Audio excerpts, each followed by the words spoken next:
Good morning from the Ardennes Forest in Belgium at Spa-Francorchamps. This circuit with so much history, so much incident through the years, and actually just in 2021 there have been some massive stories emerging from this venue. The same can be said, I suppose, for parts of yesterday, building up to the 4 hours of Spa-Francorchamps, which will be the penultimate round of the European Le Mans Series. But there have been some very good news stories throughout the course of this week, including news of the 2022 edition of the ELMS, but we've got championships to decide, 4 of them in fact, and when you lump in the teams championships as well, we've got 8 titles that need to be decided either today or in about a month's time at Portimao. So I hope you settled in for a full coverage, about 20 minutes of build up here, then we'll look forward to a full 4 hours of racing, no doubt incident packed throughout, and then Graham and I will try and sum things up the other side. That's Graham Goodwin, of course, the editor of dailysportscar.com. My name's Johnny Palmer, and again, a beautiful day. Not quite as warm as it was yesterday, Graham, but no threat immediately of any of the wet stuff. That's what they want you to think. Well, yes. But it is glorious, been glorious for most of the weekend. Good afternoon, good morning, good evening. Wherever you are in the world tuning in, you're very welcome indeed. Delighted we've got fans here present, and in increasing numbers. I was down at the main gate just to drop somebody off a short while ago, and there are queues of people still coming in right now. Glorious weather. Rocky World is here, and a new initiative for the European Le Mans Series to look after the young fans that are coming here in increasing numbers, we hope, as the season progresses. We're going to look at that. If Rocky World had doors, they would be queuing out of it right now. They would be. Because it was very popular yesterday. But yes, as obviously people sort of been filtering in for the last hour or so, that's been a big attraction. I hope it's going to be at Portimao. I think if there was a block, they'd be queuing round it, Johnny. But all that aside, this is the grid, and packed it is too. Isn't it nice to see a packed grid again? Superb. And a few changes we can come to when we get to see the cars on the grid. One with some very good news and one with some very bad news. For instance, yesterday. This, though, is second on the grid in GTE, the number 80 Iron Linked car. And it was the sister car with the similar colour scheme that took the title yesterday, one race early in the Michelin Le Mans Cup. It's the new signing there for the LMP3 teams on the right. Helped, by the way, that yesterday's title helped by the man that will start the 80 car today, Rino Mastronardi. He did the first 2 Michelin Le Mans Cup races and got their points tally ticking along nicely. But maintaining our record of once only pole sitters, 5 races, or almost 5 races, but certainly 5 qualifying sessions, and 5 different cars have topped them. Absolutely amazing. Ricard Leitz rolling back the years and setting pole position yesterday. Just got to hope they move that massive pole before I start the race, otherwise that's a bit of a disadvantage. Gilles Duquesne here looks after, of course, the Duquesne team, but also Duquesne Engineering, the LMP3 manufacturer. So the Porsche's definitely looking strong this weekend, and bear in mind that the 80 car that leads the championship is having to carry an extra 40 kilos of weight. One car that doesn't carry any extra weight is the 93. I'm joined here by Ricard Leeds, driver of car number 93, who put the car in pole yesterday. As a little fist bump to Christian Reed, driver of car number 77, the sister car. So back to you, Ricard. Second pole here at Spa-Francorchamps. Just tell us what the focus is today here. Well, it was a good lap yesterday in qualifying. Obviously the car seems to work pretty good here. The focus is that Michael will hold the position until the end of the race. Together with Felipe and myself, we try to win here. Thank you very much. Couldn't have put it much simpler, eh? Ricard Leitz, it sounds so easy. That's typically Ricard Leitz. It's going to be said. Very dry sense of humour of the Austrian. Delighted to see him on pole. And there is the silver god that is Roman Rusinov, longest standing member of this grid, by the way. I think the last remaining driver on this grid that took part in the very first, well, in fact, the prologue of the Le Mans Series back in 2003. Right. In LMP2, still with us. He was a champion in 2004, I think, at GT2 level. So that was well, there was a sort of precursor to the Le Mans Series. Yeah. One season organised by Don Paynos, wasn't it? It was the European Le Mans Series. There was that. We then had the 2003 1,000 kilometres at Le Mans. Yes. The only time we've actually taken ACO rules racing on the Bugatti circuit in not particularly brilliant conditions. We've got the Virage 20 car. and they've had a mixed day weekend rather, with trouble on the cars in practice. But yeah, it's so refreshing to be able to open the doors today to fans for the first time. I mean, another couple of races I've been covering this weekend, the Ligier European Series, never actually seen fans before, because it started right in the middle of the pandemic with their races last year. That was the first season, and now finally, two-thirds of the way through season 2, they can finally welcome fans to see those cars in the flesh. Yep, Mikey Benham. Don't call him Mick, Mickey or Mikey Babes. Doesn't like any of those. Mikey is fine. Have you? Michael or Mike is okay. All right, thank you for that. Nicolas Lapierre, who was very, very happy with yesterday's Michelin Le Mans Cup result yesterday, because it was a 1-2 finish for Cool Racing, his team, and a first ever win for the 37 car of Antoine Duquin and Josh Skelton. A fine win too. Good race yesterday. It's the 8 Graf car. It will be to start the race from 4th in LMP3. I think we can have a crack at it here, Johnny. It's been really closely contended. Great to see some of the families back as well. Morning, girls. Morning, Dad. Morning, son. Just about got everybody in there, although in separate shots. Should we talk about the calendar for next year, which was announced on Friday? So this is always the traditional round where the new season is looked forward to, and a return for 2 circuits actually, but one's been a long, long wait, a revisit to Hungaroring. It is indeed Hungaroring, first time since 2013 for the European Le Mans Series. I think we've only ever been there twice with ACO races. The one before that, a memorable race in 2010, where it was the first time an LMP2 car had won overall against significant LMP1 opposition, running through with the tyres there. That's Le Mans winner Charles Milesi, who joins Cool Racing here, and I believe will stay with Cool for the final race of the season. Imola back on the calendar, replacing Monza. And for fans of fantastic gelateria, that's great news. Another parkland circuit, of course, and that one particularly popular with the teams I've been speaking to. They'll be going back to Imola. Second on LMP3's grid, this is the 13 car from Inter-Europol competition. And Martin Hippert looking to break a sequence of finishing second in this championship, which he's had massive. I think it's 4 times he's finished second. Yeah. Which is quite ridiculous, really. Well, it just shows how consistent that team is, but you do get something for finishing second, but it's nowhere near as good for finishing above that. The number 4 DKR Engineering car, only 2 drivers sharing it once again. Laurence Heur, who qualified it, and Mathieu de Barbois, who will be taking the start. And Haley Edmonds is ready and set, in fact, to make sure we can have a chat to the driver that will be starting the number 4 car from 14th overall, but crucially at the front of P3. I'm joined here by Mathieu de Barbois, driver of car number 4 for DKR Engineering.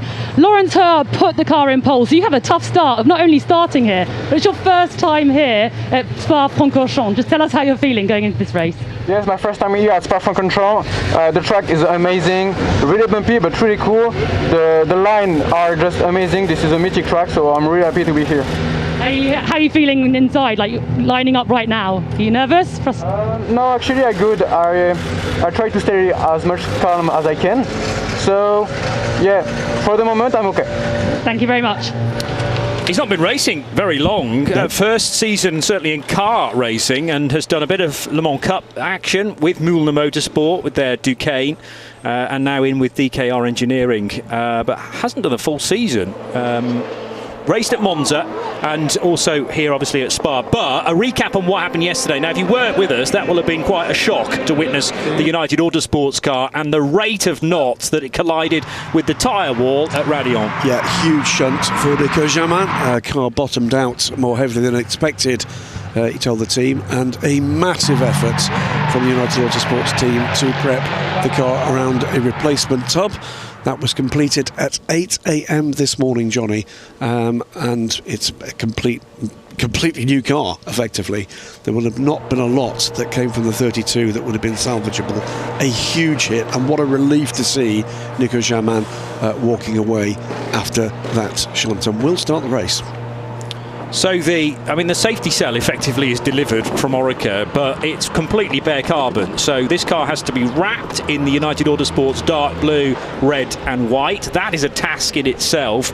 And then they've got to build up the rest of the car around that chassis, which, you know, possibly sounds fairly quick because a lot of those parts are bolt-on and clip-on, but it really is not. It's not. Well, I mean, it's a mark of the kind of professionalism of that rebuild that they chose to livery the car. They didn't have to do that. That's a good point. You know, so they've actually built that into the rebuild program. And as I say, the car was completed just 3 hours before this race start was due. Incredible. One of the better-looking liveries, I think, on the grid. 6th place for the 24 Algarve Pro car. It's a generally white livery don't tend to be the ones that catch the eye, but that one with the green, the sustainable project that Algarve Pro and Freddie Habsburg in particular are behind, absolutely an eye catcher. Here's another. It's the 30 Duquesne team, 5th on the grid in LMP2.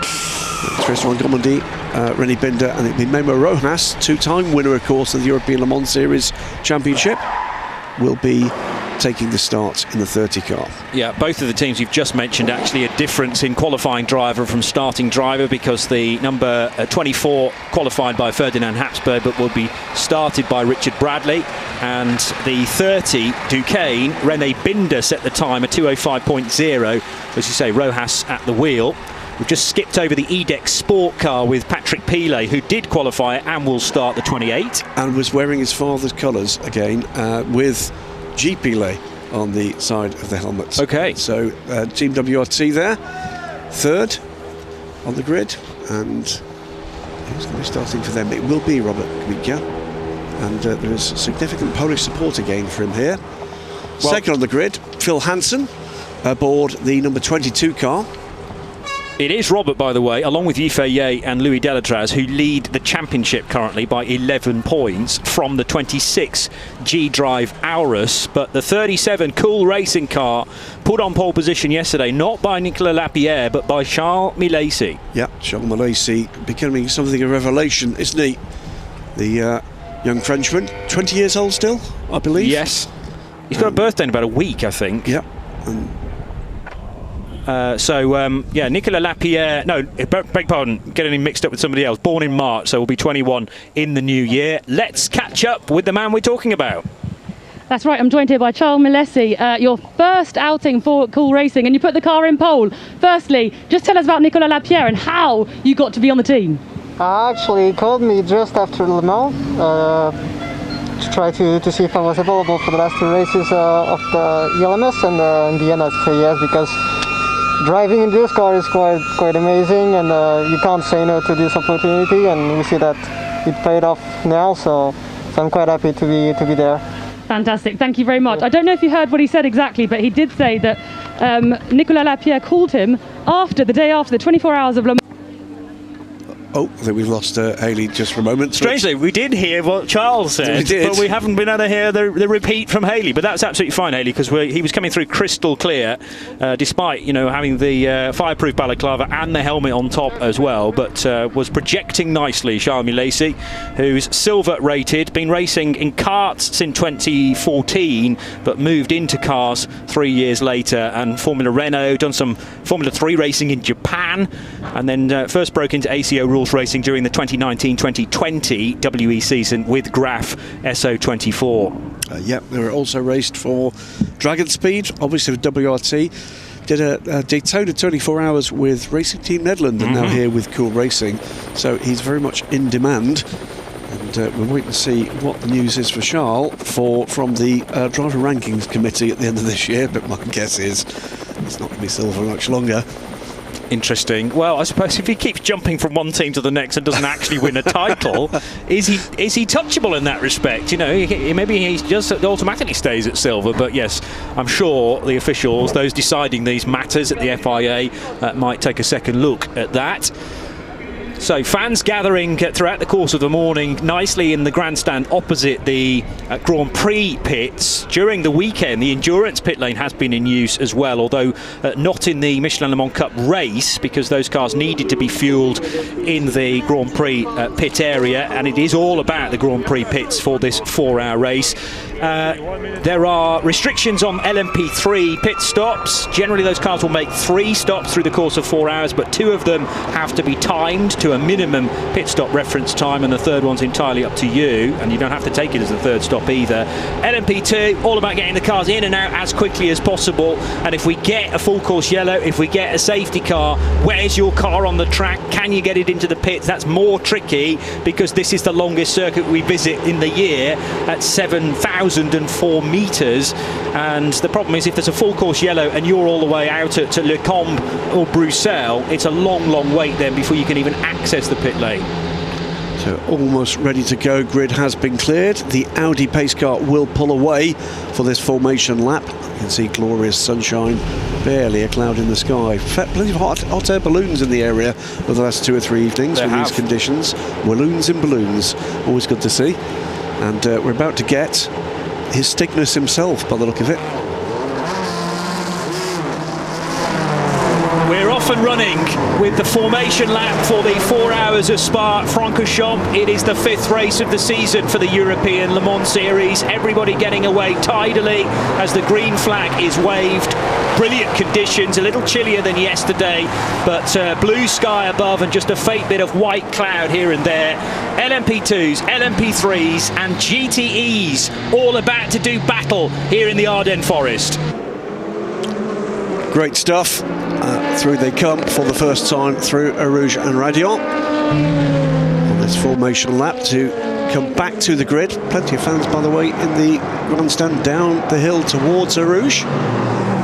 First chance to see the LMP3 grid together here, and I'm sure we'll get some of the shots with the GTEs. 9 cars here in the GTE class. That's another hotly contested class in the European Le Mans Series, Johnny. Let's have a look at the grid then. Charles Milesi setting pole position. He starts the car for Cool Racing alongside Phil Hansen's United Autosports Orica. So a Pro-Am car on the front row for the second time this season. Then Robert Kubica for Team WRT, the championship leaders, alongside EDEX Sport, Patrick Pilet in the number 28. Duquesne and Algarve Pro Racing occupied the third row for Memo Rojas and Richard Bradley. And it is an all G-Drive Racing fourth row with Roman Rusinov in the all-pro car. The Pro-Am machine will be started by the bronze American John Fowle. 9th and 10th, Sally Jolic, also in the Pro-Am category for Racing Team Turkey, and Panis Racing, winners last time out at Monza with Julien Canal, the silver-rated Julien Canal from Le Mans to start this race. BHK Motorsport will start 11th for Francesco Draconi alongside Jean-Baptiste Lehay for Ultimate, and the only car to not set a time yesterday because of a massive crash for Nicolas Jamin. He will start at the back of the LMP2s in 13th, and it's Jamin to start. Then the DKR Engineering car is the pole sitter in LMP3 with Mathieu de Barbois. We heard from him. Martin Hipper and Rob Weldon will be second and third in LMP3 ahead of Eric Truier and Mikey Benham for Graf and RLR M Sport respectively. On the 10th row, Team Virage on the inside for American Rob Hodes, and it is Italian Jacopo Barato for Euro International, who have yet to really show their true performance, I feel, this year. 21st rather is the three car of Andrew Bentley, and alongside that car it's Alessandro Bressan for 1AM Villorba Corsa, then Tony Wells and Matthias Kaiser for Nielsen and Graf.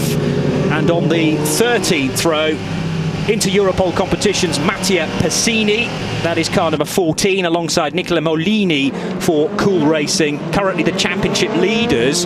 Quite a bit of work to do, you sense there, for the 19 car. Nielsen Racing's Nick Adcock starts 27th, and one car to cut out with no power, MV2S Racing, so no time set yesterday, starts at the back of the LMP3s, Fabien Leverne to start. A first pole all year for the 93 Proton competition car, set by Ricard Leeds, its teammate Michael Fassbender, the Irish-American Hollywood actor, to start the car. Rino Mastronardi alongside, he's one of the championship leaders. Francois Perotto and Claudio Schiavoni for AF Corsa and Iron Lynx are on the 16th row.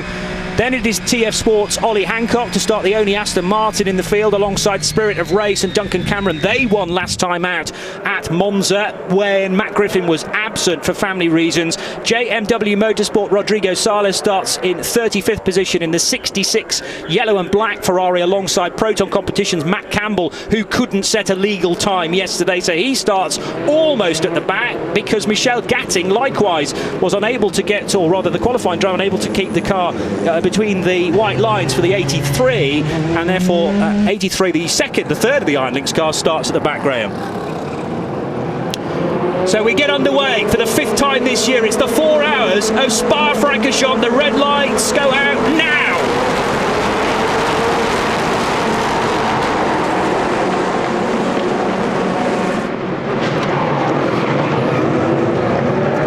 Has already started, I'm afraid to say. La Source is classic for that, and there's a traffic jam now because of a spun G-Drive racing car. Still yet to identify whether it's the 26 or the 25. The one tumbling down the order as they go through the first split is the 26 car of Roman Rusanov, and Phil Hansen's got involved with it as well because the 22 car is yet to go through. Yes, has now registered a time after that first initial split, so double yellow flags at turn 1. The race leader at Charles Milesi, because it all happened behind him. Robert Kubica up to 2nd place. Memo Rojas runs 3rd for Duquesne, and Patrick Pilet is in 4th. But 4 LMP2s all delayed in that, including Racing Team Turkey, BHK, G-Drive 26, and United Autosports Phil Hansen. Yeah, also involved in that, the 14-inch Europol competition car Mattia Passini. Nielsen Racing's number 7 with Tony Wells, and by the look of it, the Euro International 11 in the hands of Jacopo Barato, and the Nielsen Racing 6, both the Nielsen cars. Nick Adcock tied up in that one too, Johnny. Everybody, though, is moving, and everybody has cleared Sector 1. Well, that's the important thing, but a real nightmare for many, and I'm not sure the Racing Team Turkey car is particularly well as a result of that, because some bodywork's been bent back onto the front white tyre, and particularly as it's turning through the double left at Pouan, that is evident indeed. I hope that the Goodyear tyre underneath there is not being strained too much. It might be that just the initial top surface of rubber is taken away, and that problem rectifies itself. But Charles Milesi leading by 2.4 seconds over former Formula 1 star Robert Kubica. There's also some shuffling in the order as Sally Jolic is gaining trouble ground. again! And trouble a GT again. car and one of the Nielsen LMP3s is off the road. That's the 66 JMW Motorsport Ferrari at Campos corner. Now up the inside to take the place of the 32, which was rebuilt overnight, and car 32, which amazingly wasn't involved in the turn 1 incident. So Nicolas Jamin benefiting from that as well. He had all his bad luck, let's hope, yesterday, and is running in 7th position ahead of Jean-Baptiste Lehay. What was the other car involved down at Campos, though? It was a Nielsen liveried car. It was JMW and the 6 Nielsen car of Nick Adcock. It was the JMW car looking for a way up the inside, and that gap just closed in front of him. The problem at turn 1, I'm sure we'll get another chance to see it, was 2 cars getting involved up the inside looking for the apex. 22 car is not up to racing speed, nothing like it. It is the 6, you're right, of Nick Adcock, which has been left there in the gravel trap, but I noticed that the 66 Rodrigo Sales has somehow managed to reverse, certainly out of frame there of the camera that is positioned at Campos, maybe back on the track, but at the moment I haven't seen Sales cross the line. He's just done so now in 9th position in the GTE category, also pitting at the end of the first lap Tony Wells in the other Nielsen Racing car. It's been a terrible opening lap for those 2 cars from the same team. Absolutely, so the 7, 26, 22 and 6 cars all in real trouble here. 6 car, by the look of it, still, but it's a safety car. Safety car has been scrambled for recovery of, that will be the number 6 car of Nick Adcock. Too early to take advantage of, you fancy, though, because normally if there'd been a safety car maybe 40 minutes in, a puncture on the rear right. Is that Phil Hansen's car? Phil Hansen's must be. Car. So I wonder if that was the 26 car trying to get the advantage up the inside and clipping the rear of the 22. So watch this again and look to the left-hand side of this picture. And the 26 started 7th, and as you say, is on driver's right as they all arrive at turn 1 together. And there's at La Source on the first lap, there's got to be a bit of give and take. The 26 was caught by the car behind it, the 34. which is the Sally Jolic-driven Racing Team Turkey Pro-Am car. It was the 34 that got involved there. I think there was, but whether or not that was the 26 punted into the 22 was difficult to see. 14 spun in avoidance. I think did manage to avoid that melee. But at least one of the Nielsen cars was involved with an impact there. 6 car will shortly be craned to safety, may be allowed to rejoin the race from that position. That's one heck of a way of scrubbing speed off from Mattia Passini, though, to basically do a handbrake turn before the incident. It worked, either by accident or design, and the Inter-Europol competition car has rejoined the race, and not actually hugely delayed because of that. Well, it's down in 27th and 13th in LMP3, so there are 3 GT cars ahead of Mattia currently. He should be able to clear those, though, once we go back to green flag running. Safety car out on track. We'll add just one shred of additional kind of thought here. It did look pretty damning from inside Sally Jolic's car, but we didn't see as whether or not he was hit. True enough. So a bit of a hashtag wait and see moment, but at the moment it did look as if that was Sally Jolic being slightly clumsy into turn 1, hitting the 26 car, but what we didn't see is whether or not there was another car involved with further contact. Well, I think from the exterior viewpoints that I've been able to watch so far, Sally Jolic was the one all locked up, in fact. So I don't think there was contact from Francesco Dracconi, who was behind him on the grid, as Nick Adcock is helped out of the gravel by one of the snatch vehicles, and that's fine. Outside assistance, all the marshals are doing, are putting you in a safe position back on hard standing, and and he's now doing a good job. But the lockup comes. There was a lockup. There's no contact there. There's no car anywhere close to the rear of Racing Team Turkey. The Barato car moved to the outside and brushed along the outside of the 26 car. So would Roman would have been able to stop ordinarily? Yes. I mean, he'd slowed sufficiently, I feel, and got another big old whack on the rear right as well once the car had spun around. That's where the attention is right now. And it's a good job I was talking then, because otherwise you would have heard various expletives from Stuart Cox, I think, who's overseeing this. So I will keep talking in that respect, and apologies for anything you did pick up. But the G-Drive rear deck now is being reapplied where the dorsal fin sits, and the rear wing will go back on as well. Yeah, Stuart issuing instructions, I think it's fair to say. He does them only like Stuart Cox can. Yeah, it's one team that doesn't need a radio system. That's right. Even underneath the helmet and the goggles, his instructions are coming through crystal clear. And if you've watched the documentary that involves Sir Chris Hoy from a few years ago, you will know all about that as well. He's still shouting, and I'm still talking as a result. The 26 car is now on the move. So that's an amazing turnaround, and credit to Stuart and to the rest of his team as well. Sam Cox now in a conversation with him. Yep, that's husband and wife, Sam and Stu. But I think in business mode. Yes. Very much so. Yeah, so I mean, the crucial thing there was making sure that the 26 car stayed on the lead lap. But I think it's already been too delayed for that to have been possible. Everybody going through now on an out lap. Well, Schoner's a lap down. Yeah, Phil Hansen will be a lap down. He was held at pit out as the safety car train came through. So if Phil's a lap down, then the cars behind Correct, will be as well. At Nick least Adcock, a lap down. Nick Adcock for Nielsen, Roman Rusinov for the 26 car. It wasn't the initial contact which was the cause of the damage for me. Well, it depends what you define as damage, I suppose. The damage for the delay was definitely the initial spin, but then that secondary whack from an as yet unidentified car. Oh, it's the same car. It's the 34 again. There was two hits. So I can't believe there's not damaged the front of the... Well, it looks... Well, that's where it... Well, I mean, I picked that up on the first lap, actually. There was smoke coming from the front right, and that's the reason why. But it was double hit, wasn't it? Yeah. There was also, by the way, contact with the Duquesne car coming through there. I think it was a light brush to the side of the Duquesne car. There was the 6 car making its way back. Here is the 22 car. That's a replay. Apologies, that's a replay with the car coming in with the puncture.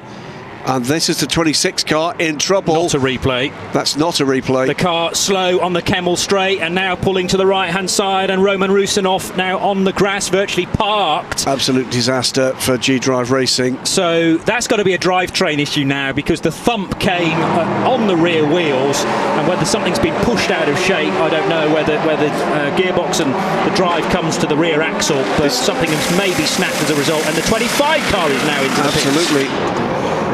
So it never rains, but it pours at G-Drive Racing, who are preparing 3 cars in this race. Remember, the 24, the white machine, which is not an Aurus, and the 25 and the 26 car, which are the Aurus 01, badge engineered after the Russian limousine manufacturer. And that's a sorry sight to see Roman Rusinov being lapped again by the whole of the field, and he is helpless on the Spa-Francorchamps turf there, pretty much where people start to slow for Le Combe corner, just before it. So the second and third place cars in the championship already in major trouble. The 26 car looks, at the moment, likely to be out of this race. The 22 car is a lap down. This is a massive plus for Team WRT right now. Heading down the hill out of Le Combe corner, the highest point of the circuit, towards Bruxelles, which is always an overtaking opportunity, but so unfortunately not during the safety car period. A reminder that the rules in the European Le Mans Series, and indeed the World Endurance Championship, automatically closes the pit lane when the safety car comes out for the first 3 laps. You are allowed to access the pit lane for what's called emergency service, so for a 5-second blast of fuel, there won't be an issue there, because the safety cars come out so early on. We're barely 10 minutes into this race. Or indeed, if a puncture is going down, you are allowed to replace that. But otherwise, the work, for instance, that the 26 car was doing, they will have had to have taken a penalty for that anyway. So, but they really don't care right now, because they've just done a 4-minute stop to try and repair the rear right suspension, and now the car has no power on its outlap. Now they were doing at least one tyre on the 25, weren't they? That'll fuel the car as well, so we need to keep an eye on that. That will be out of sequence with the other cars. So, yeah, not a great start to the race for a number of these teams. The running order, by the way, behind the safety car, Charles Malaysia aboard the number 37 Cool Racing car, leading overall, and for that matter, leading Pro-Am.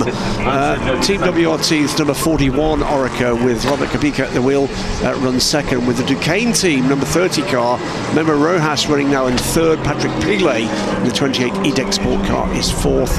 Panis Racing, winners last time out with their 65 Orica. Julian Canal is running in 5th place, with the Algarve Pro 24 car and Richard Bradley in 6th. United Autosports Nico Jamin in the 32 car, the car rebuilt overnight, is 7th, and completing the current train of LMP2 cars is the Ultimate Team 29 with Jean-Baptiste Lehay. That car, by the way, running just with the duo of drivers and not in Pro-Am this weekend because of the absence of the injured Francois Heriot, so they're running in the overall order. 9th position is our overall leader in LMP3, and it's Martin Hipper in the 13 car, the Intereuropol competition car, ahead of Rob Weldon in the 2 United Autosports Ligier. That completes the overall top 10. Mathieu De Barbo, our pole sitter in LMP3, has dropped to 3rd in the DKR Engineering number 4 Duquesne, and the 1 Aim Valor Macorsa car, the Ligier number 18 in the hands of Alessandro Bressan, runs 12th, 4th in LMP3. Before we get to the first of the delayed LMP2s, they're running 13th and 14th. The 35 BHK Motorsport car in the hands of Francesco Dracconi, and Sally Jolic, looks like triggered that incident, is running in 10th in LMP2, 2nd in the Pro-Am order in the Racing Team Turkey number 34, 14th overall. Andrew Bentley in the 20 United car, Rob Hodes in the 20 Team Virage car complete the top 6 in LMP3.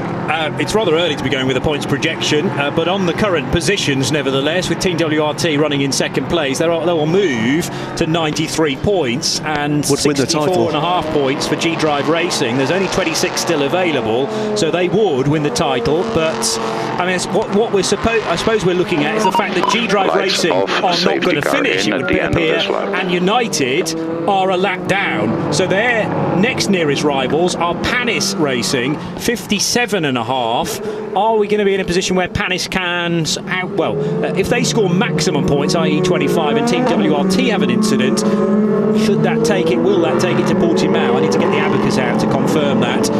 But no doubt about it, this has massively swung the pendulum in the direction of the 41 car of Robert Kubica and Yifei and Louis Delatraz, who led coming into this round by only 11 points. It's amazing how quickly the championship landscape can change, Graham. The answer for Panis Racing is yes, it would take it to the end. If they scored a maximum score and WRT didn't score, it'll actually make it very close indeed. Yeah. So we come through to the restart of this race. Safety car now back on pit lane, green flags are flying, and away we go again, Johnny. So a long line of LMP2s funnel their way out of the bus stop chicane. I was intrigued by Roman Rusinov's hand signals as he was being stretched off by the marshals. He was twirling the index finger around in the air saying, I want to restart this car, don't park your pickup truck right in front. But it's almost a pointless exercise now, because the 26 car is 3 laps down and you're never going to recover that sort of ground, particularly because it's such a long lap around here. As down towards Eau Rouge goes the yellow and green LMP3 car, which is leading that category with Martin Hipper at the wheel, up as high as 9th place overall now, the Inter-Europol competition P3 leader, and out front by only half a second from Rob Weldon, Mathieu de Barbois and Francesco Draconi in the recovering P2. It is nose to tail between Duquesne, number 30, and the Team WRT car. So Memo Rojas trying to take the fight, and also there's some unravelling to be done here, Graham, as LMP3s need to overtake GTs. They're all on the same lap as. Yeah, it's the Euro International car with some new red highlights just noticed on that car. I don't think it was running earlier this weekend with those. Makes its way through the traffic. Didn't spot, by the way, there was one of the LMP2 cars smoking on the Kemmel Straight there. We'll keep an eye on that one. All bar G-Drive Racing, amazingly, are running with both Nielsen Racing cars on outlaps. It's been a disastrous start for the British LMP3 team, hasn't it? But the 6 and the 7 down in 35th and 36th position. The Aston Martin, which has 2 position lights indicated, interestingly, but Ollie Hancock is actually leading the class, so should just have the 1 amber light on its haunches, and the 95 car then running out front from Proton Competitions, Matt Campbell, who was penultimate on the grid, you may remember, without a legal qualifying time yesterday, already up to 2nd. He's made short work of Rino Mastronardi, of Michael Fassbender, Francois Perroda, Duncan Cameron and Michel Gatting. Claudio Schiavone and Rodriguez Sales are bronzes as well, but Matt Campbell, well, I think the regulations dictate that he has to start the car because the car hadn't set a qualifying time, therefore you have to put your pro driver in it from the off. I think Ollie Hancock took the lead after the cars had crossed the line. It was a poor first sector for Rino Mastronardi, and I think he possibly got caught up with the tussle with that LMP3 car and stymied his pace. This, though, is Martin Hipper looking to take the next step on the championship podium. I'm pretty certain it's 4 times he's finished 2nd in the European Le Mans Series. Fastest lap of the race goes to the leader, Charles Malaysia. It's a 2:08.695 in the early running here. 3 wide in the GTE stakes with the 55, the 93 and the Iron Dames 83. So to the outside, Michael Fassbender thought about it to be on the inside at Eau Rouge, but that would be brave this early on in the race. We've had almost 20 minutes of a 4-hour affair, so a question of kind of keeping the powder dry in the early stages, particularly after 1 safety car already that nobody could take advantage of because it was way too early to be fueling cars. John Fowle has rejoined, as Graham mentioned. That was only a 49-second stop in order to address potentially 1 slow puncture, and they might get away with that as being emergency service during the safety cars. Everybody else that came in needed much longer time, including Tony Wells, who was over 10 minutes in the pit lane with car 7. Yeah, John Falmer's made short work of much of the GTE field. He's just gone by the leader, is now getting stuck into the LMP3 cars, so he's making up for lost time. It's the orange car for that little pack. But, compared to the overall leader, it's only about 30 seconds back on the road, courtesy of the lead change for GTE. Brave from Ollie Hancock to do it on the approach Duo Rouge, and there needed to be some understanding from Rino Mastronardi in the number 80 Ferrari. Reno's since been overtaken by Matt Campbell as Charles Milesi goes over the line for Cool Racing, setting another best lap of the race, although immediately behind him Robert Kubica isn't quite quicker, so Milesi's 2:07.475 is the fastest so far, admittedly after only 7 laps. And in LMP3, Rob Weldon going nicely, now to the lead of the class to get ahead of Martin Hipper and stretching his legs, well, marginally to 3/10 of a second, but by the looks of things Rob should be marginally faster in the United Autosports number 2 than the Inter-Europol competition car that chases him. Also on a bit of a flyer at the moment, running third, Patrick Pilet is putting in quick sectors, 2 consecutive first sectors gone purple, and the final sector, the last lap, purple as well, as he tries to hunt down the Team WRT car ahead. Patrick Pilet in the 28 EDEX Sport car, of course. Very good lap for Rino Mastronardi. I think he's caught the traffic just about right. Oh, some contact on the run into the bus-stop chicane for the rebuilt 32 car alongside the 24. So that's 32 United Autosports and the all-white 24 G-Drive Racing Orica. Rattling the bows of one another, and I think both just about got away with that. There was no change in position in the end because Jamat needed to go the long way round in rejoining at the bus stop chicane, so deep into the runoff section and then ducked back onto the track just shy of the tyre stack. Contact between cars 24 and 22 at turn 18 under investigation. It was the 32. It was the 32, yeah, because although Phil Hansen is still in the race, he is not close to 24, whereas Richard Bradley and Nico Jamin are still nose to tail.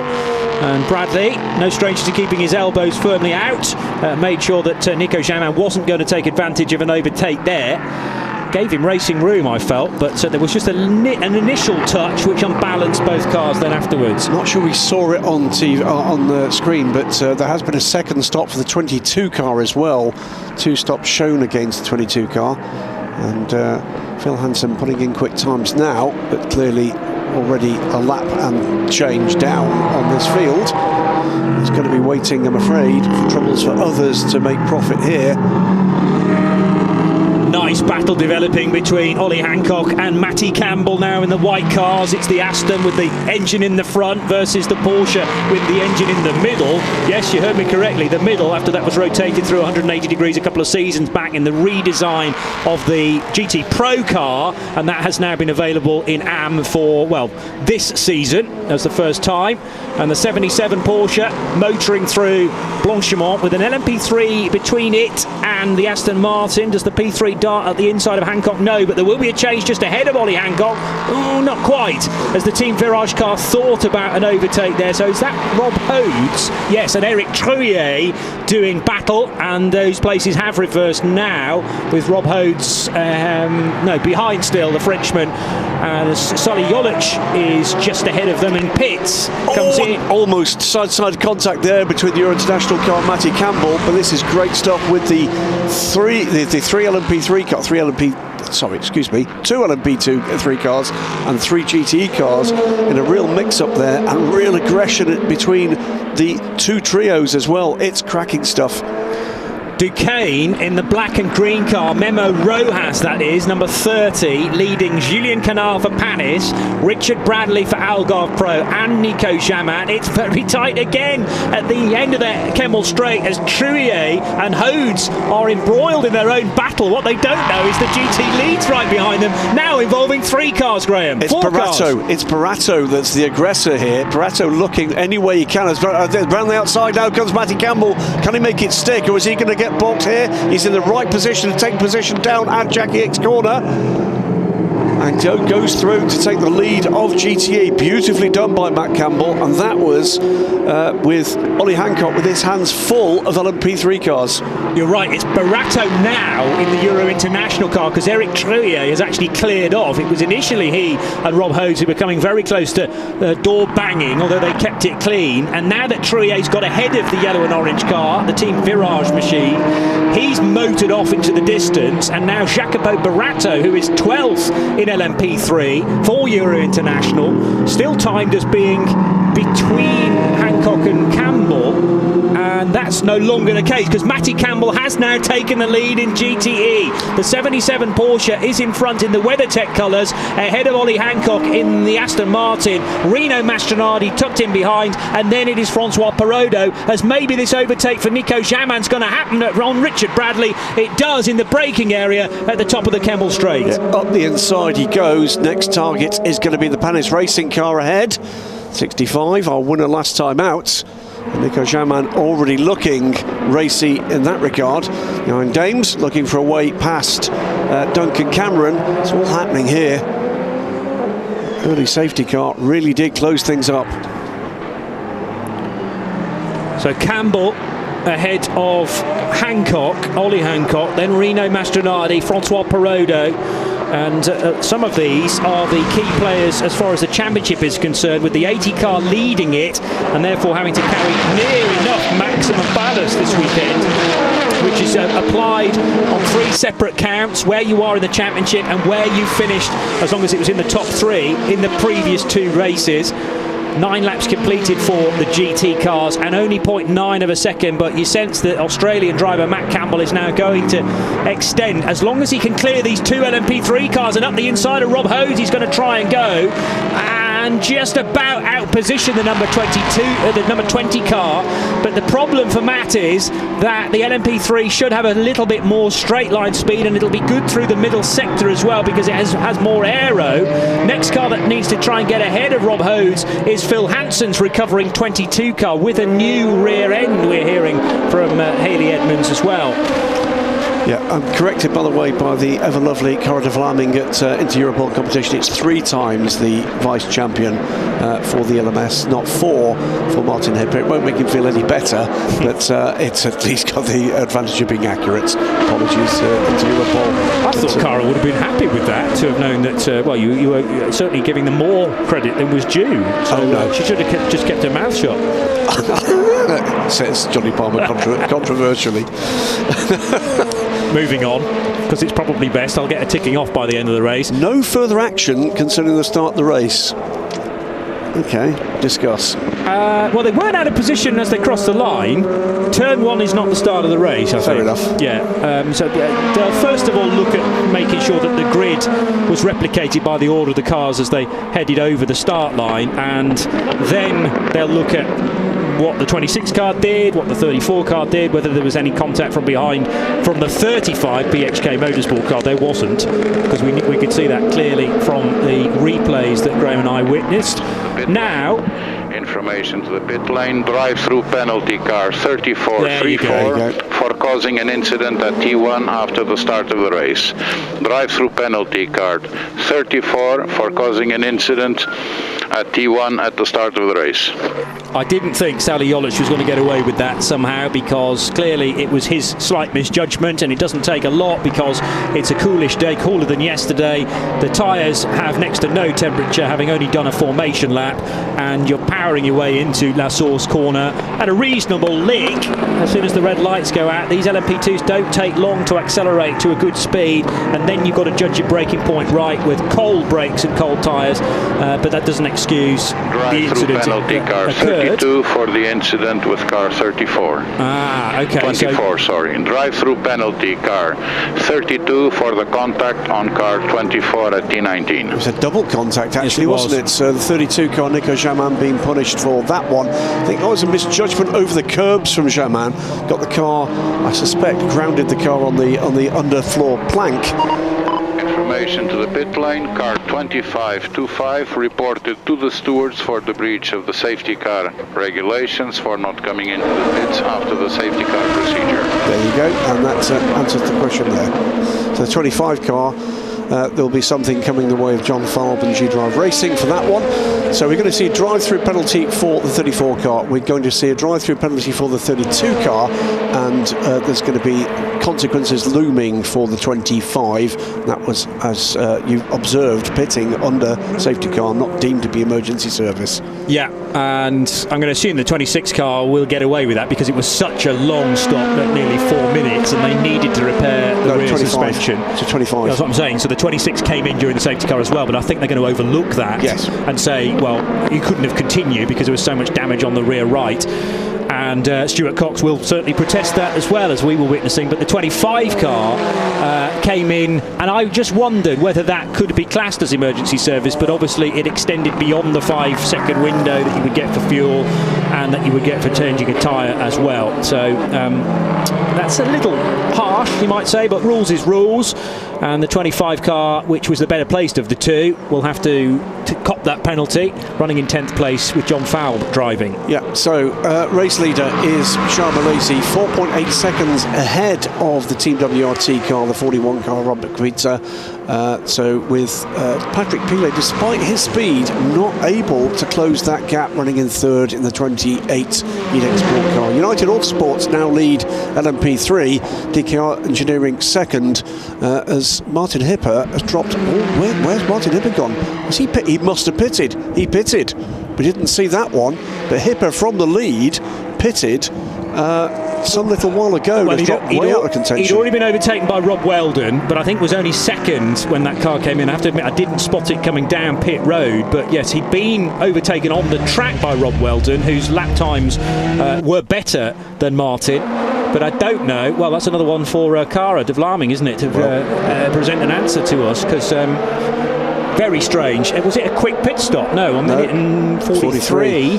So there's way too early for fuel. It is indeed. So, and in GTE, by the way, and it's really hotly contested there. Proton Competitions, Matty Campbell has pulled away now. Ollie Hancock under pressure from Rino Mastronardi behind, with Francois Perrodo right there too. And then Michel Gatting and Duncan Cameron having their battle as well.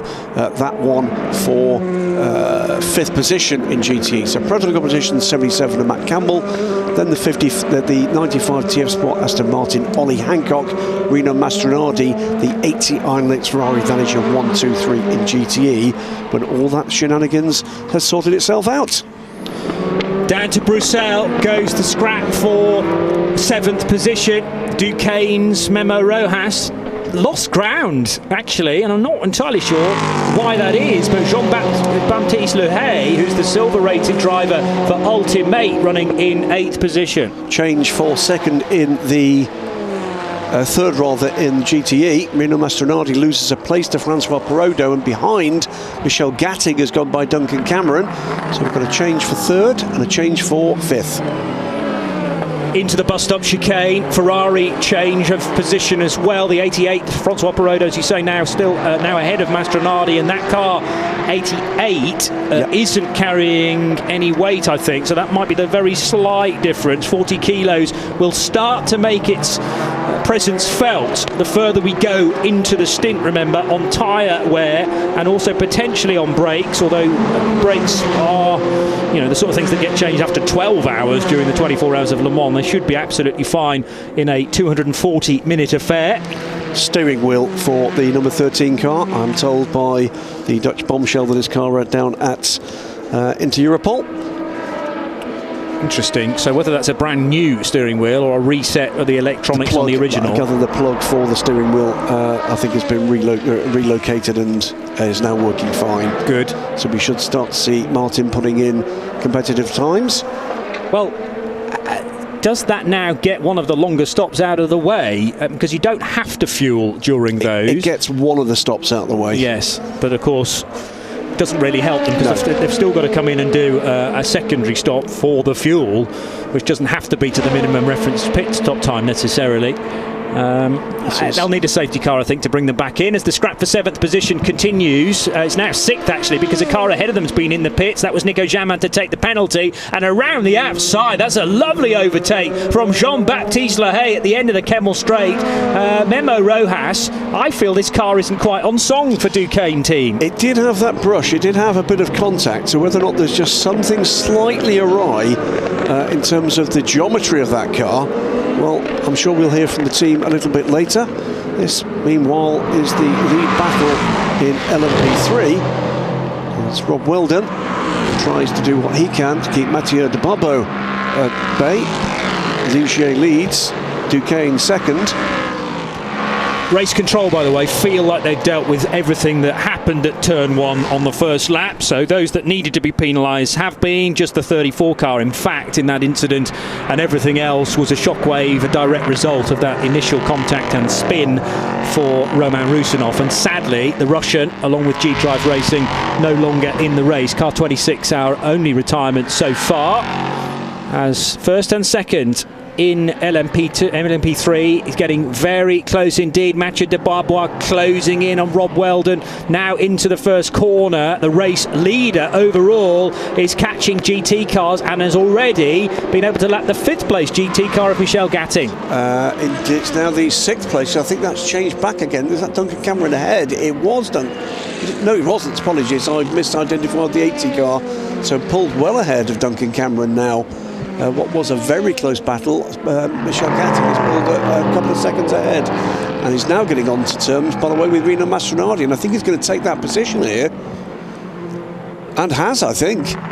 It's very close. It's all about the braking, isn't it? But the two Iron Lynx cars going door handle to door handle and right around the outside there. So Reno not getting the best exit out of Radion and through the kink onto the Kemmel Straight. And another fantastic move around the outside. That's 2 in the space of a couple of minutes.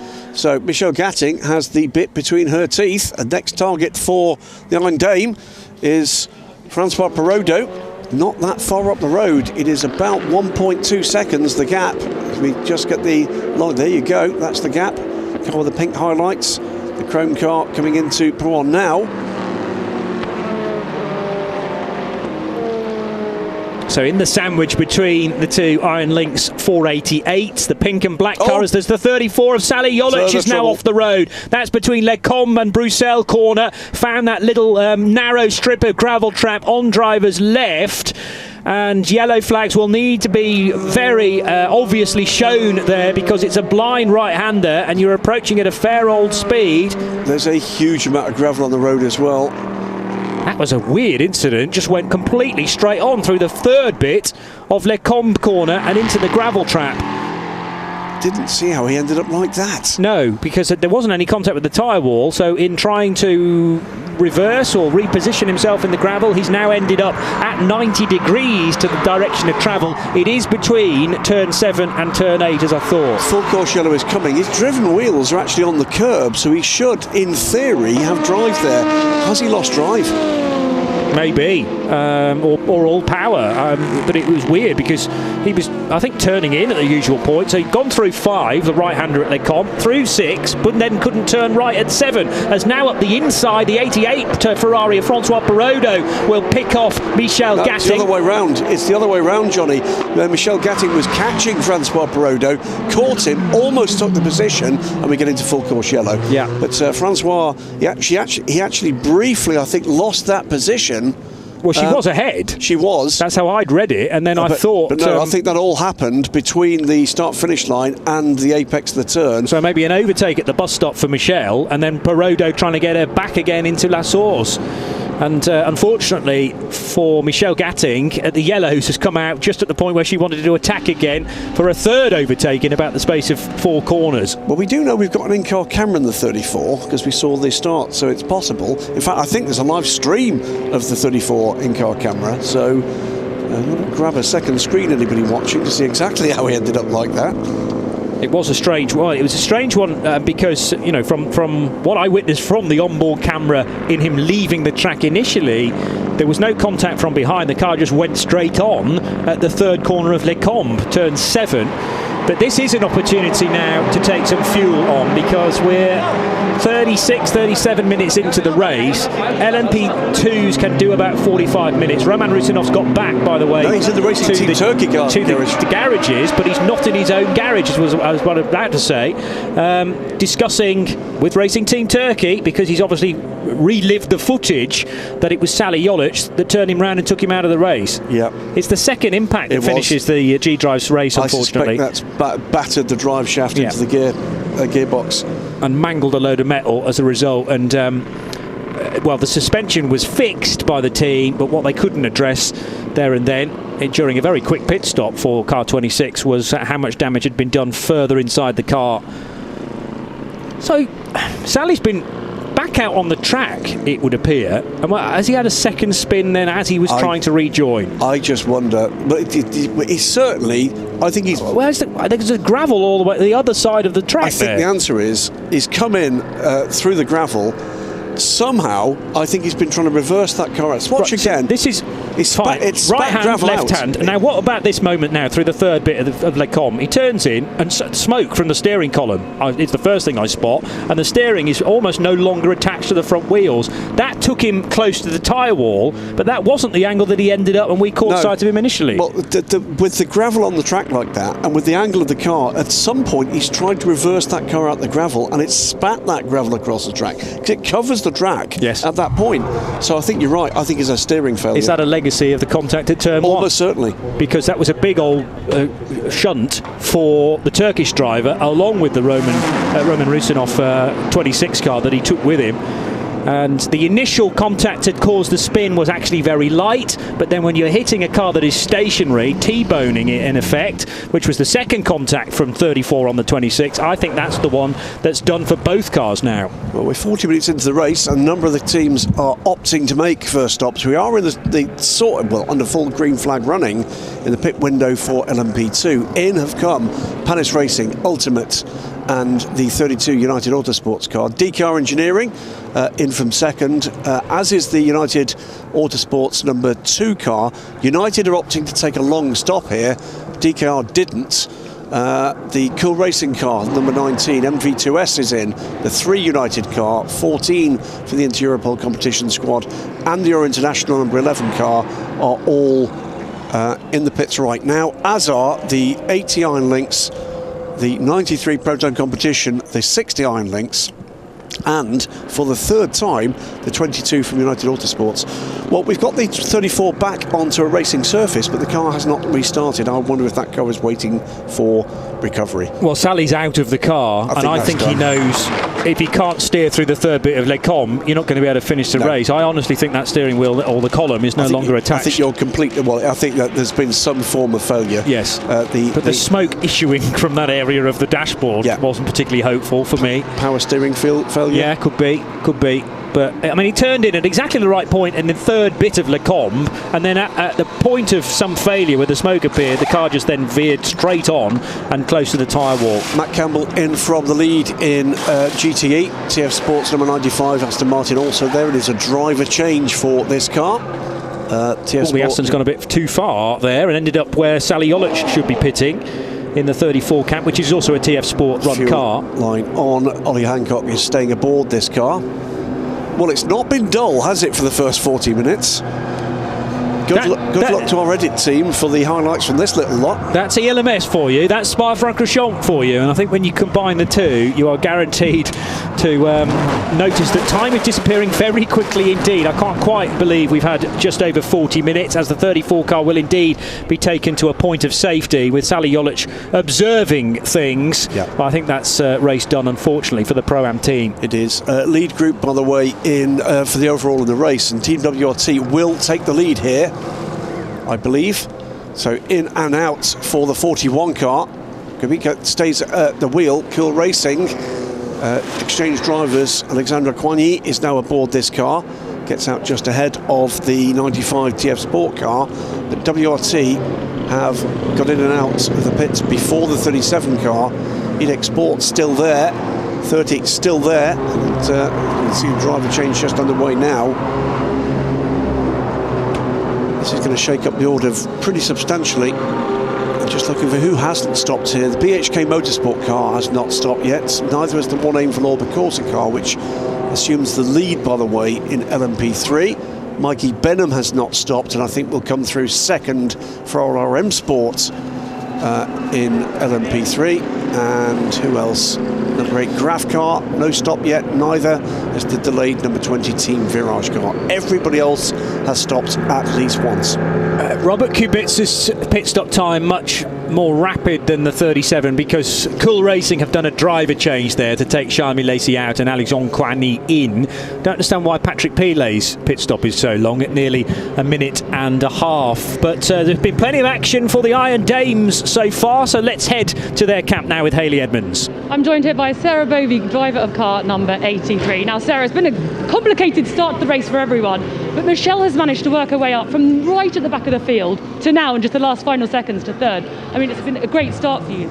Yeah, of course. The main target for us was to come back, fighting with the lead of the race. And right now we are P3 in contact with the leaders. We just had a good opportunity to do a complete pit stop on the full course yellow.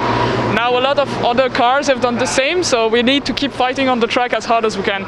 Now, your efficiency and rapidity of the pit stop meant that you actually were quicker than AF Corso, which meant you go up a place. Now, my question was going to be, as a driver, when there is a full course yellow, how hard is it when you're in the fight for a position to all of a sudden, have to be held back by that? Yeah, for sure. Especially if you're in a very tight fight with another car, you always have that tiny quarter of a second where you don't really want to slow down. But of course, we are reasonable people. And as you mentioned, motorsport is really a team sport because we just show it in the pit stop. The team made a fantastic work. It allows us to overtake a car under full course yellow, which is normally impossible. So it's a very good news for us. Now, Sarah, you're here at home, in inverted commas, at Spa-Francorchamps because you're Belgian. What is it like to be competing here today? It's fantastic. I'm so happy to come back. It's been really a long time I haven't raced here, even longest in an international race. I think the last one was 2018. I've seen a lot of people on the grid, the marshal, the medical doctor, all the public, the fans and everything. It's just great. I feel a lot of support, not only for me but for the whole team. I think what we have shown since the beginning of the season is quite popular with the fans, so we will try to keep going on like that. Thank you very much. You're welcome. Yeah, from Brussels, Sarah Bovey, and not actually taking part in a European Le Mans Series race before today. And of course, she's still got to get into the car, but Bovey replacing Manuela Gosner in the 83 for this weekend. There's been a reshuffle throughout the season for the Iron Dames, and they certainly seem at the moment to have found a successful formula as we're going to finish this full course yellow in about 15 seconds. And go back to green, but third place with that slick pick work 10, from the Iron Leagues team. 9, 8, 7, 6, 5, 4, 3, 2, 1. Full course yellow removed. Full course yellow removed. At pretty much exactly 45 minutes into this 4-hour race, so it's earlier than a lot would have wanted as far as fuel is concerned, certainly for the GT cars and the P3s that can go near enough as 60 minutes into the race before they need to take a gulp of the life fluid that gets these cars through the race. But P2s, they can work that into the strategy, no problem at all. They'll do 45 minutes in their kind of tempered version for 2021, but they can soak that up after 42, 43 minutes without an issue. A quiet drama, by the way, underway in 34th position, back into the pits, and there for a while. Further steering wheel dramas for the 13 Inter-Europol competition car. That is a title contender in LMP3. This stage of the season, that's not exactly what they do not want. So trouble for the 13 car. Very close indeed for Robert Kubica, who's catching an LMP3 and the GT car on the start of the Kemmel Straight, but over to the right-hand side goes Christian Ried to give the race leader Kubica the racing room required, so no real time lost there, and a gap of 10.2 seconds over Alexandre Coigny, because we're talking a platinum rated former Formula 1 star versus bronze Alexandre Coigny, who is in a Pro-Am car. And remember, the target for Cool Racing in the 37 is to win their subcategory within LMP2. Just behind, by the way, that was a change of position between the 14 Inter-Europol car and the Proton competition car leading GTE. That's a change for 19th position overall. Been impressed with Alessandro Bressan's speed so far. In LMP3, he did occupy the fastest lap within class for a moment or two, a couple of laps, and then Mathieu de Barbois for DKR Engineering got into his stride, and that's the best placed Duquesne car currently, DKR Engineering's version. But the 1AIM Bilorba Corsa car is piloted by Bressan, and it heads down the Kemmel Straight now. Leading the race, but by dint of not having stopped there under that full course yellow. It remains to be seen whether or not that's going to be a gamble that pays off for the Italian team. Go a little longer than the full hour here with the cautions we've had. So he's basically got, I think, about 15 minutes for other dramas to present him with another opportunity for a full pit stop on the caution. Touch wide for Ferrari 55, which is still Duncan Cameron, and that provided the opportunity for the MV2S racing car of Adrian Schiller to take the place, and they are on the same lap, so that was a genuine overtake, as MV2S Racing are recovering from not being able to set a qualifying time yesterday. That was a mechanical drama, though, rather than one of the startling accidents we witnessed at Raidillon Corner, as Ultimate and Algarve Pro Racing, running 5th and 6th in LMP2, cross the line. Really not a great deal of distance between Jean-Baptiste Lehay in 29 and Diego Manchaca in the Algarve Pro 24. It's going to be a very different looking top 5, 6, 7, isn't it, at this stage? WRT from Medex Sport Cool Racing, Palace Racing Ultimate, Algarve Pro's 24 car and the Duquesne team, and then that delayed 25 G-Drive racing car with Andrade now at the wheel of the Pro-Am side of the G-Drive garage. Onto the Kemmel Straight goes the battling GT cars, Ollie Hancock and Michel Gatting. So Gatting on the attack again. Doesn't seem to matter which car is in front, she's just so eager to get through, and they've really hit the sweet spot for the 83 in terms of car setup, you feel, as well. Looking like it's on rails, although Michel's going to have to be wary about 2 LMP2s wanting to get through. They spew up gravel after Sally Jolic's incident a couple of minutes ago between Les Combes and Bruxelles, and now to the inside line of the Bruxelles horseshoe goes Jean-Baptiste Lehay and the chasing Diego Manchaca. Well, both can get by Michel Gatting at Bruxelles, but there's a heavier delay at turn 9, Jackie Ick's corner. The Aston Martin briefly in the way, but actually very good heads-up driving from all involved there, and they will head through Pouhon, having got by safely the 2 GT cars in question. Yeah, Diego Manchaca almost made the pass there, didn't he? But gathered up by the Ultimate driver ahead, and still in full defence mode as they tried to deal with the Nielsen car, another delayed car from the early tussles. This is the 6. Who's at the wheel of that one? Is that still Nick Adcock? It is. Yeah, Nick and teammate Tony Wells separated by 2 laps, and that shows you how far down Nielsen Racing are, because Nick is 2 laps off the LMP3 pace. But behind this battle, Michel Gatting right on the rear now of the Aston Martin in a battle for second position in the GTE class. It's been an impressive display so far from the Iron Dames. Michel Gatting just seems to be finding speed, more confidence, with significant endurance racing programmes and Ferrari Challenge programmes. Trouble over the 20, Rob Hodes. Nearly involved the 77 Porsche as well, who leads the GTE car, but Rob Hodes having a moment at La Source. Was there contact with, that's the 37 on the inside, so going through is Alexandre Coigny, and yes, losing it, and the 77 has to take avoiding action and just about squeezes around the outside. Christian Reed, brilliant reactions there to do that, and it would have been a bumpy old ride because he had to go over the sausage curve on the outside of Les Combes corner and then rejoin. So 37, no longer our race leader, but for a long time at the start it was, with this man driving. I'm joined here by Charles Malesi, driver of car number 37 for Cool Racing. You're telling us in the car at the start how Nicola kind of got you on their team the day after your victory at 24 Hours of Le Mans. You sat in pole, you managed to avoid all the messy start. I mean, just tell us how it went for you. Yeah, it was the first start I did for me, like in the ELMS or the WEC all together, and so I was a bit worried how I was going to handle this, but in the end it was okay for me. I was in pole, so I managed to avoid the mess in turn 1. But yeah, I don't really know what happened behind, but I just tried to do my corner and saw that there was a big gap, and 41 car was just behind me. So yeah, I think it was quite good for us that to avoid every contact that we could avoid, and yeah, I think now we're. Oh, sorry. Okay, thank you, Charlotte. We have to stop there because there's an incident on track, but we'll come back and chat to you later. Thank you. Major dramas, Johnny. Massive crash for how quickly motorsport can turn, because the winners last time out at Monza surely out of the race as Duncan Cameron comes around the corner at Les Combes and is presented by a spun Diego Manchaca. That happened after Manchaca caught the back of the RLR M Sport car number 15. Now, who was driving that, which went straight up the escape road? Mikey Benham. So Benham's caught initially by Manchaca, and then as Manchaca tries to rejoin. Through comes the 55 Spirit of Race Ferrari of Duncan Cameron. Can't do anything about that, just isn't expecting a car to be virtually stopped in the middle of Lecombe corner, the blind right-hander. And there's another nose-to-tail big shunt. Surely taking both cars, the 24 and the 55, out of the race. And another title contending car, the 55. It's, wow.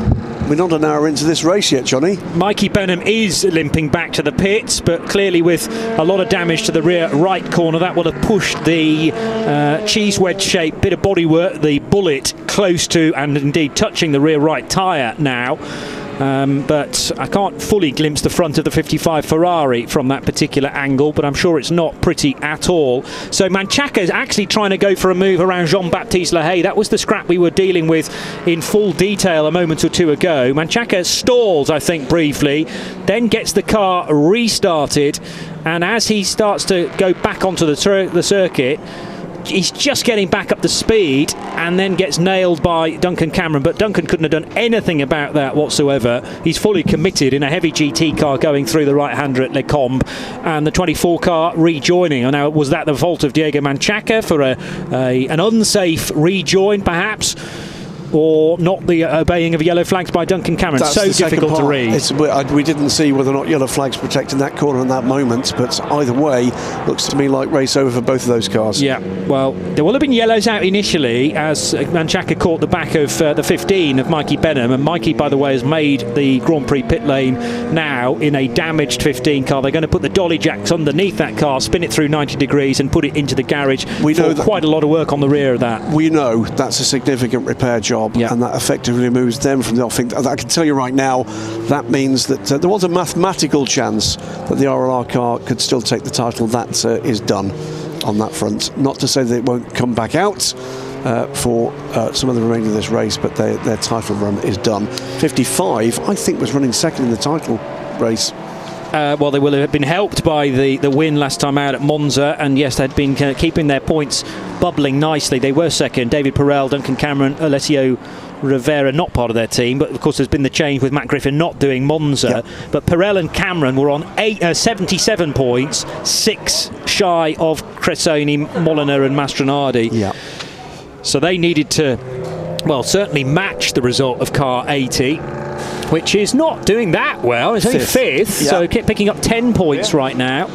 So 55 still isn't necessarily out of the championship battle. It depends what happens for the 80 in the remaining 3 and a bit hours. Your point about RLRM Sport is that they were fifth in the championship on 32 points, so trailing the championship leaders by 48, and needed to score very well in the final 2 races. Just a shame we haven't got Netflix's Drive to Survive, really, is it, in the LMS, because my guess is there'll be one heck of an episode at Soundguard Pro this weekend. There's Richard Bradley, he knows it's done, and that's a sad sight. Yeah. Drove very well in the opening stint. Obviously had that coming together with Nico Jamin, but the 32 United Autosports car of Jamin was judged to be at fault for that. And Richard Bradley looks like another afternoon playing Train Simulator, quite possibly, well, before he catches a flight home. But fans of maybe a KTM motorcycle there, but in pedal power fashion, out in the forest, keen to get involved maybe in the future of motorsport. There's a muted handshake between Diego Manchaca and Duncan Cameron, who cannot quite believe how that incident came about, and clearly he's in shock after a big impact at Lecombe corner. So rather too much incident in the opening hour of the 4 hours of Spa-Francorchamps, I'm afraid to say, and it started very early at the first corner with on cold brakes and tyres, Sally Jolic unable to arrest the speed on the 34 car, colliding with Roman Rusanov, which immediately pitched the Russian driver into a spin. There was a second impact as well for Sally's 34 Pro-Am LMP2 car, Racing Team Turkey entry, on the back of the 26, which we think damaged the drive shaft and would subsequently put the 34 car out of the race. Mattia Passini almost throwing his inter-Europol competition P3 car into a slide to avoid the incident ahead, and despite the frantic work from the 26 crew on the Auras to repair it, on its outlap it ran out of power down the Kemmel Straight. There was also coming together between Rodriguez Sales and Nick Adcock, in a GT and LMP3 respectively for JMW Motorsport and Nielsen Racing. Great dicing at the head of the order in GT, with Ollie Hancock holding on to the lead initially in the Aston Martin. He got ahead of Rino Mastronardi. Matt Campbell trying around the outside in the 77 Porsche to then take the race lead for the WeatherTech Proton Competition, WeatherTech sponsored car, which didn't set a time in qualifying yesterday, so had to start from the back of the grid with Matty Campbell at the wheel, and he's got the 77 to the sharp end. Strange moment for Sally Jolic. We think a legacy of what happened at turn 1, where the steering failed, pitched him off the road at Le Com corner and into the gravel trap. That car would go no further. Alessandro Bressan for One Aim Villorba Corsa, now leading the LMP3 class and as far up the order as 10th overall. And then in the latter stages, just before the hour mark, Rob Hodes in the 20 car losing the Team Virage machine and nearly taking Christian Ried with him. Great reactions from the German in car 77, and this big incident brings out the second safety car of the race, with the 24 Diego Manchaca misjudging the braking point into the back of Mikey Benham, and then as he started to make his way back to the race circuit at Le Com corner at walking speed, the car behind was doing way more than that, and a big shunt for the 55 Ferrari, tagging the back of car 24. 21 laps completed in this year's 4 hours of Spa-Francorchamps, and it is Robert Kubica for Belgian squad, Team WRT, who lead the race, car 41.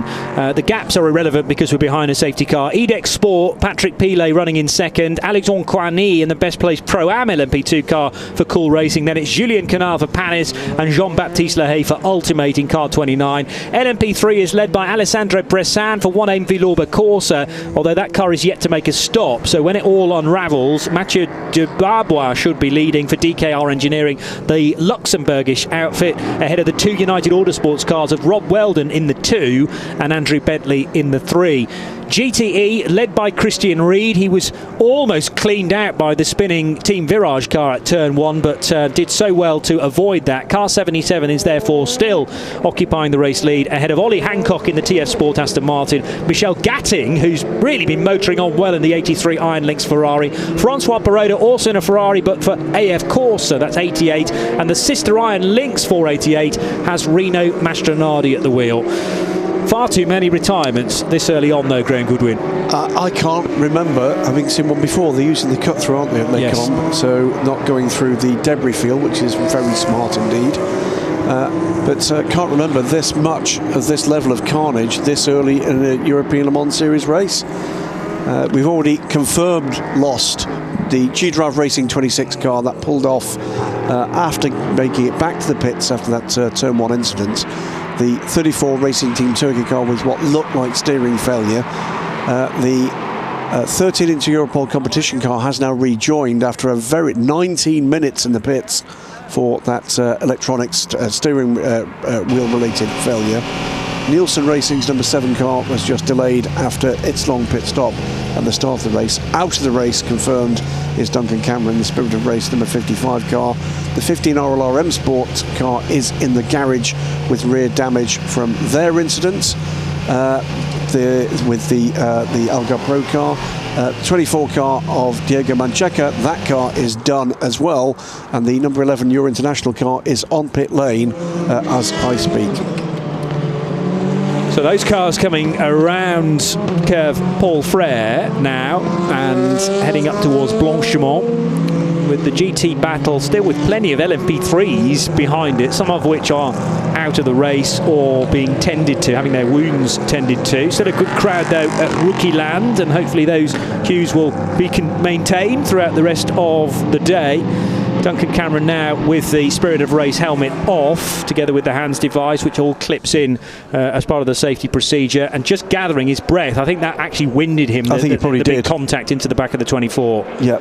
Got a lovely observation position there. If he wanted to watch the race, it's going to be very little comfort to him, I'm sure. But Duncan, yeah, that would have been quite a hit. And it's the shock as well, because you're just not expecting a car to be stopped in the middle of the track at a OK, you've just come through at one of the heavy braking points, but then you're hitting the loud pedal again and wanting to accelerate through Les Combes corner, and as he's accelerating, bang, no chance to react, to go to the left or the right.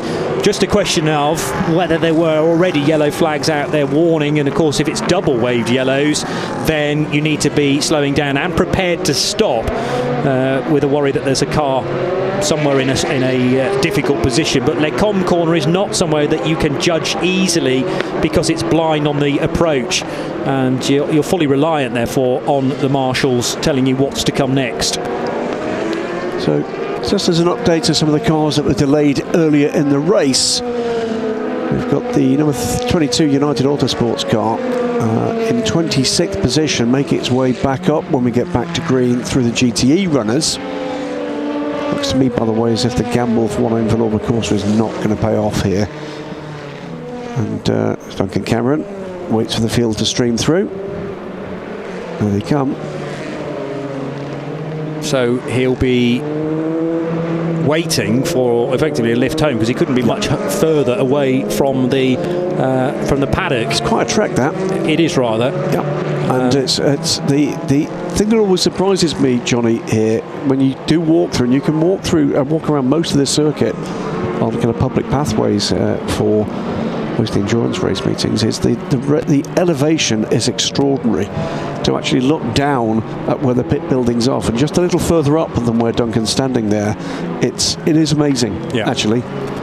Well, I was able to enjoy the viewpoint from where Sign-On is this weekend, from what do they call that huge grandstand that overlooks the Rallycross track? The Sky View Lounge, something like that. Anyway, sounds very Vegas. I haven't been that far up to be able to see the cars actually from behind down into Eau Rouge, and then as they climb up towards Raidillon, all you can see is the car's roof because of the rate of incline there. But when they reach the top of Raidillon, that's not the climb finished, because visually from that viewpoint I had on Friday, they continue the run uphill through the kink, and then the Kemmel Straight, unless you've walked it, is still quite a climb. Actually, it is quite the elevation. I mean, nothing like Eau Rouge, but still, you're still gaining height before then the highest point of the circuit at Les Combes corner. So that's one advantage that Duncan Cameron has got. If someone can get a bicycle to him, he can freewheel all the way back home. Absolutely. Bit of a raindrops keep falling on my head, but he'll feel like no they raindrops there. Safety car is in this lap, by the way. We'll be back to green flag running, and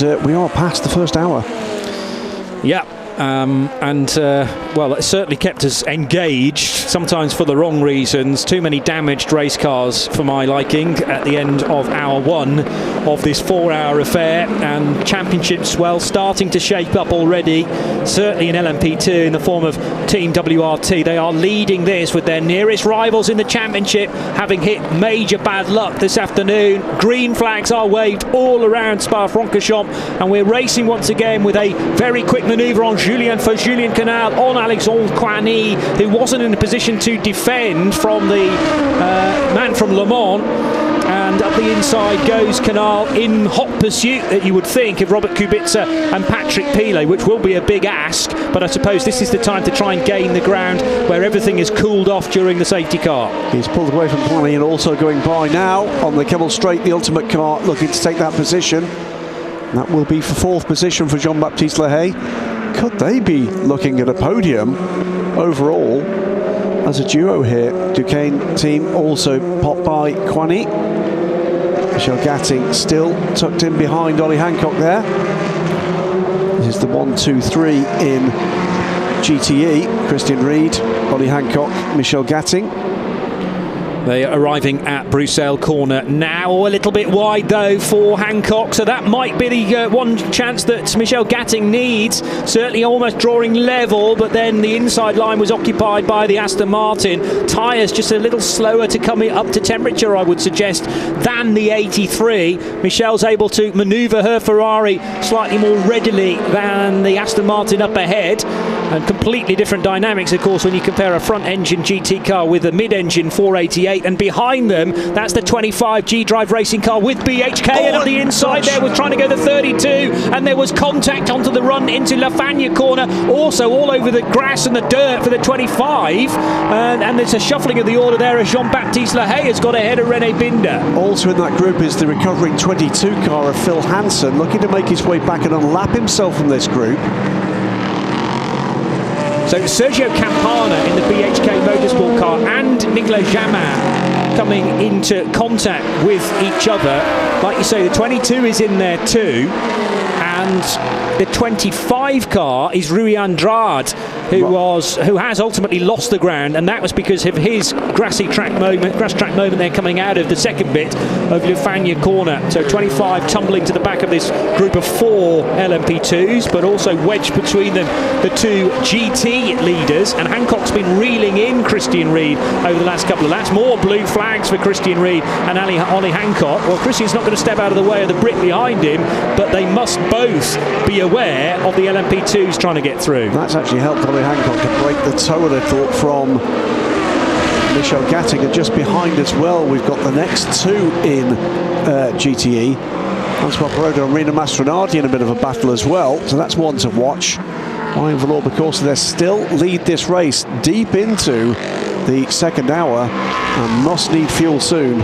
Mastronardi to the outside, his way is blocked though by the Bressan driven car, the LMP3 leader, wanting to go on the left hand side of the circuit, and Rino Mastronardi had such a good run out of the kink onto the Kemmel straight. He's got him anyway, so did it on the run then onto the long straight here at Spa, and the 80 car has got ahead of Francois Perrodo. Rino Mastronardi up to 4th position in class. Drive-through penalty for the JMW Motorsport car. The hands over Rodrigo Sales. That's for the contact earlier on in the race for the car 6, the Nielsen Racing car, at 10:14. That changed. Nico Jamin has gone ahead of BHK's Motorsports 35 car now. There's lots to play for here, isn't there? There's also no kind of pattern to this at all. There's so much changing, and that is testament to the fact that we've had a couple of safety cars and then cars in different pit stop rhythms. Was there more contact? Oh, this is the 66 and the 6, yeah. So from earlier on. So this was very early on in the piece, in fact, opening lap from memory, which involved Sales, as you mentioned, and Nick Adcock. Now, the Ultimate car trying to keep behind it the Duquesne team entry of René Binder, and Binder has already got ahead of Alexandre Coigny. Nicolas Jamin for United Autosports should be able to do likewise. There's about 2.3 seconds though separating Jamin from Coigny, and now here's Binder's opportunity, but no, the door is sort of squeezed into his face rather than being completely slammed shut, and Jean-Baptiste Lahey does at least prevent René Binder, the Austrian driver, from slipping through at the first corner, but Binder appears to be faster to me on single lap speed, and maybe just a question of time before he can wrestle 4th position away from Jean-Baptiste Lahey. But after a good overtake a moment or two ago from Julien Canal, he's now clear in 3rd position and got to eat away at 7 seconds to reel in the 2 race leaders, who are separated by less than a second now. Robert Kubica from Patrick Pilet. 66 takes the drive through. Neither this 29 car nor the 30 car behind, by the way, have had a podium finish this season. The best of the 2 of them, the 30 car, did have a 4th place finish at Le Castellet, but there have been how many 5th place finishes between the pair? 3. 1 for the Duquesne team last time out at Monza, and 2 in the opening 2 races of the season for the Ultimate pairing. Trio as it was at that point, but potential for a podium for either of these cars. Reasonably mouth-watering. Patrick Pilet not being dropped here in any way by Robert Kubica. It's under a second, has been since we went back to green flag racing. I'd be interested actually to have a look at the average lap times during this particular stint, and actually Pilet is just about edging Kubica, but there's some safety car in there as well which will confuse matters. But during the first 16 laps before either car pitted again, on average times, Pilet the faster. And yes, this is definitely the second place car closing in on the race leader, Robert Kubica. Now, tyres potentially have something to do with this, because I think WRT double stinted in their last pit stop, so they will have just done fuel and thrown Kubica out on the same set of Goodyears, whereas EDEC might have rolled the dice and said it's worth changing tyres and seeing how far up the field we can get. De Barbo to the outside of Michel Gatting. It is the second place car in LMP3, putting a lap on the third place car in GTE. These battles get well mixed up now. Rob Weldon, by the way, is right there with De Barbo in third place, just behind the pink and black Ferrari. Yeah, Patrick Pilet beginning to look pretty racy, isn't he? Very dirty offline at Lecombe corner. That's, of course, where the incident happened between Diego Menchaca in the 24 P2 car and Duncan Cameron in the 55 Ferrari. So it was already pretty dusty and dirty offline there, and to add to that, little shards potentially of bodywork, although the track staff have done a tremendous job, as they did yesterday at Raidillon, in sweeping clear any smallish fragments, but you just never know. That was the reason why the safety car train, when it was running behind safety car, went via the escape road. We see that sometimes in start line incidents when cars are sent through the pit lane instead, and real heads-up decision that from the race officials. One to watch just as this race begins to unwind. 18th position now is Phil Hansen, beginning to get in amongst the LMP3s. His next gap, though, is almost 100 seconds, but after that he's a minute off the lead, so he'll be working that gap now. That's the rate of closing that's one to watch with the LMP3 train to see whether or not there's any prospect at all in the remaining 2 hours and 45 minutes of a meaningful finish for the 22 car. The only car really, I think, at this point that can stop WRT to the title.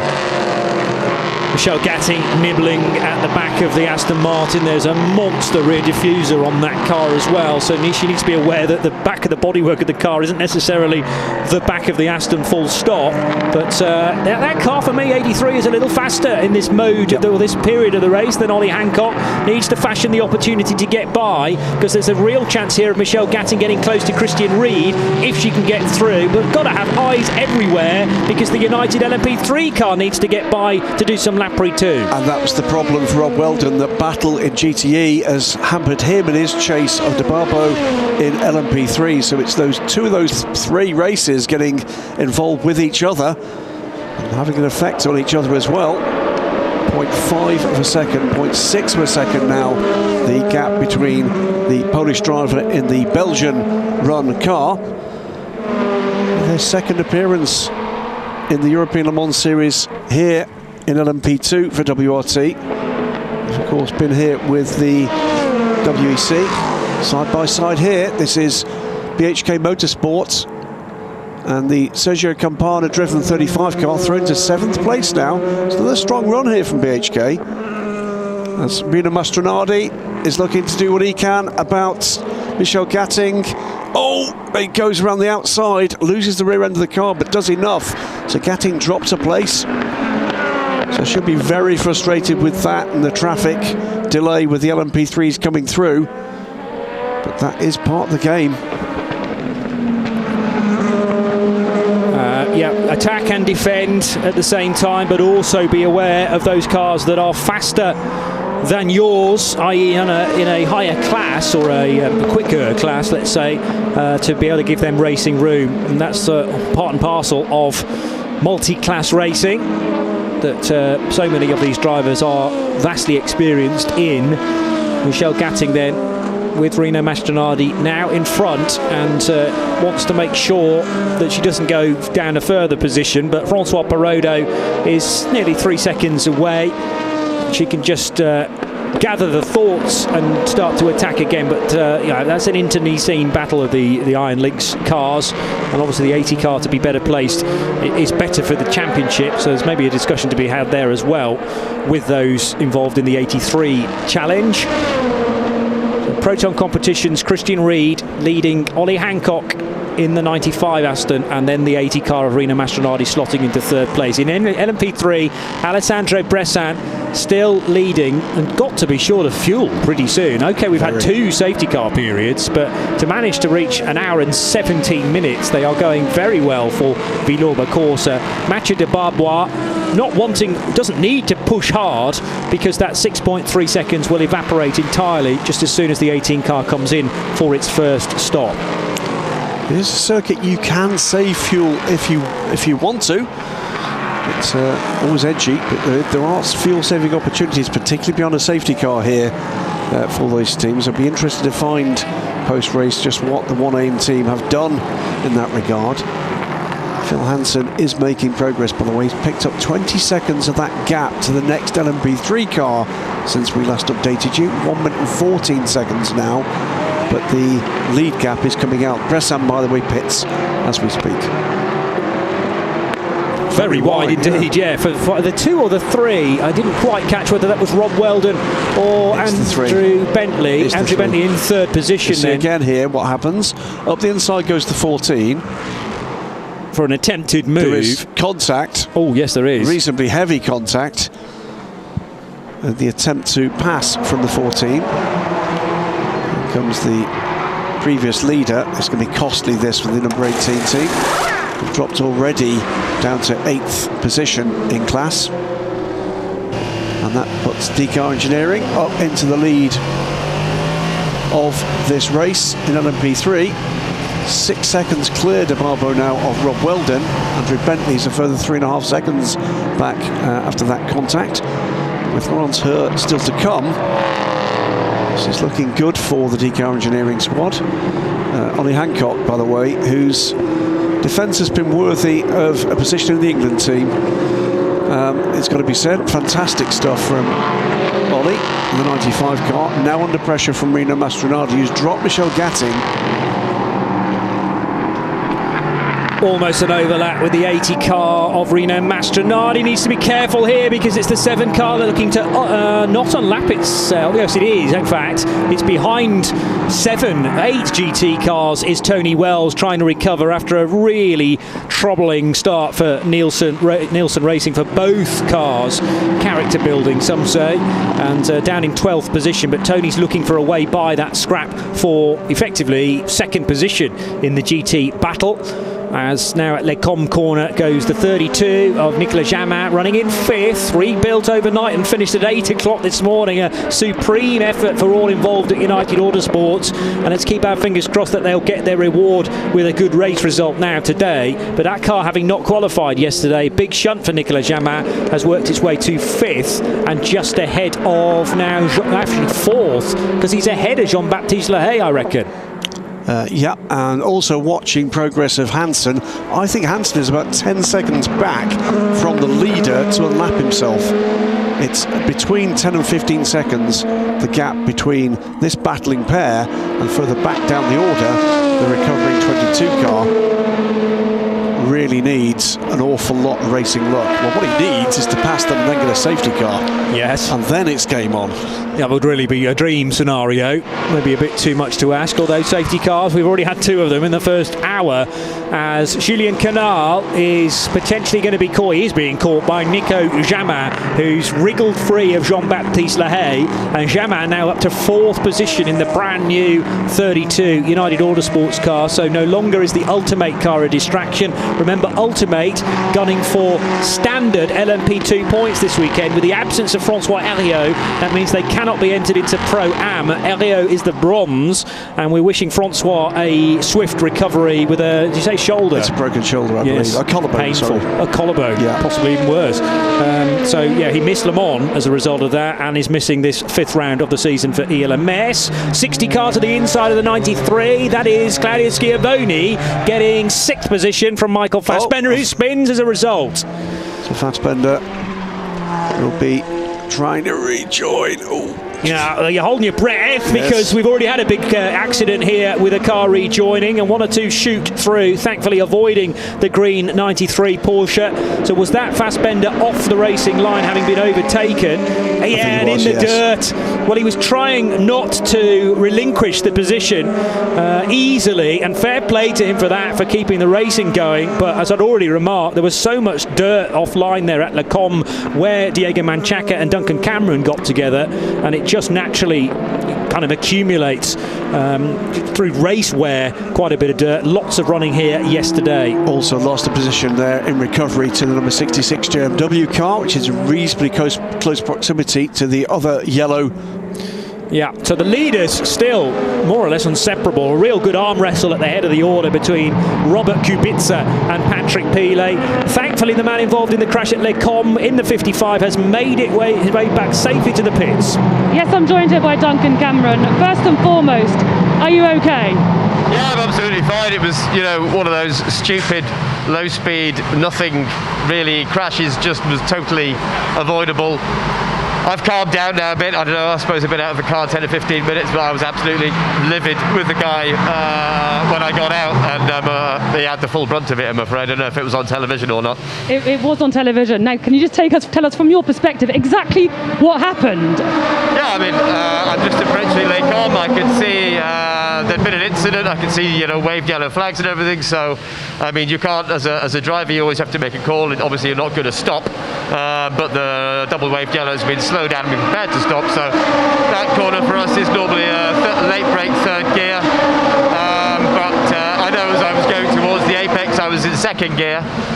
So I'd slowed down more than you would normally. And I could see the car. It was parked on the other side of the racetrack, on the curbs, facing sort of slightly the wrong way. And I was going plenty slow enough to, you know, avoid him. That would be, he was parked basically on the apex of the racing line on the other side of the circuit, which is where I would normally be wanting to drive.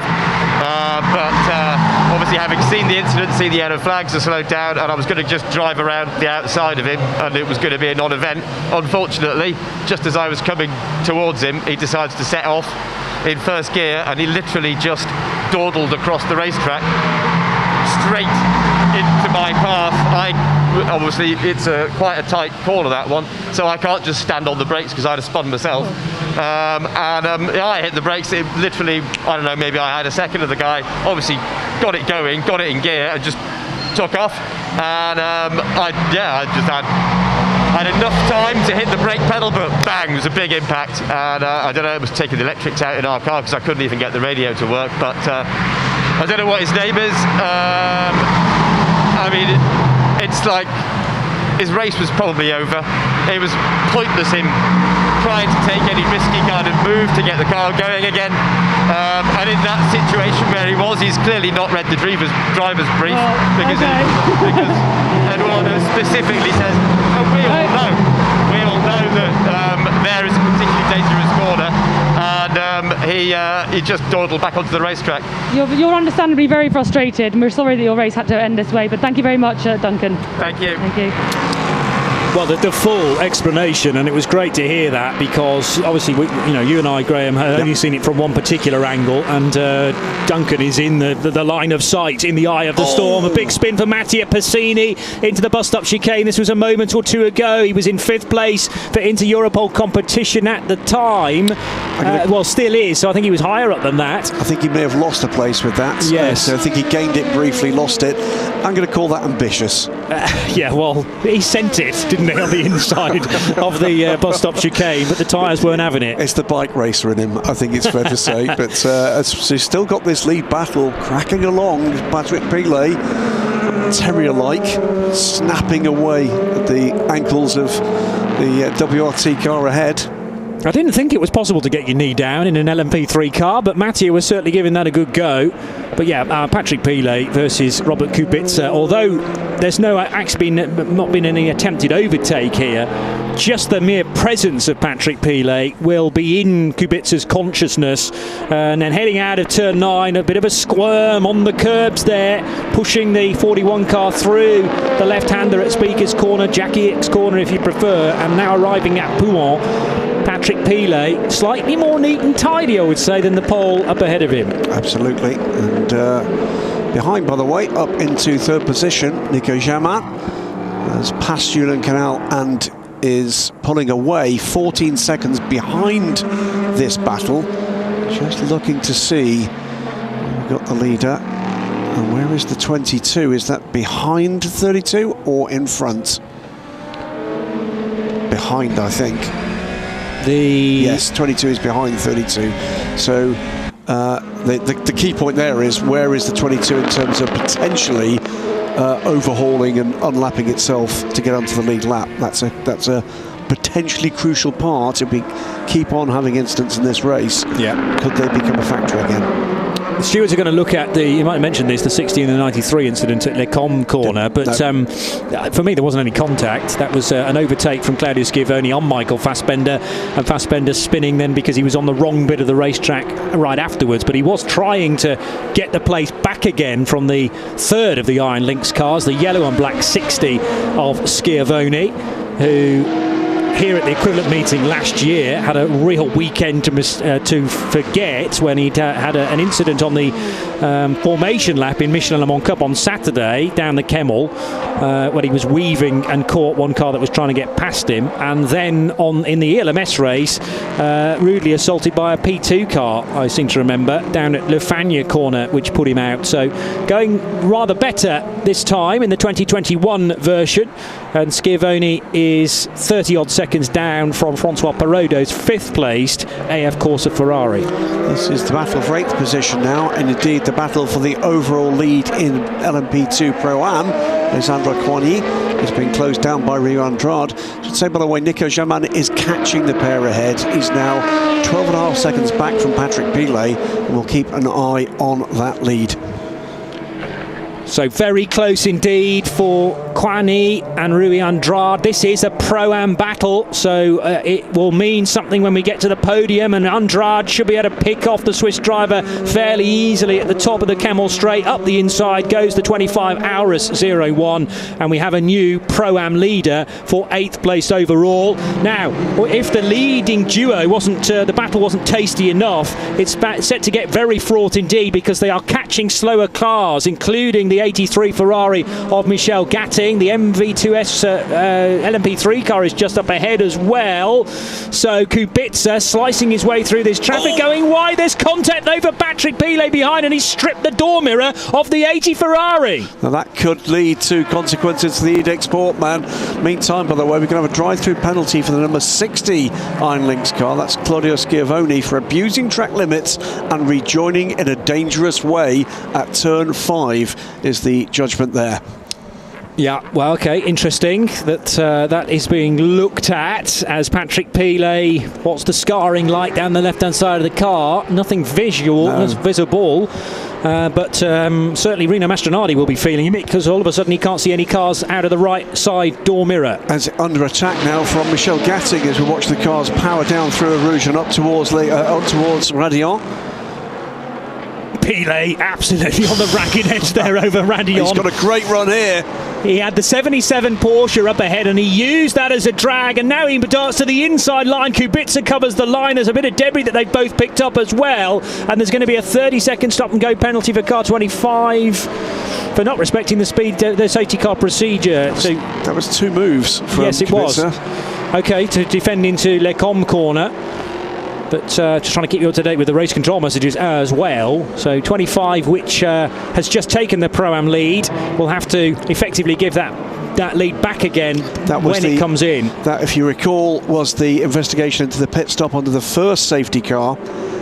We're told that was under investigation for not obeying the process, so that will cost them. So Pilet got a much better run through Eau Rouge and Raddy on the previous run through, and got a very good toe on the 41. There's the initial drift across the track from the Polish driver Robert Kubica to defend initially, but what you're saying is then he shouldn't have returned left to the middle of the track. It looked like 2 moves to block. You know, the defence would be that he took his line for the corner. But once you've elected to defend, you've got to stay there, really. Well, as particularly because he chose to defend as far over to the right as he could. It was a straight block for the first. He's allowed to defend the line, but that did look a bit more like a weave. Yeah, I see what you're saying. It might be that if Kubica does that again, then the officials will really take a real look at it. as one of the Nielsen cars peels off to pit lane, but we're more concentrated on the leading scrap, 0.7 of a second between them, and the fact that we've had, another safety car period after the first, does that mean we're close to now these cars needing to be refueled again? Not a million miles away from it. Nico Jamin now under 10 seconds back from this battle and catching. They came through as a result of that battle, something like 2:11, although actually last time around, Jamin, the 2:13's in traffic. 19 laps on this current stint for both Kubica and Pilet that stopped during the full course yellow. Both of the safety cars have fallen at a point where really none of the teams could take advantage, because remember, as soon as you get a safety car, the pit lane is closed for the next 3 laps. It's another drive-through penalty, this time for car 14. It's this car, that's Passini in the Inter-Europol car, for causing a contact with car 3 at turn 1. That was where the car just ran way wide, didn't it? It's a rear section of bodywork, the rear tail section being ready to eat export, by the way. Okay. I wonder if that was a result of the brush with the Ferrari. Ollie Hancock has pitted the number 95 car. This presumably will be a driver change. I would expect so. Yes, because Hancock's been driving it for just over an hour and a half, so that's definitely his drive time done and dusted. And they need to get, I was going to say, they need to get the bronze John Hartshorn in as soon as possible, so that he can do his minimum drive time. Ross Gunn still to come, probably to do the final 90 minutes, depending on whether there are any cautions in and around that area to force their hand. This is the battle, by the way, for 4th position. Julien Canal under real pressure now from Jean-Baptiste Lehay. I can see whether or not we can see any damage to that rear section of the Edex Sport car. I have seen a picture of the Edex Sport team preparing a rear clip for that car. Into the chicane at the end of the lap goes the WRT car, as Patrick Pilet behind him will peel off and head for fuel. So my feeling that these cars had run to about the distance where the fuel tank was getting rather empty, as WRT are doing the exercises prior to their stop as well, but it'll be Kubica in the next time around for the home team. Pilet in on this lap though, and rather than a straight fight on pit road, therefore there will be a lap apart, but Patrick Pilet, who's driven superbly for Edex Sport, will switch now to either Paul Lafargue or Paul-Luc Chatin. Okay, it looks like tyres ready for that car as well, so Nico Jamin for the moment up into 2nd place, and he's just 8.8 seconds back from the WRT car now, as Pilet helps the incoming driver with belts. So it's 20 laps in total for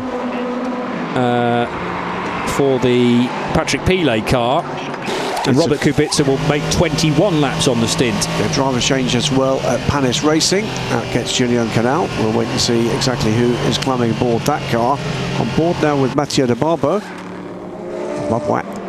and he is pulling away from Rob Weldon, 16 seconds to the good. Other driver change to report, by the way, as the 83 Iron Lynx car comes in after a great stint from Michel Gatting, is that the Proton competition car, Michael Fassbender, has finished his stint. Ricard Leitz takes the wheel of the 93 car. DKR then heading towards the end of this lap, and these cars can go quite a bit further on the fuel window than the LMP2s, 60 minutes just about.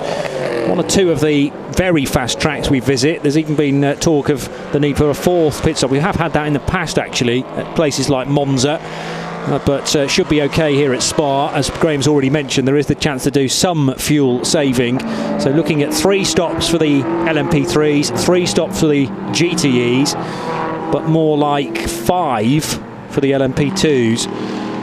And as I say, if there's a full course yellow again, that might force 1 or 2 decisions to be made. Just being kicked up by the GTE leader Christian Ried and the chasing Rino Mastronardi. Mastronardi definitely faster in clean air. In fact, he picked up 0.6 of a second on the German on the last lap alone. And round the outside of the BHK Motorsport LMP2 car, Christian thought about, or rather being overtaken by the LMP2 car and put there to the dirty line. And here comes Rino Mastronardi spotting the opportunity. Christian's going to close the door though as they head into the bus stop. Great stuff from the number 77 driver, Rino Mastronardi, showing his class. Pit stop here for United Autosports, and that will be the second place car. Nico Jamin, the rebuilt car overnight, amazing, ran through to second position from the back of the grid, back of the LMP2 grid. Another lap starts with these battling GTEs. And it's Yifeye ready for the 41.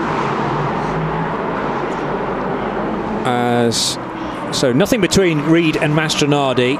Kubica in a moment or two, but Jean-Baptiste Lehay has come down pit road together with 3 other cars, and now Rino Mastronardi, with the bit between his teeth, heads onto the Kemmel Straight.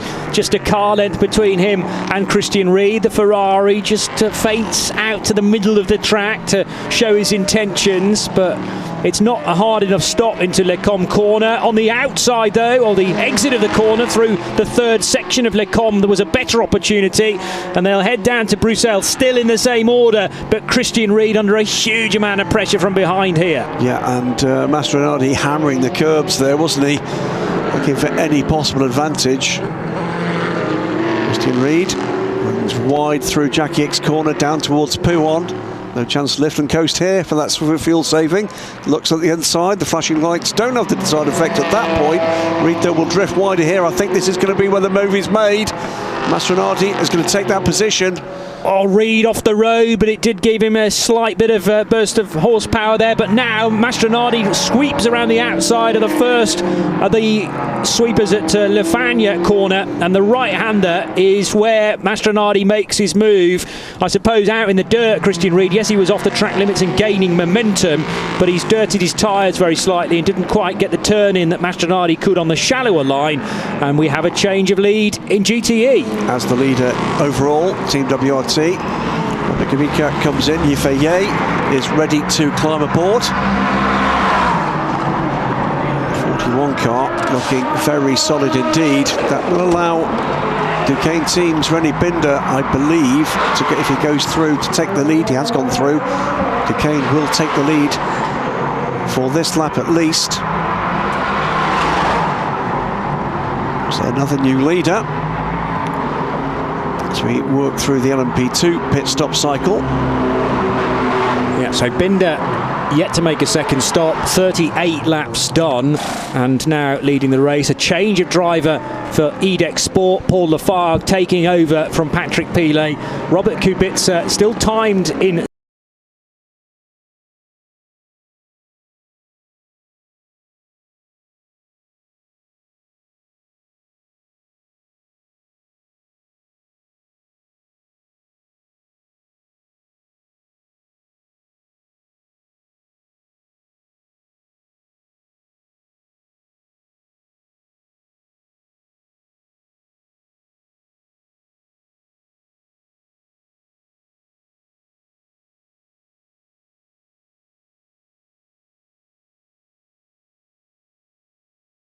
times. Yes. I can't think, they've not a penalty, have they? Well, it was a very quick stop last time through at only that would be fuel only. 58 seconds. You can do fuel in that period of time. He must have been back in, because Manuel Maldonado would not have been brought aboard in a 59-second stop. No. Well, that's true. So maybe they did the driver change, and then the very next lap he came in for more work. What an entertaining drive it was for EDEX Sport. Let's hear from the man who did it. That's right, I'm down here in the IDEX Sport garage, joined here by driver of car number 28, Patrick Pilet. Now, when you pitted and with for your driver change, you were 0.7 seconds behind Kubica in the lead. Just tell us about that, and you seem disappointed with his behaviour towards the end of that. No, I mean, the first corner was a bit of a mess. I mean, I have a really good start, and I think Hanson, he just totally lost the start. But then it turned. Kubica was inside, I was in the middle, I cannot do anything, and unfortunately damaged my front splitter. But it was okay, I was still managed to be P3. Then at the stop, we managed to change the nose pretty quickly, and the car was really good. Yeah, with Kubica I was catching him a bit in the traffic, and it's difficult when you are behind another car. But the last straight, yeah, he just cut the radio on totally. He cut like 6 times in 2 laps track. But anyway, it seems like the track limit is not the same for everybody. And in a straight, he didn't close the door, so I go to the right, then he pushed me in the grass. So he broke again my flicks, but anyway, it's okay. Besides that, the car was good. The guy did a good job.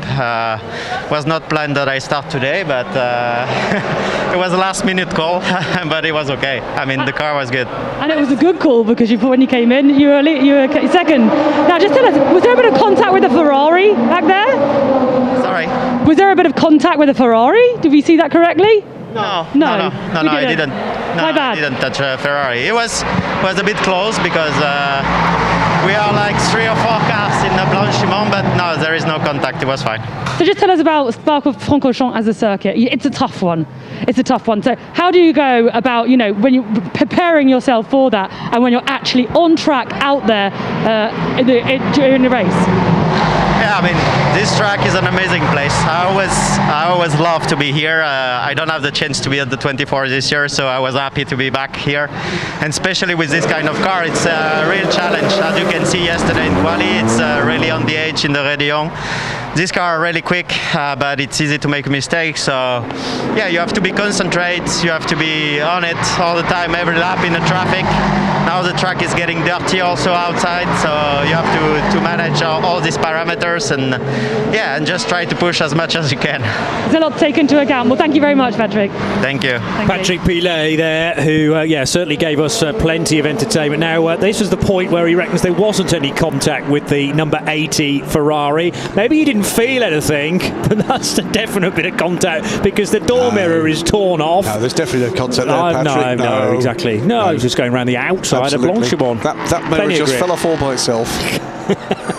I'm sure he would have felt something though from a big heavy 1300 kilo GT car nerfing into the, well, he was sort of driving into the side of it, in fairness, and the GT car nowhere near as manoeuvrable as an LMP2 car. The problem from Patrick's perspective is he's chosen which side of the Ferrari is going to go, and once you've gone to the right, that's where you've got to stay. Clearly was not happy though with the move we were describing at the end of the Kemmel Straight. No, I think he's right. Actually, that was, I think as I saw it and he described it, so he may be a little bit wrong about the lack of contact. I think he was right about that defence. Well, he said it removed some of my flicks, I think he said. So like dive planes, at least one of those has maybe come off. Yeah, they've changed. They said they changed the nose on the car. Well, that was after the turn 1 incident with Phil Hansen, but maybe we're on to nose 3 now for car 28.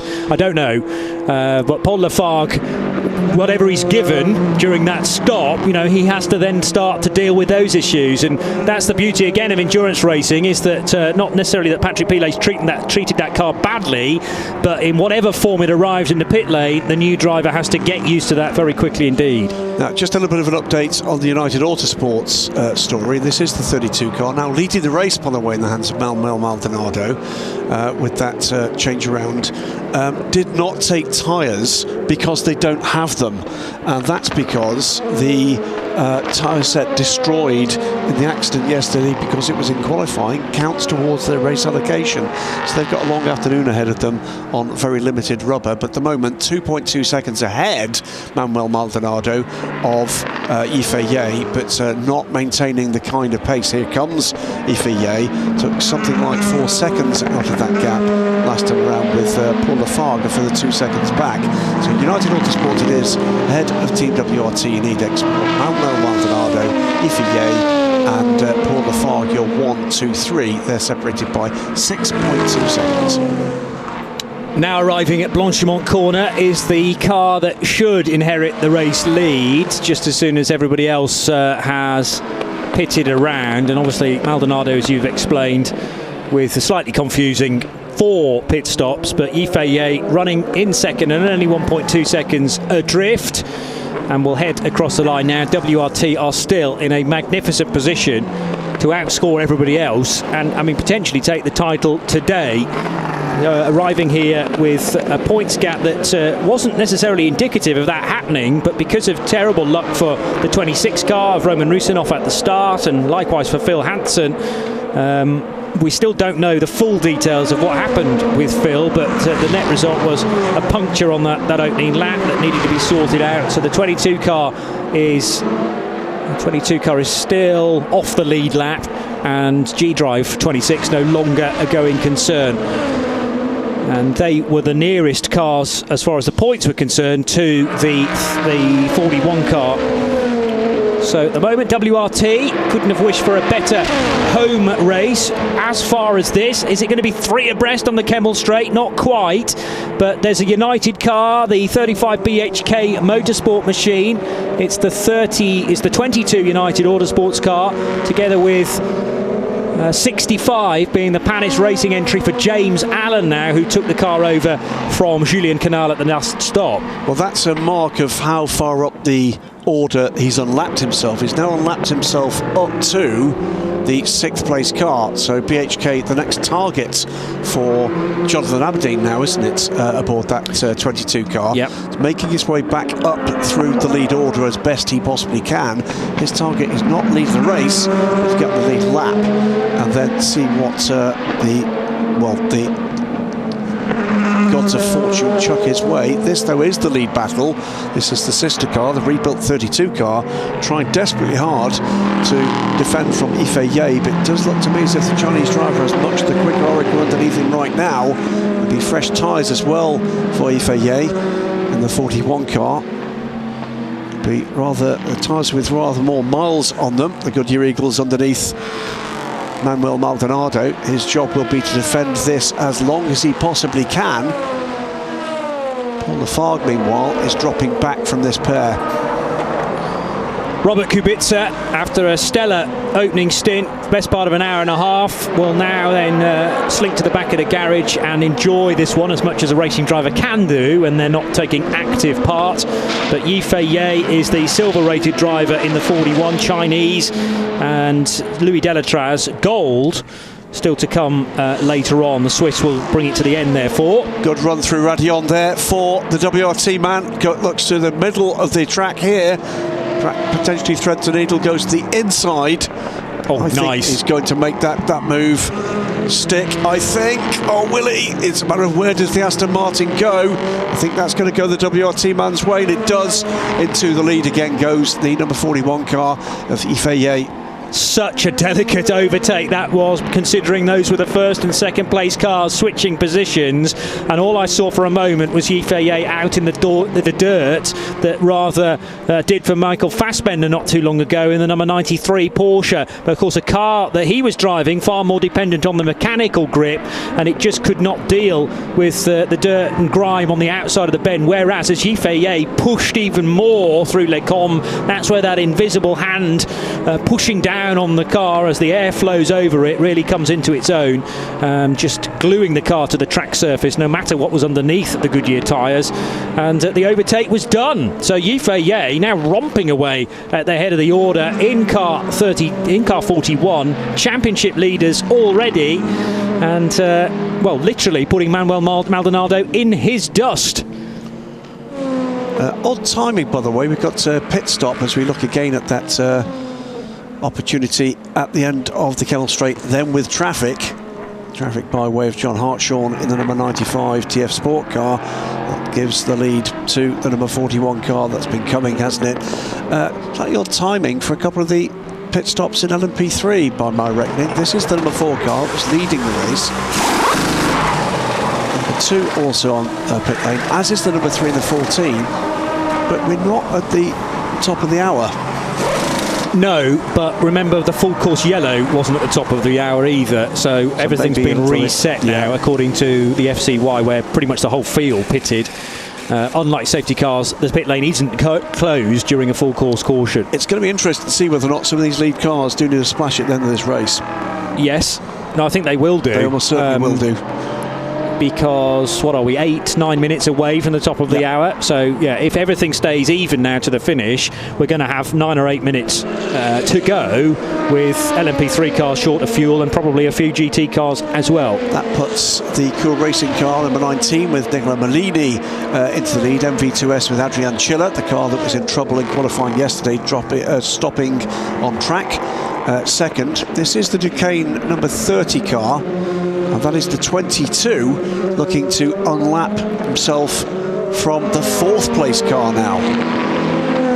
So Jonathan Aberdeen is making good progress here, and he's back into It's 10th in LMP2, 12th overall right now. So beginning to make progress up the field in a meaningful way and into a point-scoring position.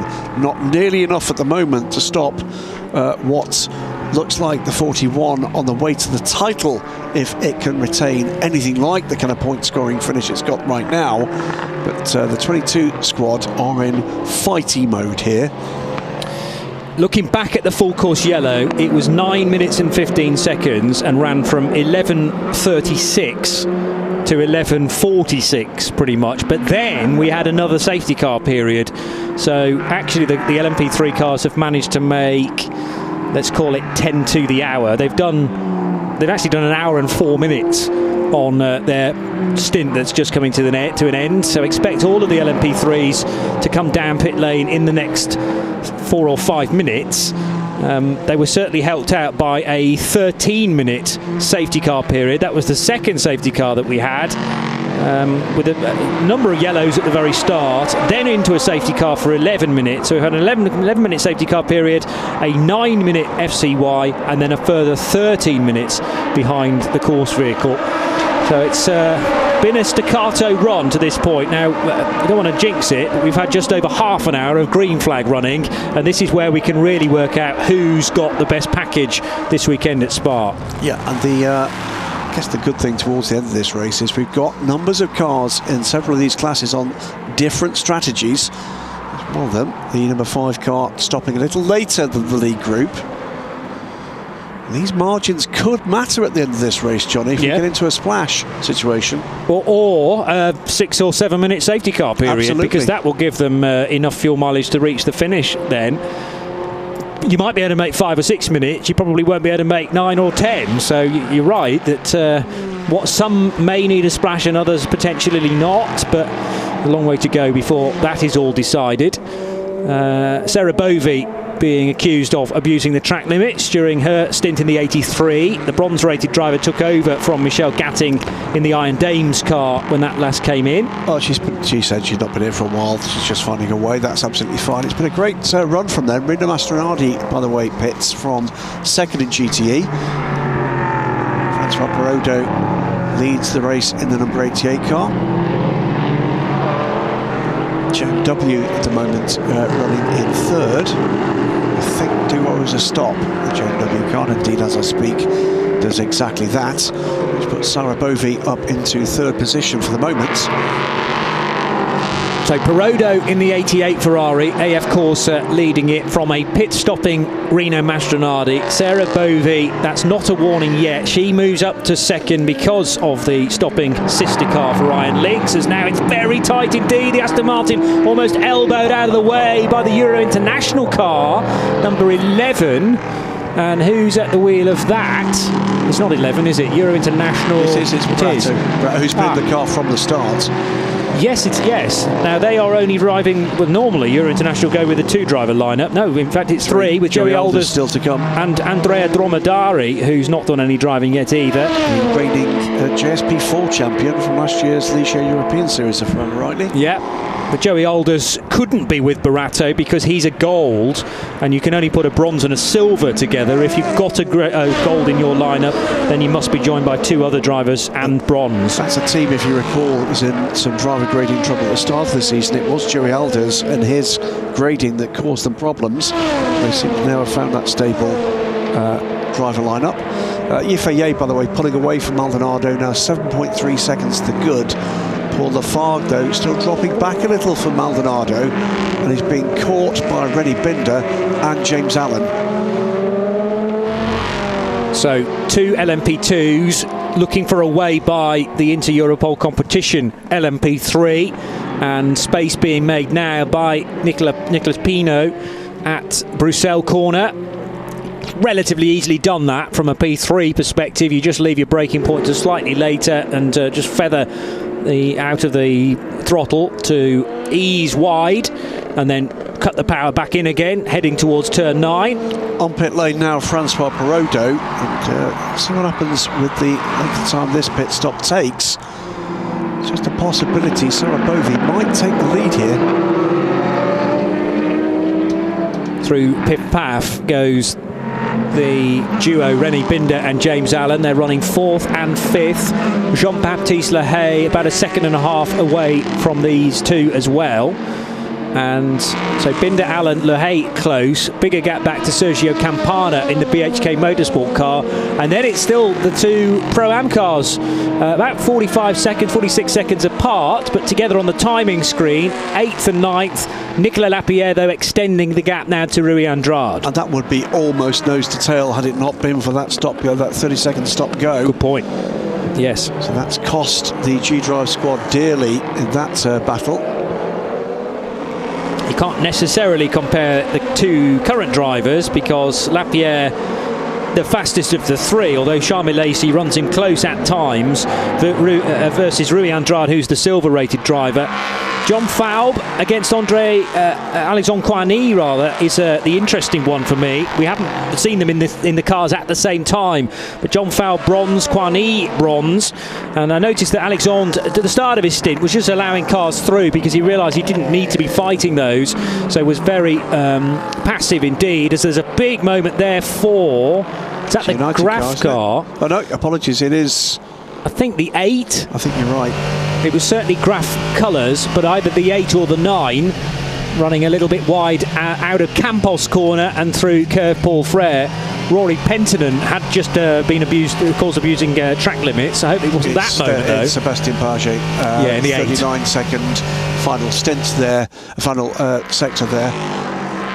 But Rory Penttinen has got a warning flag at least in the number 9 car, again for track limits, similar to Sarah Bovey. Sarah Bovey does now lead GTE from Manu Collard, just climbing aboard the 88 car. 10 seconds to the good at the moment.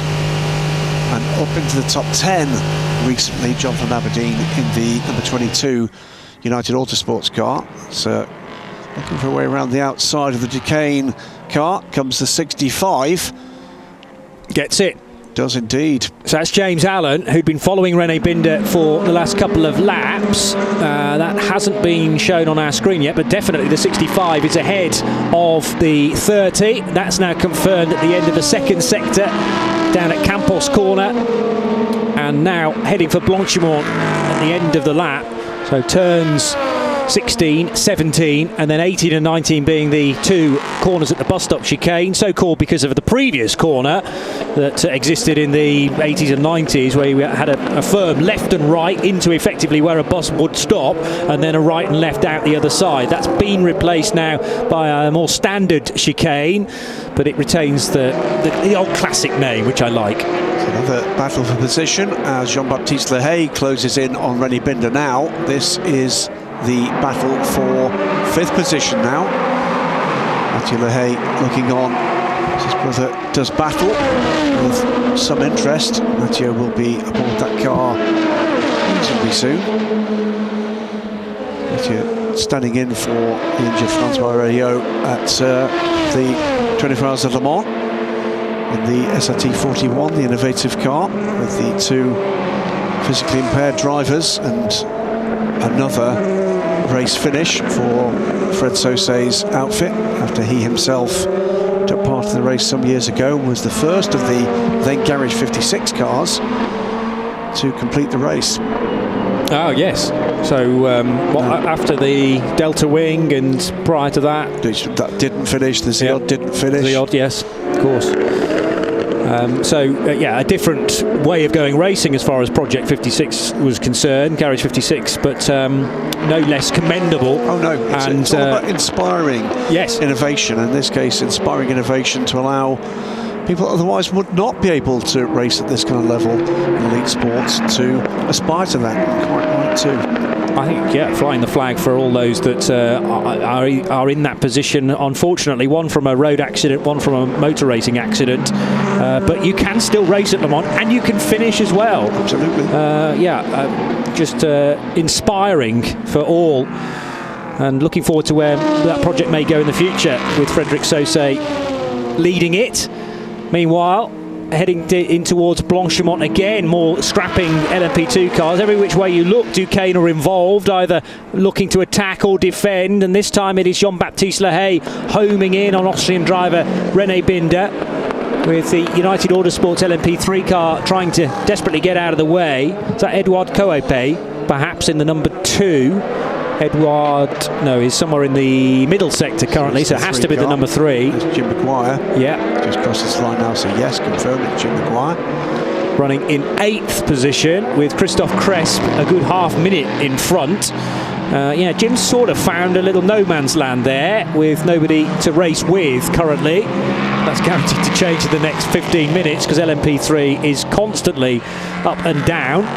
So we ended up, after all those first hour shenanigans, with a top 10 of LMP2 cars, tailed for the moment by the United Autosports number 22 car, which is not catching the leader overall to unlap itself.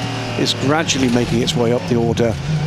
The overall. Oh, that was closer, and I think a bit of a brush at the end of the lap there. That is for the lead. It is for the lead. Nicholas Cruton, championship leader, no less, in the Cool Racing Ligier versus Laurence Roux, who's taken over the Duquesne of DKR Engineering. Well, isn't this a potentially significant battle then for what may occur? Not just here at Spa, but when we get to the final race of the season in Portugal next month. The number 13 car of Martin Hippert is in pit lane as well for Inter-Europol competition, by the way. But what about the run for Laurence Roux through Eau Rouge, through Radillon, now through the kink onto the Kemmel Straight and chooses the outside line. We have seen overtakes around the outside into Le Com corner. He's got a much better run than Nicholas Cruton and doesn't even need to make the bend. Wow. And so that is a straight line advantage from that Duquesne over the Ligier. Has quite got any kind of answer to this, and I think the answer is he really doesn't. Laurence Roux, what huge strides he's made coming into 2021, and huge confidence being shown by DKR Engineering in this young man. Has already tested LMP2s. I think a lot hangs on as we see. This is the move coming into the bus stop, and we think contact at the third time of asking. 1, 2. Yeah, maybe not. I think they just about avoided it, but he was making his intentions felt. There was Laurence Roux, and it's actually a light for light. You're comparing two silver-rated drivers here, but Roux, surely in the next couple of years, if he wins a title, definitely will be a gold, but might even need to be reassessed by those judging the rankings, because Cruton is silver, as is teammate Matt Bell, actually, but Bell is able to hold more consistency through the course of the race, and I'm sure Matt's being held back for the final stint, particularly because of Matt's performance yesterday in the Michelin Le Mans Cup. I mean, some brutal overtakes, not because of contact, but because of full commitment down towards Eau Rouge, I remember particularly. Exciting race yesterday, it most certainly was. Yves is pushing on hard now, 20 seconds to good over Manuel Maldonado. Paul Lafargue now holding that gap. James Allen still closing. Rennie Binder being dropped and into the clutches of Jean-Baptiste Lehay. We can see here, see what's going on behind in LMP2. Substantial gaps, but some of them closing. Sergio Campana being dropped by this group and being caught by Nicolas Lapierre in the leading car in Pro-Am, but it's a 30-second gap to close there. It's not, by the way, the 24 Hours of Le Mans, but it has been a very long weekend for many, including down at Proton competition, but particularly at United Autosports. They, I'm sure, are, when they can, just getting a couple of like 40 winks in their chairs, their fold-out chairs in the garages, because if you've been up all night prepping a brand new Oreca chassis, this race will feel incredibly lengthy indeed. But at the moment, the 32 car running in second place. If they can get on the podium, that would be some story. Hearing, by the way, from Jeff Carter, the LMS media delegate, that spotted on TV that as Laurence Roux went through, he waved Nick Cruton. Cheeky. He is, he's a cheeky character, Laurence Roux. Loves his racing and has the talent to back that sort of flamboyance up, shall we say. I think there's a bit of a carrot being dangled here by the team. I think you're going to hear if, and probably only if, DKR Engineering actually managed to get the title here, that you might see that team stepping up a notch to LMP2. And I think that's what is the motivation for Laurence Her. Jean-Baptiste Lahaye closer again to René Binder. He's been, well, finding tenths here and there, and generally speaking is faster than the Austrian driver up ahead. René Binder, who has driven in other categories through the years, but found a home now with Duquesne team. Heading now into Bruxelles corner, a little bit off the apex. I think he's on older tyres compared to Jean-Baptiste Lahaye, who's able to take the tighter line through Bruxelles corner. The other Inter-Europol competition machine is in. That must be the 14 and is Nicolas Pinot. There was damage to the back of that car. I think they were looking to fit one of the legality panels on the rear of that car. It's not great news for what I'm presuming must be the first Chilean driver we've had in the European Le Mans Series. Born in 2005, I have him down as, so 16, maybe just 17. Good grief.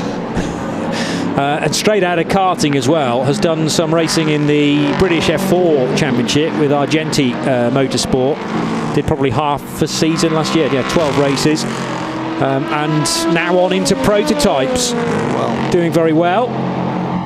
So Pinot, silver rated, waited a while actually for his ranking to come through. It wasn't on the initial entry list, as two yellow and black Ferraris get side by side. The JMW Motorsport one is one with a slightly deeper yellow, just ahead of Jody Fannin. So that is Giorgio Serna-Giotto in the wheel tracks of the Brit. Indeed, Jody Fannin in the art car from Le Mans continues for JMW. Giorgio Serna-Giotto will be looking to get by the 66 if he possibly can. 6th place is up for grabs here. Some 35 seconds back, by the way, from Ricard Leitz in the 93 car now. Still Sarabovi leads the race, but has been closed down by Manu Collard. 10 seconds has become 2.3 seconds. Cooper McNeil is now aboard the 77 car. He's 11 seconds back, with Matteo Grassoni in the 80. Iron Lynx a further 10 seconds back from there. An hour and 51 minutes still to go, and likely to be 2 stops actually for a lot of the LMP3s and potentially GT cars as well, unless there is some sort of calming of the race once more still to come. We've had 2 safety cars, and we've had that 9-minute full course yellow, which did present the opportunity for many to make a stop earlier than they had expected to, and the safety car helped out with fuel mileage for stint 2 as well. So LMP3 is likely to need a stop just before the hour mark, and that will be at 9 minutes to the next hour, but crucially 9 minutes to 3 o'clock as well for a lot of them. So a splash required, and maybe for some of the GTs as well, which will really throw the cat amongst the pigeons. 2.3 seconds between Sarabovi, who leads GTE, and Emanuele Collard in the AF Corsa Ferrari number 88. So expecting that gap to come down. Cooper McNeil, who is appeared in the WeatherTech Porsche from round 2 this season. We were all rather puzzled why it had WeatherTech branding on in Barcelona, and then that became clear from the Red Bull Ring onwards. Absolutely right. Side by side, 2 LMP3 cars, LMP2 cars battling by. This is Patrice Lafargue now under real pressure from James Allen, the winning team from last time out, the 65 Panis Racing team, with the champions from a couple of 3 seasons back, Edex Sports.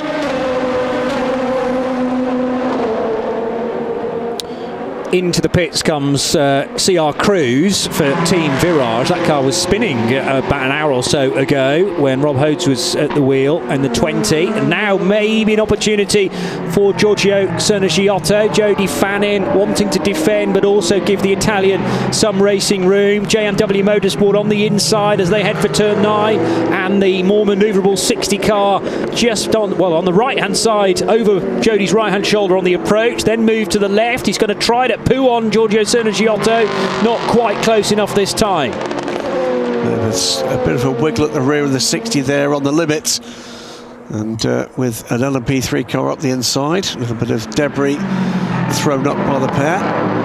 So for the moment, Jody Fannin survives that attack. And Yifei will have to judge this perfectly as well, because he's now approaching this fight in the GTE battle for 6th and 7th. But as the overall race leader, you're going to have to work your way by sometimes very intense GT battles and not knock any dive planes off as you do so. Still this battle between the Duquesne car and the Ultimate Orica for 5th position goes on and on and on. Very evenly matched, this pair. Good clean stuff so far. It's an absolute guarantee that drama will happen within the next 3 seconds. Le Hay to the outside, looking actually for the inside line once they get to the left-hander, but couldn't quite place the car as he would have wanted. So that stealth-like looking Duquesne car, all black with the green detailing and the top of the dorsal fin, just ahead of the cherry red, metallic red and white of Ultimate.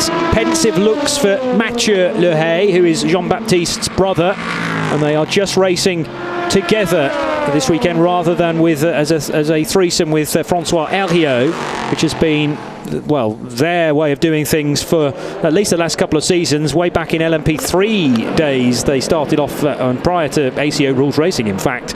They were well known as a combination. If you are, as travel restrictions come off and around and about the roads of Europe, and you spot a red and white truck with Le Hay, it is the family company, and that's the day job for both Jean-Baptiste and Mathieu, is helping running the very substantial family trucking company. Certainly trucking here, and still pushing hard, looking for any kind of error from René Binder, who's doing a fine job at the moment for Duquesne. Well, Mathieu Le Hay is getting suited and booted now, so we can't be too far away from a pit stop for the 29. And how does the stint compare with the Duquesne car? René Binder hasn't been at the wheel, or rather hasn't been in this stint for quite as long as Jean-Baptiste Le Hay. 14 laps versus 16 for the Ultimate car. So expecting that number 29 in earlier, and that will take some heat out of the situation for René Binder, who's definitely driving in his mirrors right now, sensing the speed of the Le Hay car. GTE, Sarah Bovey still out front by now just a second, because Manu Collard closing all the time took how long? Just over a second out of that car in the previous lap, just less than a second rather, in the previous lap. And Cooper McNeil is down in the 222s, which is faster, not quite as quick as the two cars ahead actually. So Sarah Bovey able to outpace Cooper McNeil in this phase of the race. It's points, whilst it sort of feels like it's settled, there are 5 battles under a second for position on the road right now. There's one of them. It is for 3rd overall, and it is James Allen trying to do what he can to get under terms and by Paul Lafargue. He's been on the brakes there from the 65 car against the 28. What's the run going to be like down to turn 1? Andreas Lascaratos, who took over the number 18 car, by the way, from Alessandro Bressan, who at the start of the race led the LMP3 category. There was a brief touch there with the MV2S machine, and was that the Panis 65 with James Allen at the wheel? Difficult to tell, but it was definitely the orange and black number 5 car from LMP3 that was on the outside of Pouhon, with a P2 car looking to get by on the inside. An hour and 3/4 still to go in the 4 hours of Spa-Francorchamps, and a nice scrap developing now for 3rd position, with the faster of the two cars being James Allen running in 4th and closing in on a former champion in this series, Paul Lafargue, Edex Sport, winning the ELMS in 2019. 65 car though is the form team, come here on the back of a first win in the European Le Mans Series, followed that up with a LMP2 podium at Le Mans, so looking for another great result.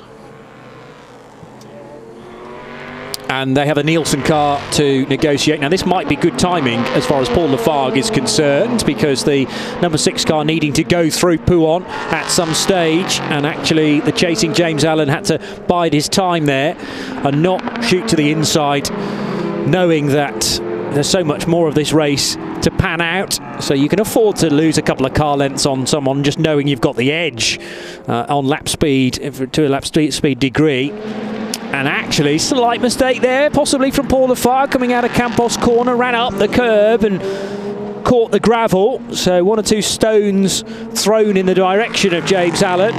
He might be quite pleased he was a bit more distant from the 28 car on that run through the lowest part of the circuit. Turn 14 that leads into 15, which is Curve Paul Frere.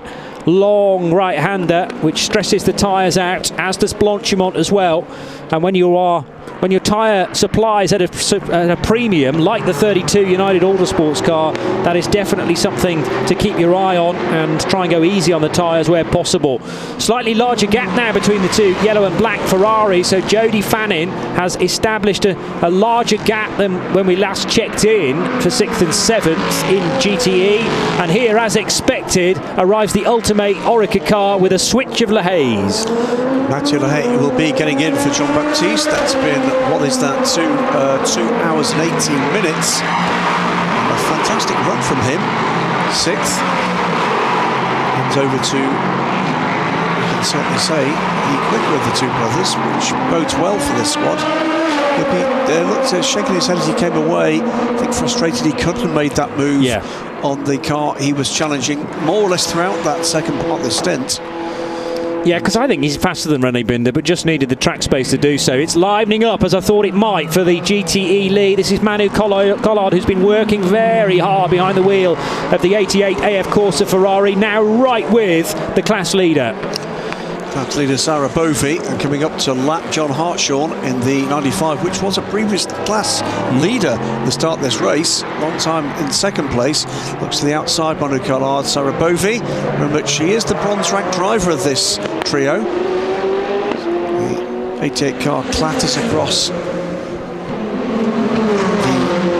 curbs on the exit of turn 1, down through Eau Rouge and up over Radion. Gets the better run here.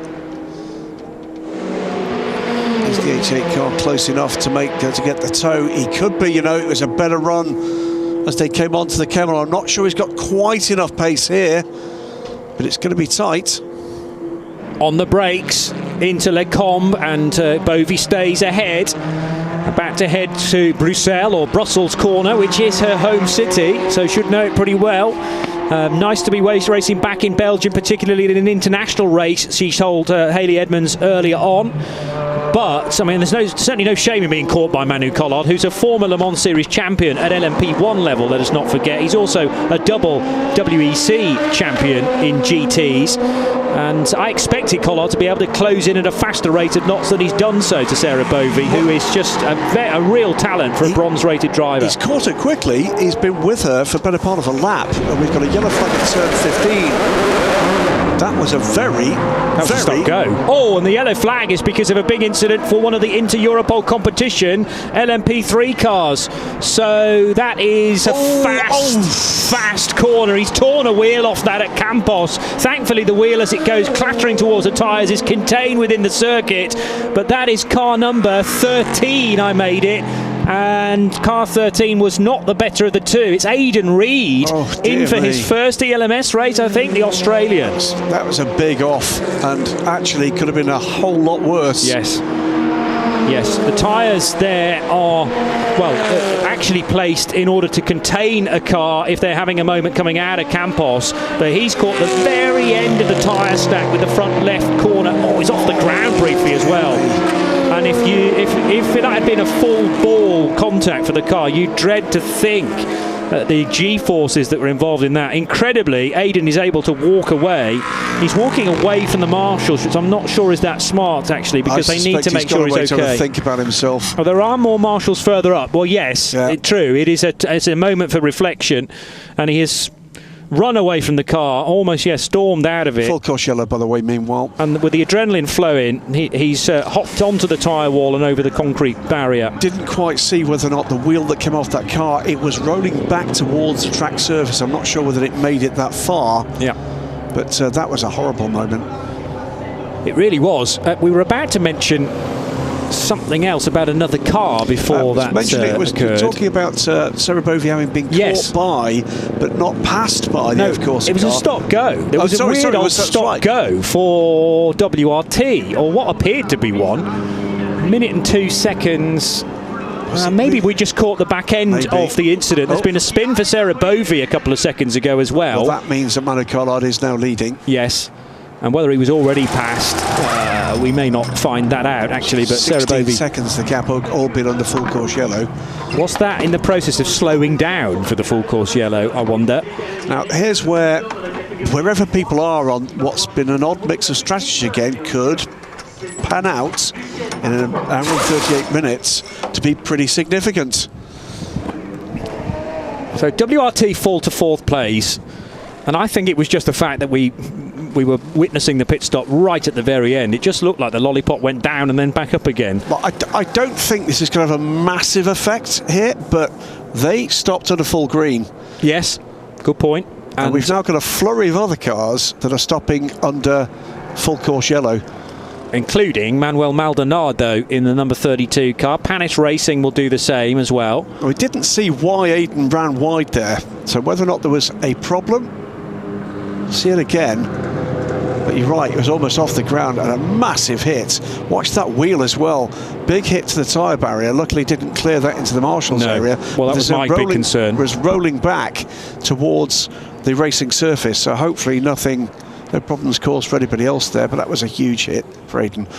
Thankfully, he does look okay, and I suspect he's probably quite shaken by that. Yes, and not the debut he was after in the European Le Mans Series, certainly not. Ran at Daytona earlier this year and at the Sebring 12 Hours with Turner Motorsport in their GT Daytona BMW.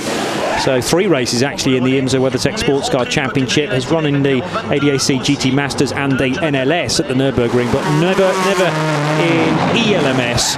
22 years old from Perth. So this flurry of pit stops continues. 65, stall of the engine, and it's re-fired now for Panis Racing. So Team WRT back to the top. We're not behind a safety car, we're under full course yellow, so everyone is circulating at 80 kilometres per hour, but we reckon... I think the gaps will have closed. We reckon the WRT pit stop was entirely under green, whereas everybody else is doing pit stops whilst the WRT car is going at 80 kilometres per hour. So they're going to buy back some time here, and it just depends how much, with the reset button being pressed to a certain degree. Now, Manuel Maldonado will be delighted, I'm sure. They'll have fresh rubber underneath the car this time, as we're explaining the rapid pit stop last time, explained in part by the fact that team were running short on tyres because a set was destroyed in the accident yesterday. Yeah. And they count towards your allocation. 1 or 2 questions being asked from the officials down at United.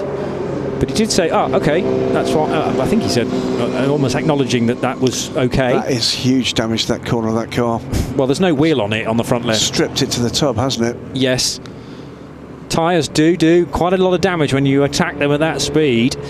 Not that Aiden could do a great deal about it. He'd already lost control of the car, and there's no gravel trap there, deliberately run off to enable you to rescue a moment. But he couldn't keep it out of the very end of the tyre wall. Thankfully, though, the secondary tyre wall, the other side of the Marshall post remained untouched. And therefore, we won't need the lengthy replacement of tyres that we had on 2 separate occasions at Raidillon yesterday.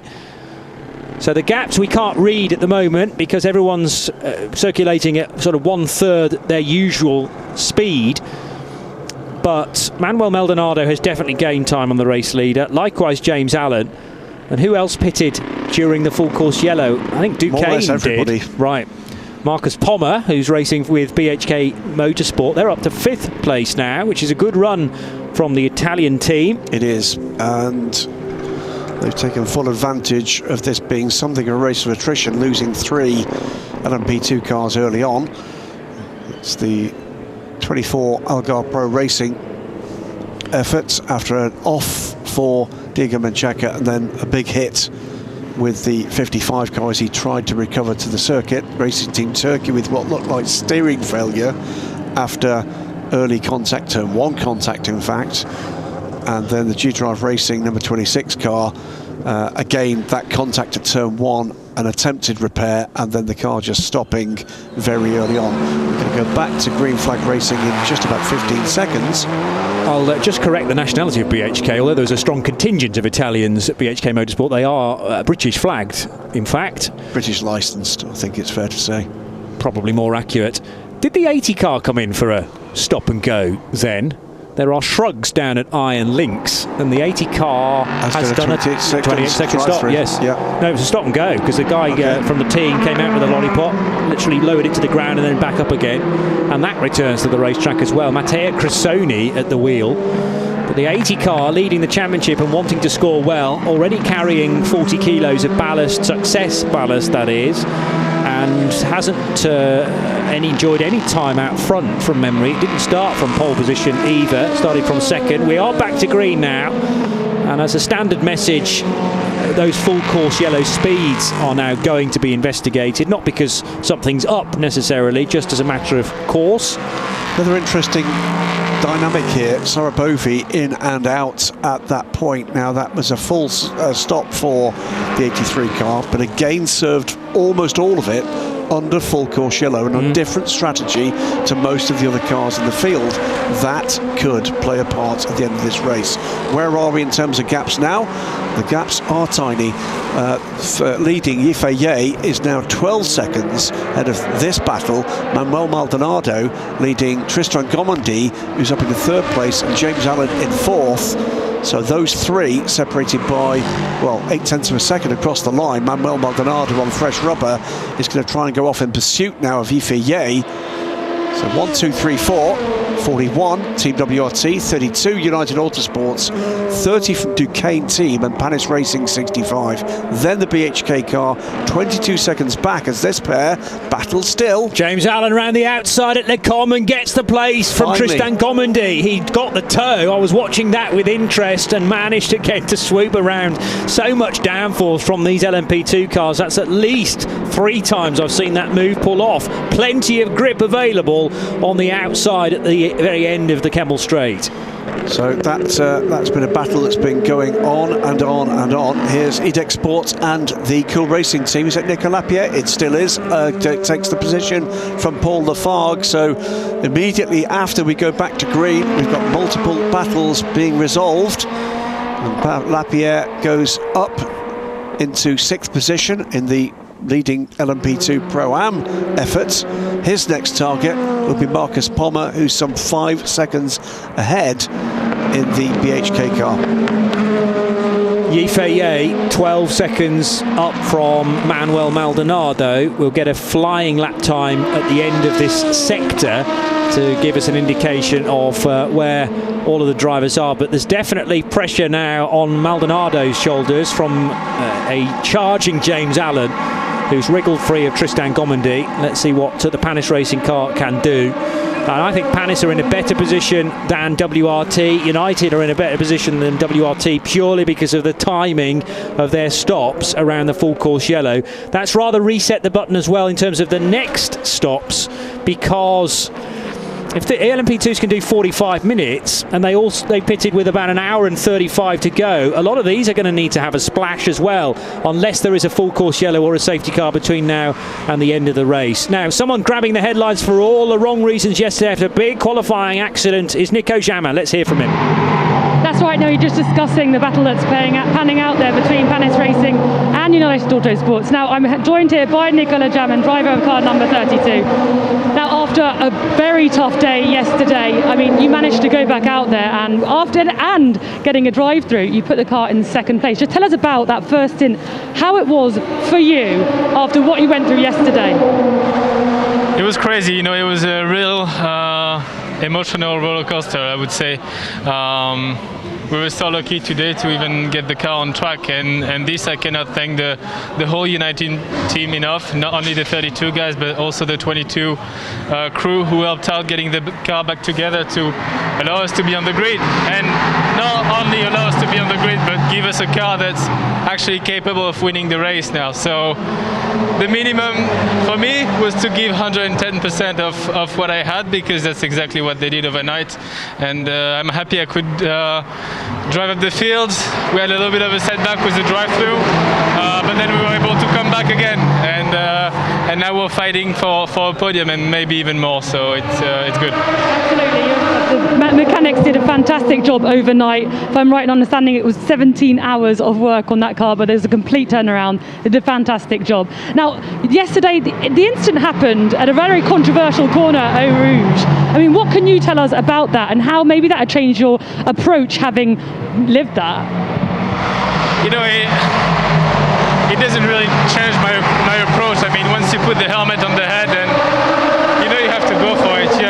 You're starting 13th, you have 12 cars to pass. There's no more time to think about what happened yesterday. What happened.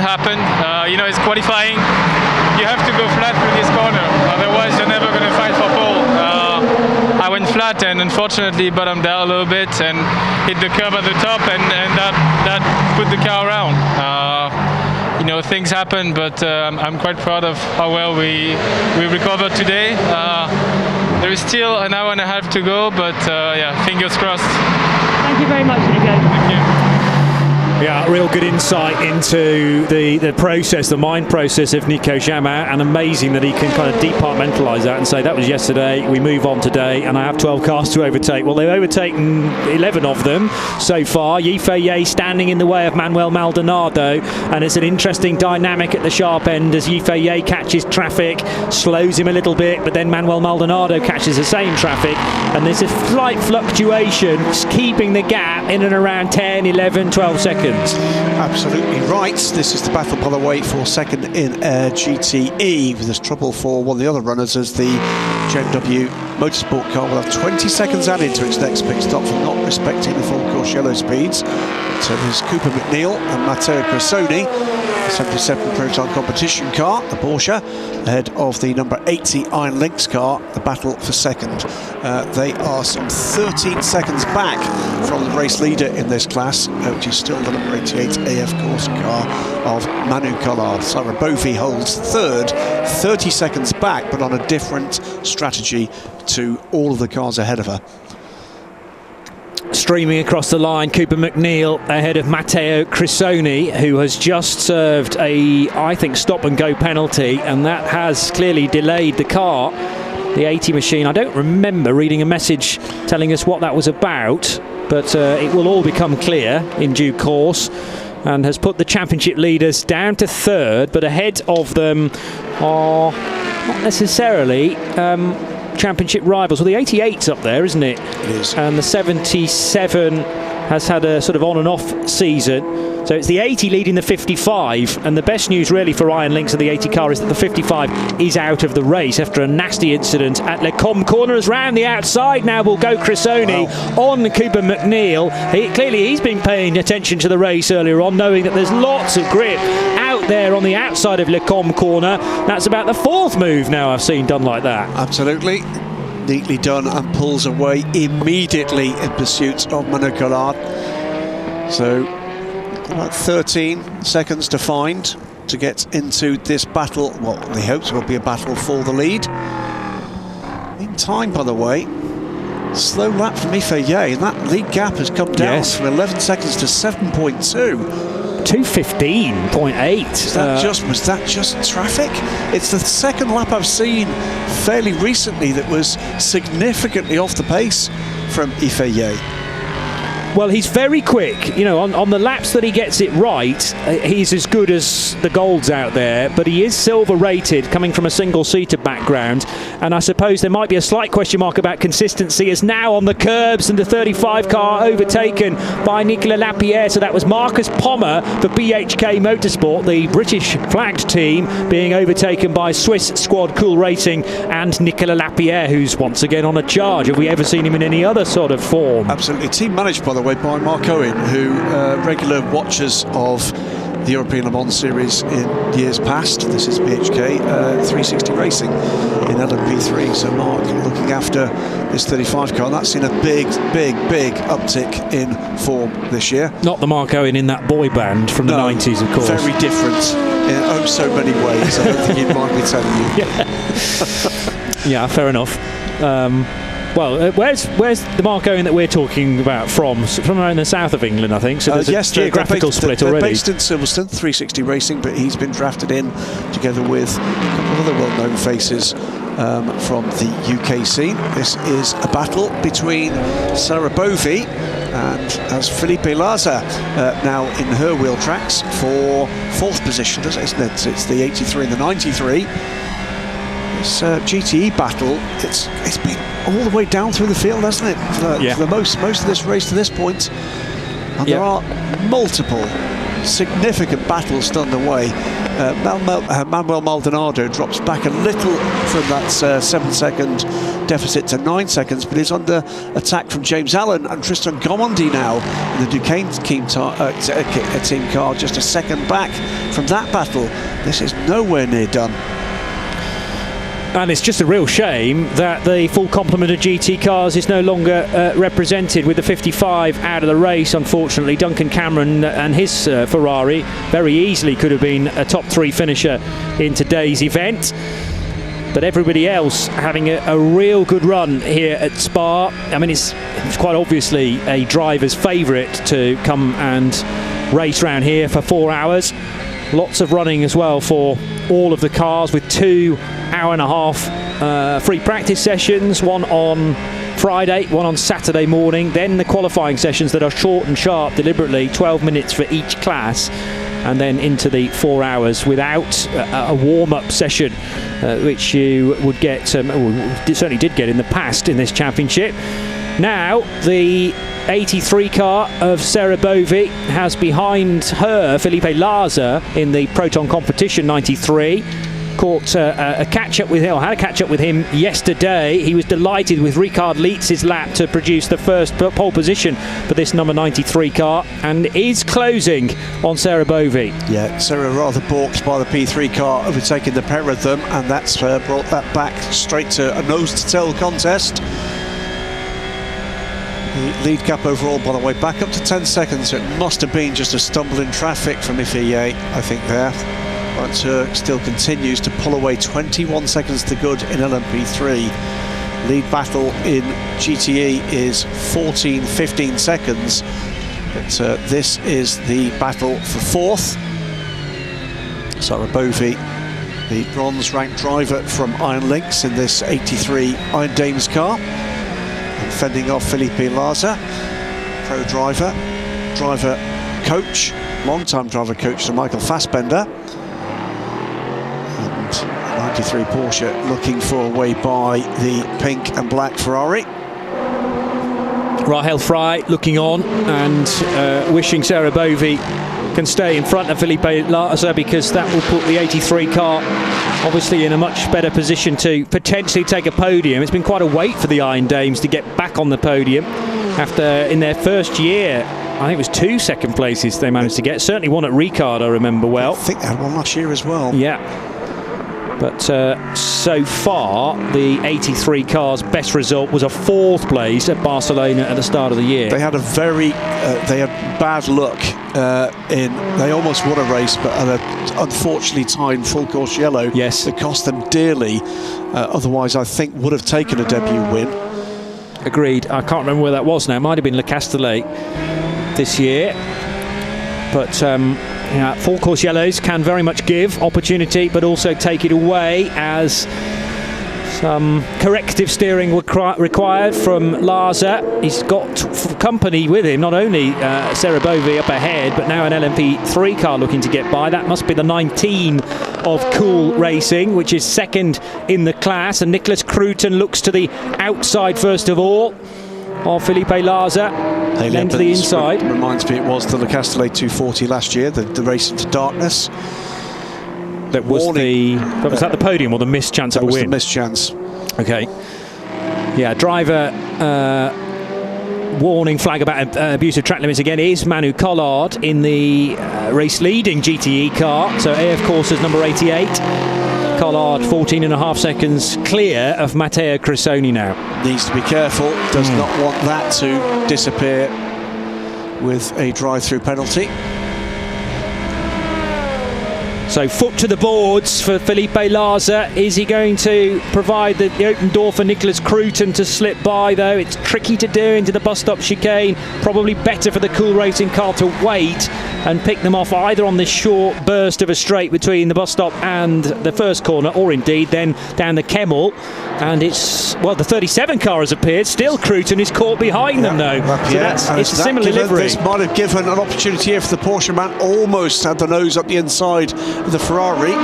So Sarabovi had the better line through there. Has got the power down as they come down now towards Eau Rouge and up to Radion. Michael Fassbender enjoying that. Michael having something to eat, hence lack of mask at the moment, and Ricard Leitz. And already done all of his driving has Michael, so it'll be Ricard Leitz in for the end, looking very, very chilled indeed. COVID mask on, legs crossed, thinking, wow, I've got the pole position lap, 2:16 dead, and hopefully the car will be handed to me in a very healthy position. They're in a great spot to go for a podium here. Depending on where the GT cars ahead need to make stops for fuel. Again, the latest full course yellow has got us out of kilter with the end of the race. Yep. So we're going to have an uneven finish for one or two of these cars, well, most of them in fact. DKR Engineering still leading LMP3 by under 25 seconds now from Nicholas Cruton, but that will be Hoare net extending the lead with every lap. Yep. Cruton, well, he's losing time here behind the two GT cars. He's picked off one of them, number 19.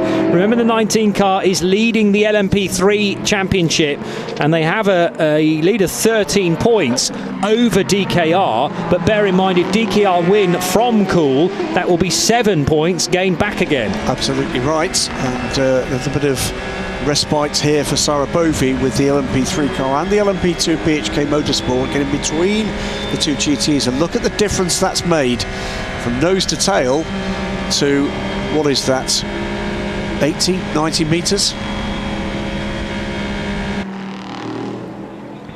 Battle here between the Panis Racing car. This is third position overall. Really means something between James Allen and Tristan Commandy. Commandy catching Manuel Maldonado, what, 3 seconds up the road from this pair. The gap to the leader ahead of that, by the way, 9 seconds. Great job here from Maldonado. Ifeye honest, needs to push to retain that gap, and that, reasonably speaking, is all the chasing cars can do at the moment, is keep that pressure up on Team WRT at the moment, are on their way to the title. He won an Asian Le Mans Series title at the start of the year in LMP3 with United, and has come out of single-seaters, both in the UK but also the Euro Formula Open Championship with Motor Park. But yeah, really taking his talents to two-seater sports car racing very quickly indeed. Only 21 from Venezuela, and running in second place, keeping his head above water regarding the battle behind, which involves James Allen and Tristan Commandy. And after James Allen pulled off such a convincing move around the outside on the run into Lecombe, he hasn't been able to shake Tristan Commandy since then in the Duquesne team car, which is still fourth and trailing Allen by only half a second. As there's now a warning flag to Tom Gamble, who's taken charge of the number 22 United Autosports LMP2 car. So Tom is now with that main bank of LMP2s, within the top 10 in fact, but has to tidy up his lines a little. He's not really catching Gustavo Menezes though. The pair of them are catching others ahead, but he's not catching the car immediately ahead of him. You mentioned Manuel Maldonado and title-winning form in the Asian Le Mans Series. He's looking to get on terms with, of course, the overall Asian Le Mans Series champion, Ifeye. Yes. Won it with the Algar Pro G-Drive outfit. A double win for them, consecutive years. Down the hill goes the fight for fourth position then in the car in fourth position for Sarabovi. Leading the race, Emanuele Collard in the GTE category from Matteo Cressoni. 15 seconds now, that deficit. Nose to tail still, as I've mentioned, between James Allen and Tristan Commandy. And I don't really know why Gomendy then... The overtake looked relatively simple for James Allen. He got a very good run out of Radion and the kink to the Kemmel Straight, and of course using the toe of that car. But now Tristan is in the toe from James Allen and can't replicate the overtake. But it does look like the 30 car is faster than the 65 currently. It does. James Allen is certainly in defensive mode. As the leader manages to get by the battling GTE pair. Another warning flag, this time to Jody Fannin for abusing track limits. So it doesn't take too much imagination to think we might not be a million miles away from a couple of cars being seen on pit road when we weren't expecting them. Well, they're looking very chilled, the guys in the 93 garage. Felipe Larza's doing a good job. Richard Lietz will be taking the 93 Emerald Green Porsche over at some stage. I mean, he could have done it at an hour and a half in, but it's just not sitting right with the scheduled pit stops. They'll know exactly how much fuel is left in the 93, but if it pits in the next 13 minutes, it will have to make an additional pit stop, I feel, unless they go on to uber fuel-saving mode. Yeah. Or they get a full course yellow. This battle, by the way, for third position is allowing Nico Lapierre to close the gap. He's still 20 seconds back, but he has closed that gap from, I think he's probably taken 7 or 8 seconds out of that pair while they've been tussling here. So could the 37 car end up being back in the hunt for a podium position? It might be. Nicolas Lapierre certainly pounding around now, and on the drive time, well, Kwani was in. I didn't kind of take a mental check of how long the bronze rated driver was in that car, but Lapierre seems to have been at the wheel for quite some time now, and may well extend beyond the hour and a half marker. Need to revisit the pit stop history, I think, and work out when that change was made. So it was the car was started by Charles Milesi. Alison Kwani took over at 12:42 and ran for just under an hour. Yeah. And Nicolas Lapierre 12:40 at 1:43. No, it must be 12:43. And has done a 40-minute stint and is now coming close to a further 22 minutes, which will take him to an hour and 10. So can't make the end, Lapierre. No. And we'll need a bit more Alison Kwani therefore. Thank you for sticking with me there. I was doing the mental calculations. I think you did blindingly well. Down towards La Fagna corner goes the Panis versus Duquesne battle, and it's still very much an arm wrestle as well between 83 and 93. Felipe Larza still can't quite get close enough to Sarah Bovey to fashion this overtake. Thought about it at the top of the Kemmel Straight and into Lecombe corner, but just needed another probably half car length, although Bovey's all up on the curve there. Caught a lot of the dirt on the inside of the first corner at Lecombe and might be to some degree a sitting duck this time down towards Bruxelles. She coped incredibly well, actually. Puts the car deliberately in the middle of the road so that the 93 doesn't have an option to get underneath. But a great display from Sarah Bovey. It has to be said, remember, she is the bronze ranked driver of this squad. Despite the fact she is relatively local from Brussels, she is not super experienced here at Spa either, and has done a fantastic job. Led the race briefly in the 83 car, is off strategy with the remaining GTE cars. I think will lead the race again when these cars pit. Just looking at what the gap is to Sarah Bovey, it's 47 seconds. She will go back to the lead, and who knows in the final hour or so what might happen with cautions and strategy. They're in a good position for a big point score here, and a lot of it is because of the pace we saw initially from Michelle Gatting and the defensive driving of Sarah Bovey under pressure, but actually soaking up beautifully. We saw that kind of jink to the inside, the kind of, if you like, the dummy being played there by Felipe Larza. She was just ironclad, straight on her line. Yes, ran a little bit wide on the exits, but she knows exactly what she wants to do here to fend off this Porsche. He looks around the outside this time. Is he going to try and force the error? Now it's going to be a drag race, and I think the Porsche's got it done here, but she's on the inside line. If she's got the pace down the start-finish straight, she'll have the run, and I think she's managed to retain that position, Johnny. Was off the track as she did so the officials might have a say about that, but at the moment she's got the road position, let's say, the inside line at La Source, and again it's another drag race now down the hill, and is back in front of the Iron Dames Ferrari. Great stuff. This is what we want to see. Close, clean racing. Fantastic stuff. Across the top of Radion, well off the track there. It looked to me, the Porsche there, the angle we saw it, was that given additional pace to the 93 on the Kemmel Straight. Just whilst we're thoroughly enthralled by this battle within GT, I'm trying to get my head around the various different drive times that are permitted or not permitted in a Pro-Am car. So in the 37, as there's a bit more of a gap now developing between the Ferrari and the Porsche just for the moment. In the 37, we've got a bronze, a platinum and a silver. So it is a minimum drive time for Kwani of 40 minutes, which he has done.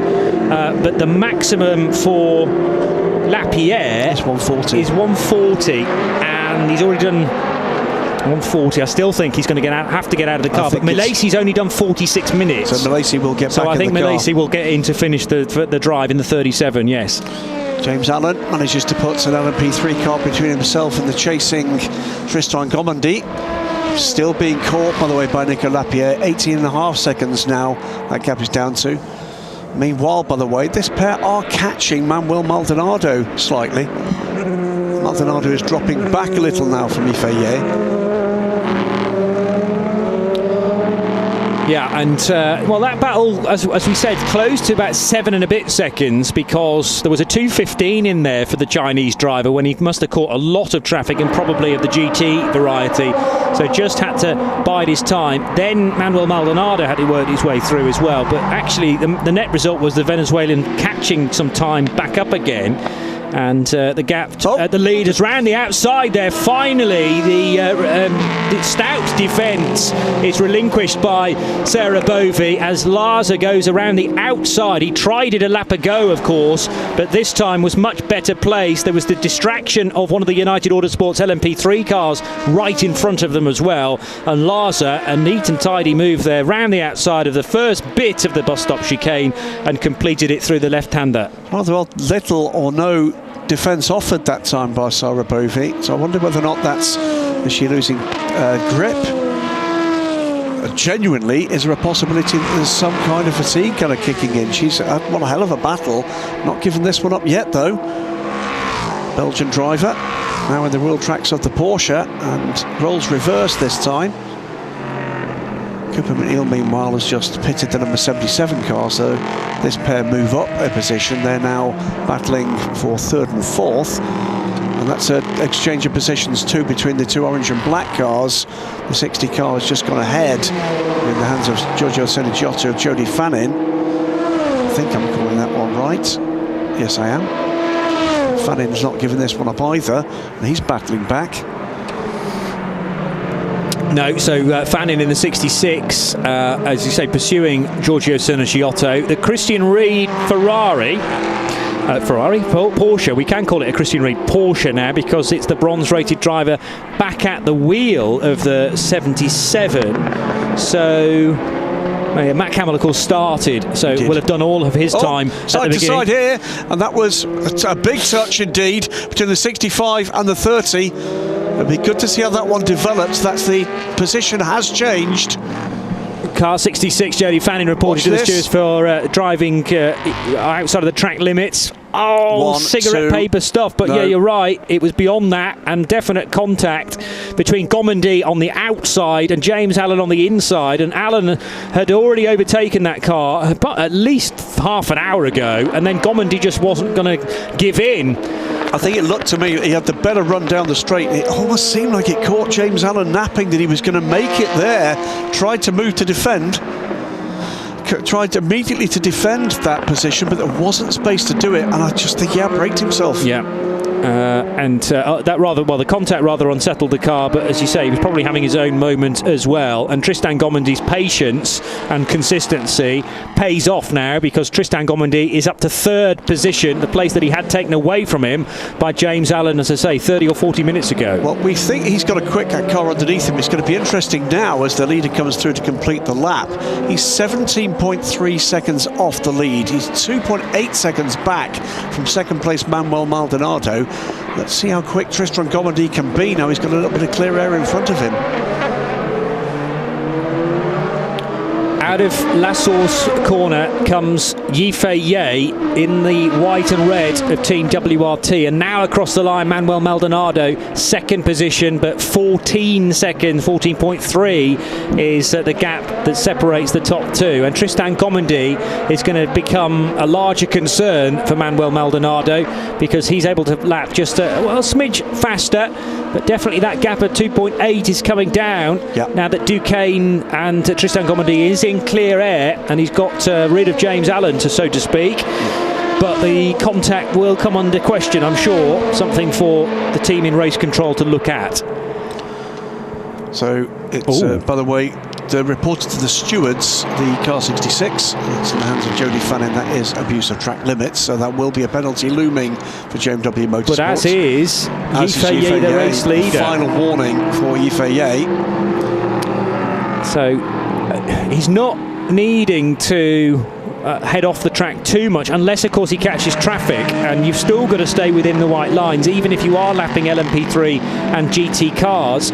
So something to be very mindful of for the Chinese driver who leads the race, with Louis Delatraz still to come.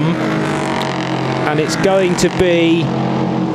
will have to be 2 more stops for the LMP2s, with a very quick stint at the end, as Rahel Fry is not very far away from preparing herself to take over the 83 Ferrari and potentially take it to the podium.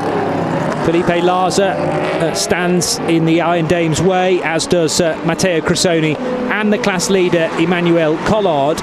Laurence Hoare leading the LMP3 class by 30 and a bit seconds from Nicholas Cruton. They are the top 2 in the championship, but it is the second place car in the championship that leads the race and is set therefore to score 7 more points than the Cool Racing crew. Yep.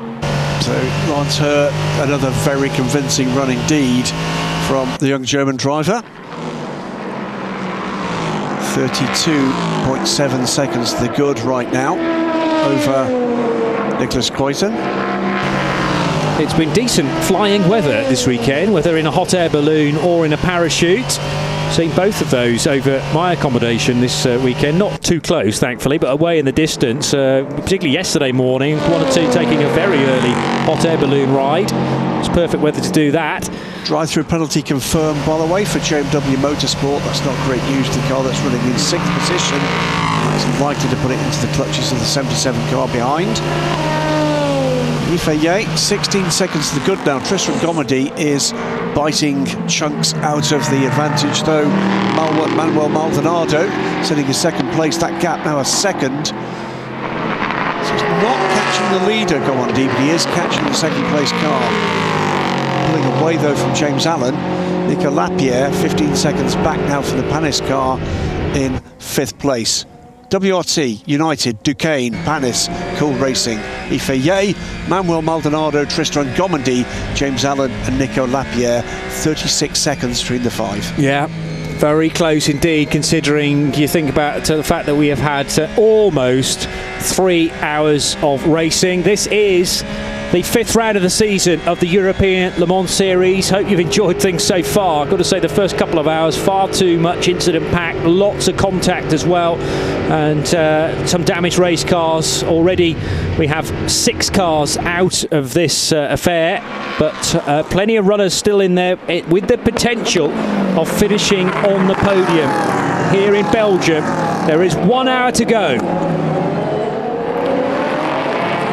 Team WRT have a 16-second lead over Manuel Maldonado's United Autosports 32 car, the one built up overnight, and Tristan Gomondi for Duquesne team running in 3rd position, with now a fuel stop for the 80 crew. This is bang bang on schedule, so will be their final stop, I reckon, for the championship leaders, held back a little bit by the extra 40 kilos of success ballast. And tyres going on, the 80 car.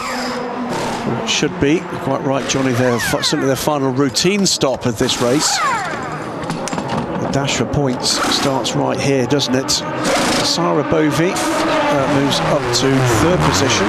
Felipe Larza moves up to 2nd position in GTE. We know those two cars are on very different strategies.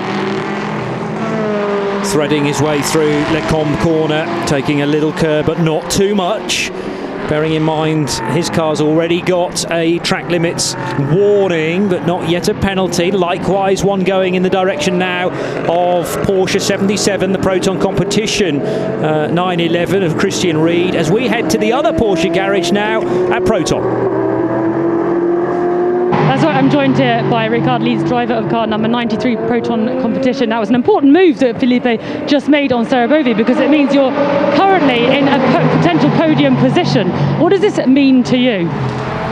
I mean, we are here to have a good result. It's a race for us, so therefore it was a very important move and very fair from the other team to give back the position she gained by leaving the track. So it was very good for us, and at the moment it looks quite okay for a podium position, but it's still 1 hour to go, so everything is possible. As you said, you're set out to kind of really focus on the circuit and the competition as a whole. But I mean, as you say, with 1 hour to go, what is your vision of the race? Say again? What's your vision of the race with 1 hour to go? What are you going to focus on?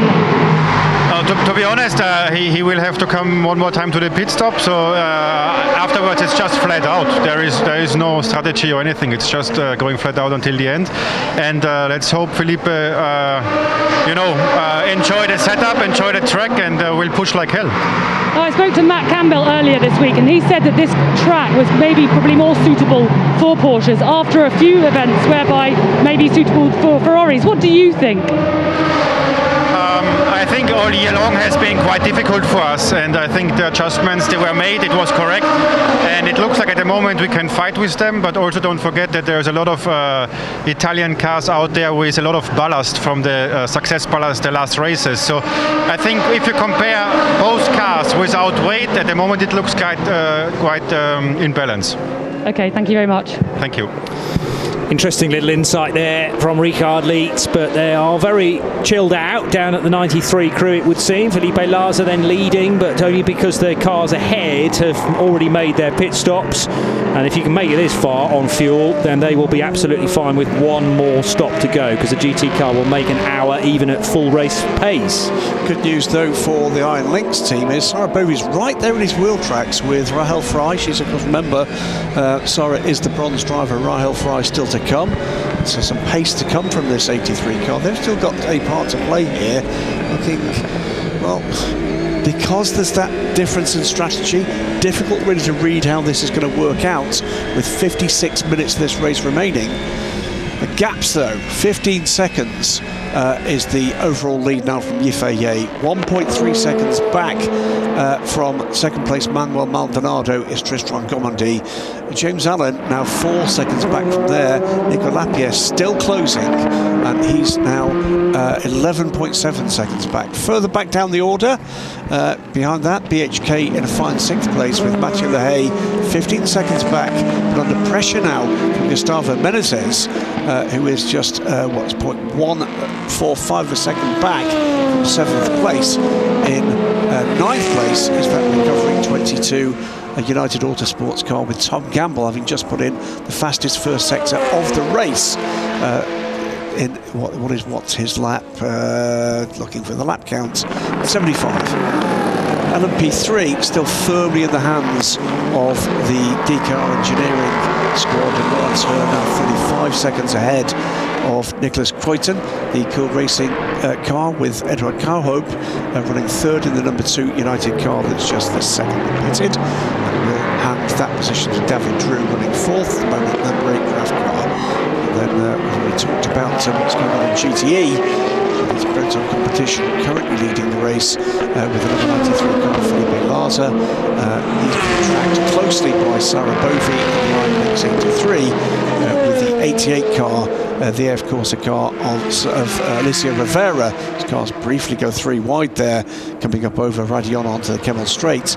And Rivera 17 seconds back, but going very quickly indeed right now.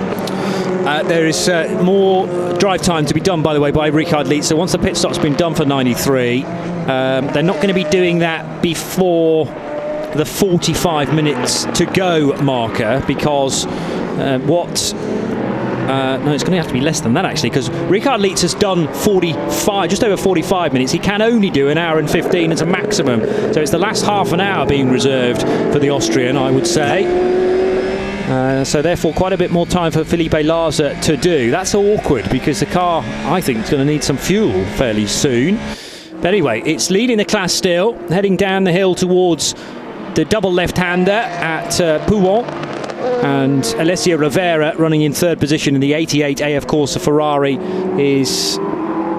that's a stray lap, which was must have been an out lap last time around. It was an out lap yes, last it was. time, yes. So we need another flying lap to get the true pace of Rivera, and therefore whether that 17 seconds is going to be whittled down, or the 37's trying to get by the 2 leaders in GT. Tried to go one side of Sarah Bovey and then realised that Lapierre was being closed very slightly as the sister car, but in the LMP3 class for Cool Racing, comes in for its final stop of the race, and this will be Nicholas Cruton to hand over to Matt Bell. Stand back, everybody. Absolutely. Spirited form yesterday, Matt, was in destroy the field in the pace sense yesterday, and great stuff. Thought they closed the door and hadn't there. Oh, a delay certainly. And Matt then about to set off for his one and only stint. Also in was Mathieu Lehay, I noticed in the background, and that was a 1:20 pit stop. New 2nd place car, and it is the Duquesne team car with fastest lap of that car's race for Tristan Gomandy, and makes his way past Manuel Maldonado, who I think has had a bit of a struggle somewhere in traffic. He's lost a lot of time in just the last lap or so. 4 seconds back now from Tristan Gomandy, and under pressure from James Allen.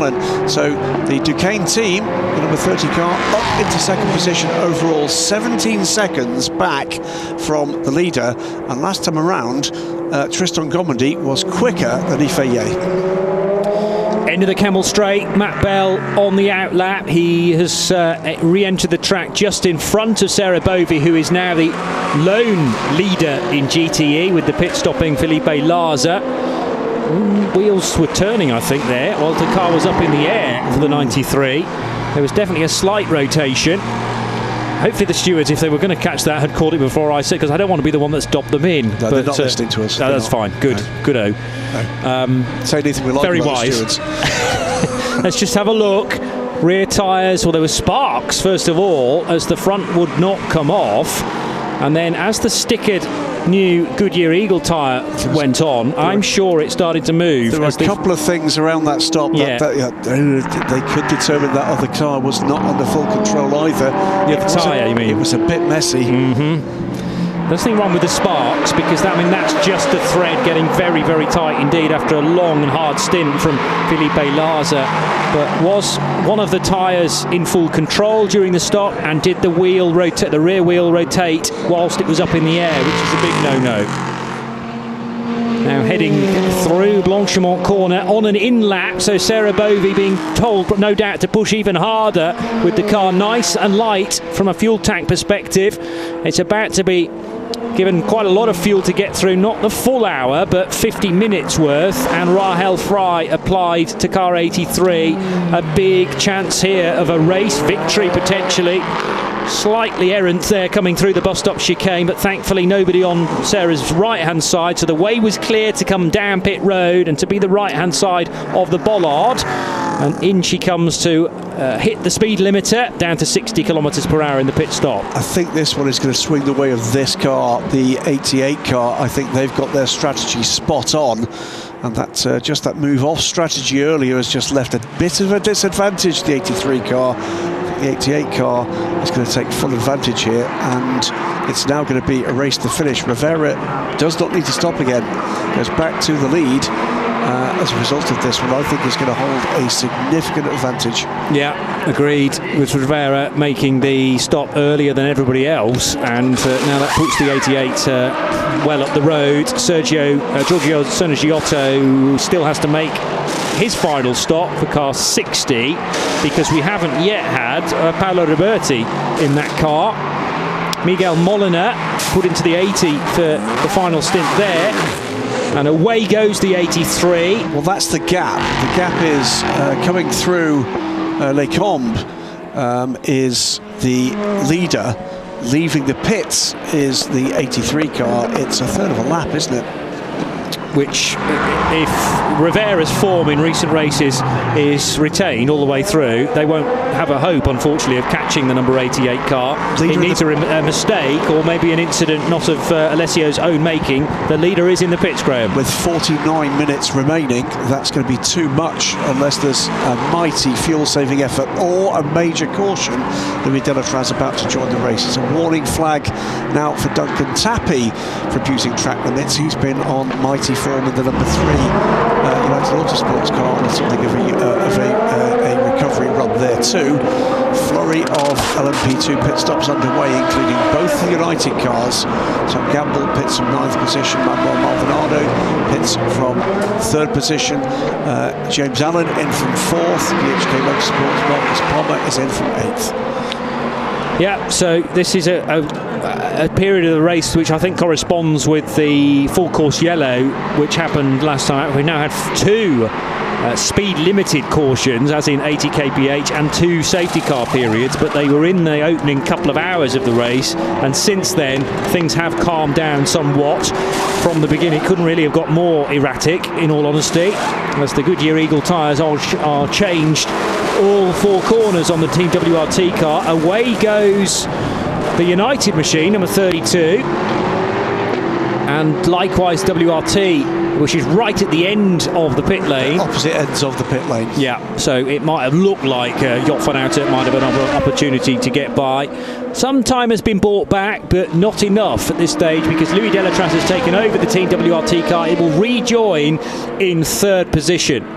That's a lot of time taken back. It's 18 seconds taken back, isn't it?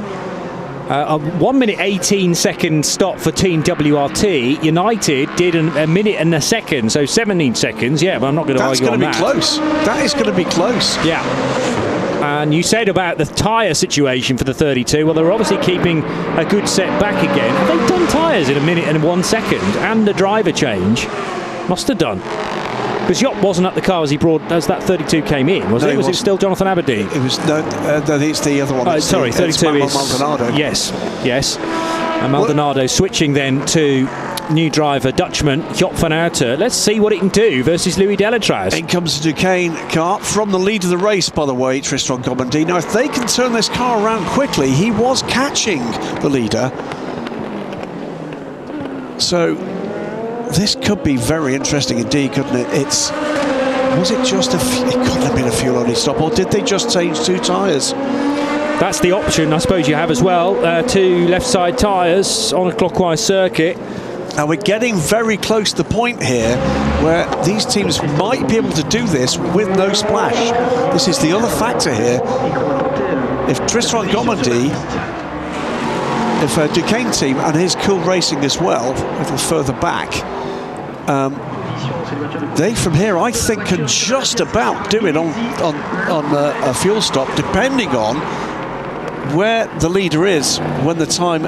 One lap could make a massive difference. Yes, I agree. Difference. WRT definitely can't make the finish, I'm going to say, because even at 45 minutes to go, it is a stretch, and what it might be is 45 minutes plus a lap, of course. That's the key. That's the key. And the later you stop now in LMP2, the better, clearly. So we've had Duquesne in and Cool Racing in, and they are tippy-toeing along that crucial line. Which side do you fall? 45 minutes, a bit of fuel save, and you could make the finish here, whereas the WRT 41 and the United Autosports 32 almost certainly have to come in for a very quick splash. It's 7.6 seconds between the top three. It is 6.3 seconds. Louis Delatraz ahead of Tristan Gomandy. There's a further 0.3 of a second. Venuta is all over Gomandy, we can see that now, but that's Gomandy getting back up to speed. This pair is 7 seconds back from Ifeye. That's from Louis Delatraz, my apologies.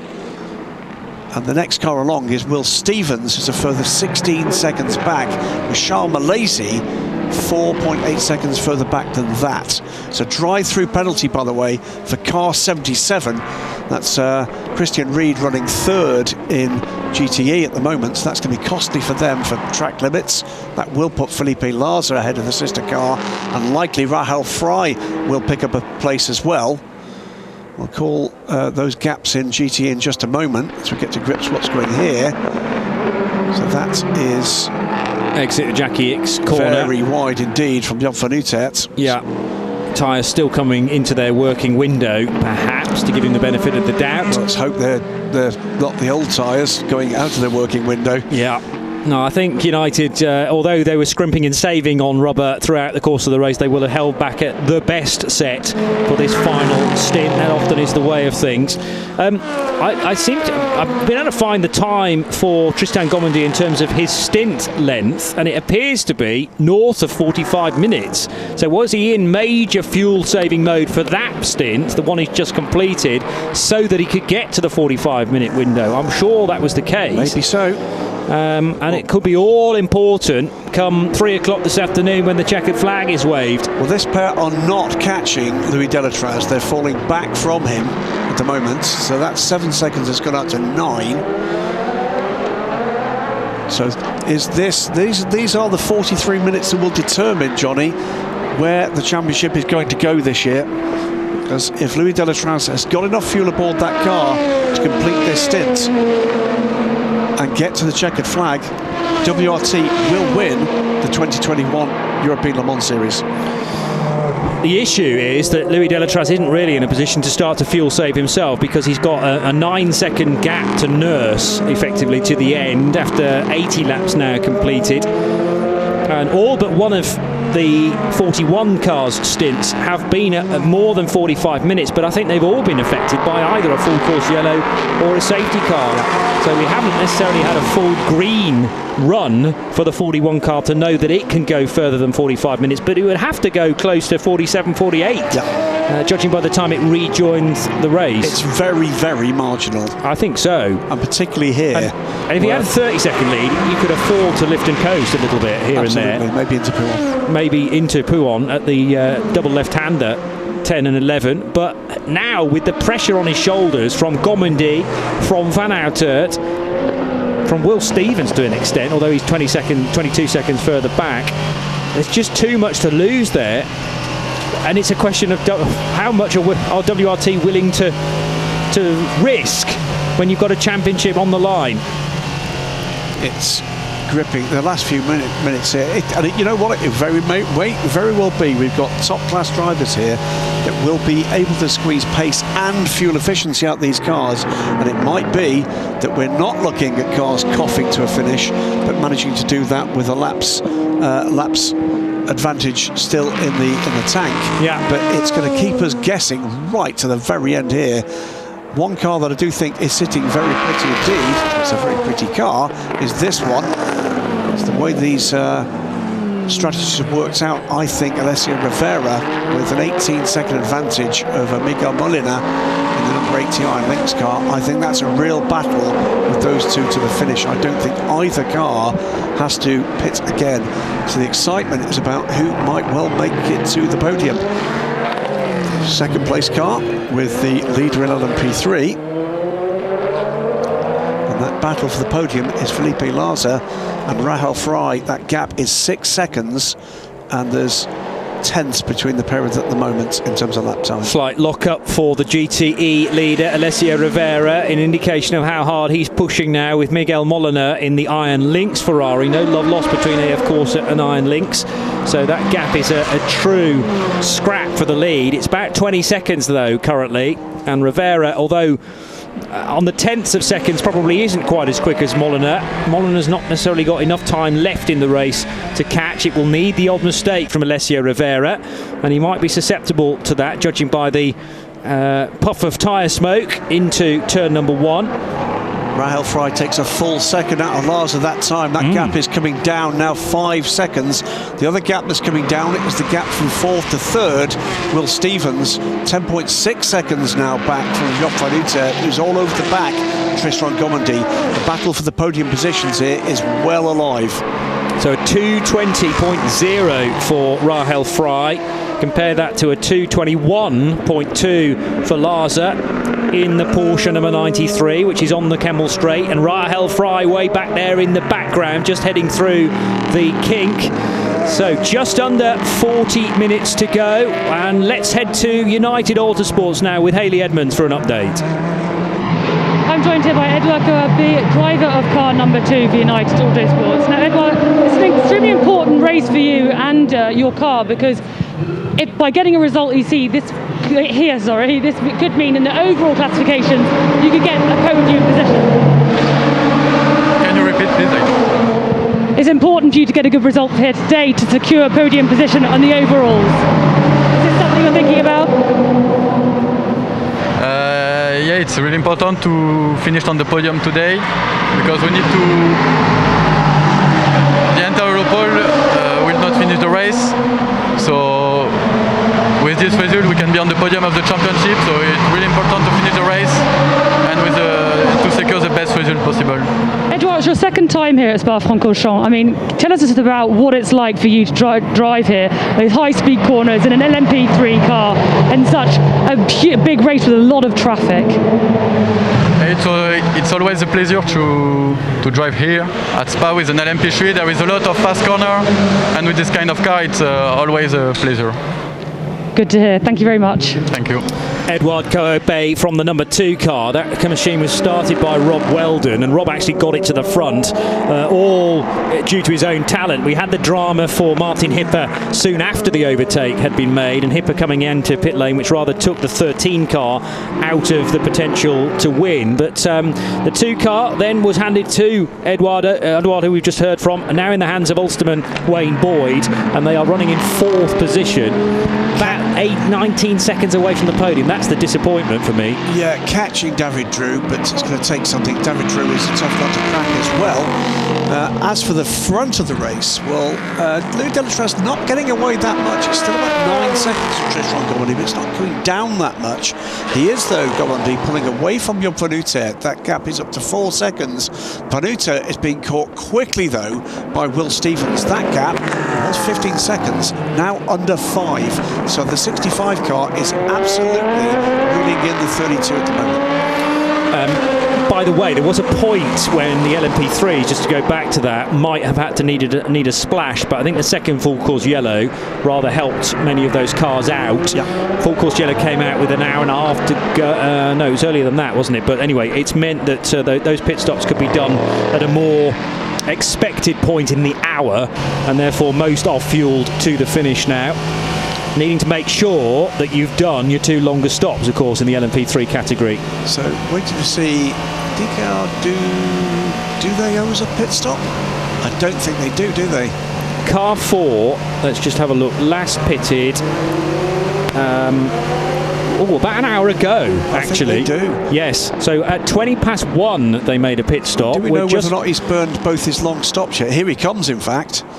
I can tell you, Laurence Rohr.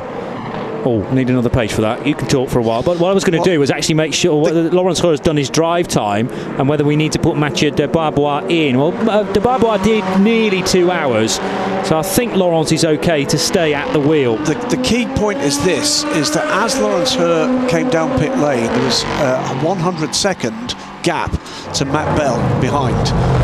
I don't think Bell needs to pit again. I will check that as well. But if he doesn't, this is going to be very, very tight. They're timing that fuel, so they are on their quick pit stop. Yes. Otherwise, he wouldn't be looking as he is, would he? No, it's a frantic pit stop. So normally the 1 minute and 45, which is required this weekend, done very in a chilled fashion. Pit stop 2 and 3 were north of the 1 minute 45 seconds. Their quick pit stop. So that's the quick one done. That's actually the their fourth stop of the race, because they did a very quick fuel fill not long into it, and that was probably timed around the first full course yellow. So as they clear the pit exit, Matt Bell has not cleared sector 2, so he's still some way back here.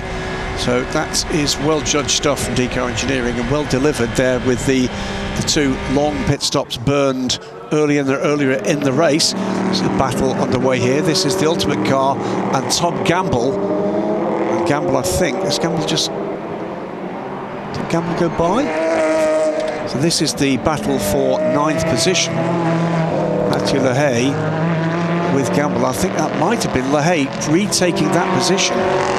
To answer your question about Matt Bell, by the way, he took the car over from Nicholas Cruton just after the hour mark. So it's fine. So we'll be fine to the finish. Yep. About 18 minutes into his stint.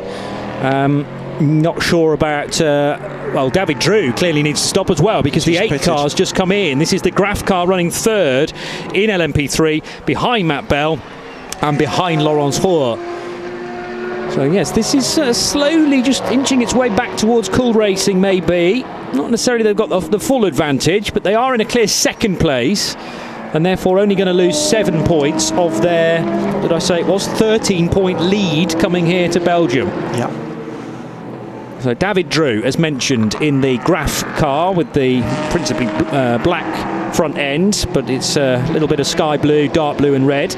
Almost looks a bit United Autosports in the lower portion, as if they've borrowed a section of the nose. That's not the case. As that car's released, by the way, just a quick note about what's going on in GTE. We said we think that the top 2 are on a strategy to get to the end. They're about 18 seconds apart. Felipe Lars are 30 seconds back. Rahel Fry, though, has halved the gap since she got into that car. It's now 3.3 seconds, was 6.7. So Rahel Fry on target to get onto terms with Felipe Larza for a podium finish for the 83 car. Oh, big wiggle there for the 77. Almost the same place as happened with the LMP3 car. For Aidan Reid, yeah. Indeed.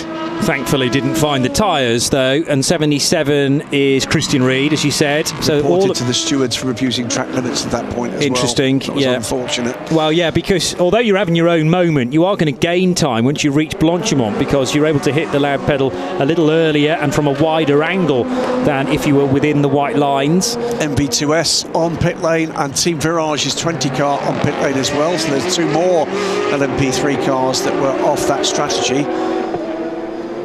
By the way, for the 77, if you're wondering where on earth Matt Campbell is and you weren't joining us for the start of the race, because that car didn't put in a qualifying time yesterday, the team were forced to put gold-rated Matt Campbell in from the start, and therefore it will be Christian Reid to the finish. And we've had a fair bit of Cooper McNeil along the way as well. Moment or 2 ago for the 80 Ferrari, well up the curb at turn 9, kicking up the dirt and the dust, but did get away with that incident just about. So car 41 leading the race. Let's hear from its very famous Polish driver. You can say yes, a very famous Polish driver. Robert Kubica is with me in the 41 Garage WRT. Robert, a lot's been happening since the last time ELMS round in Monza, especially for yourself. Formula 1, 24 hours of Le Mans, but you're back here on ELMS. Tell us what it's like to be back here and in what state of mind you're in. Well, yeah, it's always great to be here, and especially in Spa. You know, Spa is a great track. Of course, after what it happens to us in Le Mans, we're looking forward to go back racing. You know, it's the best way to forget about bad luck in Le Mans. And yeah, until now we had a very smooth race until a puncture of V8. So we had to anticipate our stop, and we lost a bit of time there. And especially this complicate our race as we are tied of splash and dash in the end, so we are saving fuel and leading the race. So let's hope we can manage fuel, and Louis is always doing a very good job on fuel, so I'm quite confident. But as we know what happened in Le Mans, there is a long way to go. Absolutely, but it's also important for you to get a good result here for the overall classifications as well. Yeah, for sure. I mean, with G-Drive being out of the race and 22 United being far back, for us it's possible to win championship here. But yeah, we have to finish the race in top 2 spots, and how many minutes to go? Around 29, so yeah, still a long way. It's obviously great to have you in ELMS. Can you just tell us about the championship and the level of driving, you know, that it is here? Well, yeah, I mean, it's my first year here. I have been always, you know, looking for endurance racing in the last 2 years. In the end, I think ELMS LMP2 category is very strong. There are many cars which are competitive, and we can see that you know, you have to do everything perfect in order to maximize your chances. Otherwise, our teams are always in the game. The championship has never been easy, and the races are always very tough. So it's very competitive. There is a strong field of drivers, strong field of teams, and especially when you are joining as a rookie into the series, it's never easy. With our team, Orlen team WRT, we are working well, and until now we have been leading championship since Barcelona race 1, but it looks easier than actually it is. Thank you very much, Robert. Thanks. Robert Kubica, who is still staying confident with just under half an hour to go. Always a great guy to catch up with, though, so informative and a real enthusiast as well. So I remember when he was coming back from his rallying incident, he was racing GT3 cars around Mugello to get a flavour of endurance racing. So we've had many highlights already for the first 3.5 hours of this race. Let's remind you of just one or two of them. The race getting underway at bang on the hour of 11 o'clock, Central European summer time, and the first corner here at Spa. Always entertaining to grab your attention because it starts with a hairpin, and one or two judged it perfectly, others not so much, and Sally Jolic clanging the back of the 26 G-Drive Racing Aurus not once but twice, and that would subsequently put Roman Rusinov out of the race, and indeed the Racing Team Turkey Orica with, we think, steering failure. Amazingly, the 93 car went as tight as possible to the concrete wall at turn 1 and managed to avoid the carnage and the chaos, as then limping its way to the turf virtually at the end of the Kemmel Straight was Roman Rusinov, and that would be his race done. Also on the opening lap, taken to the gravel trap at Campos by a spinning Nick Adcock in the Nielsen Racing car was Rodrigo Sales in the J&W Motorsport Ferrari. Really good fighting in the early stages, in fact throughout in the GTE category. Didn't seem to matter whether it was Porsche versus Aston, Ferrari versus Porsche, or the front engine Aston Martin up against the prancing horses. There seems to have been balance of performance perfection this weekend, with each car able to fight with the other. Then the steering failure for Sally Jolic as he left the Le Com sequence of corners, and that left purely because it hadn't stopped the 1A Vilorba Corsa car out front in LMP3. One or two cars, of course, making stops, lots of them during the one or the other of the full course yellows. The safety cars prevent you from doing that with closure of the pit lane. This was a horrible moment for Duncan Cameron and for Diego Manchaca and Mikey Benham, but it was the aftermath that accounted for the 55 Ferrari as Manchaca rejoined and dawdled across the track, to quote Duncan Cameron. Cameron couldn't go either side of that car despite the yellow flags and slammed into the back of it, which would put the 24 APR car and the Spirit of Race Ferrari out of the race on the spot. Mikey Benham limped back to the pit lane. overtakes involving the number 19 Cool Racing LMP3 car on the 8 Graph machine.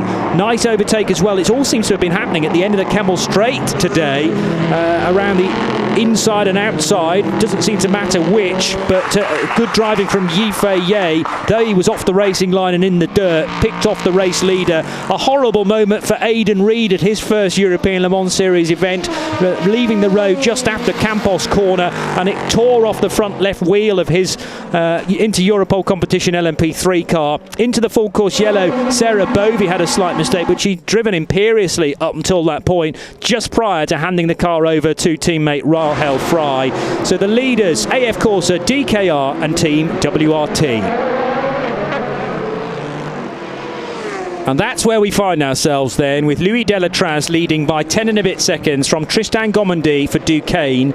WRT, the Belgian team, at their home race though, in the box seat right now. There's just a massive question mark hovering above this car for me, Graham Goodwin. Does it need to stop one more time? Body language says it doesn't. This, by the way, is the battle at the moment for third place. Jacques Van Uterdt has been fending off the very close attention to Will Stevens for a couple of laps now. But, Stevens will be eager to get by. We don't think it's got the freshest of rubber on the 32 United Autosports car. Jim Maguire there, one of their drivers to the Michelin Le Mans Cup, giving us thumbs up. But Will Stevens seems to have the quicker car underneath him. Jacques Van Uterdt, it's going to be tough to pass here. Plenty still to be won here in this closing 24 minutes. We're into that 25-minute period, Johnny, where we know the law says something dramatic's got to happen. Because it just does. Because it just does. Looking what else could happen. Wayne Boyd closing in on Matt Bell, but it's still 17 seconds back in the battle for second place in LMP3. Lawrence Herr is almost a minute up the road from this pair. In GTE, it is a 20-second gap. Miguel Molina back from Alessio Rivera. But Felipe Larza still under pressure from Rahel Fry. She's got that gap down to about 2 seconds. Larza has managed to eke out a second back from that, so 3.5 seconds back for the final podium position. Always presuming, as here around the outside, taking a look, comes Will Stevens. And is he going to make it stick? I think he has.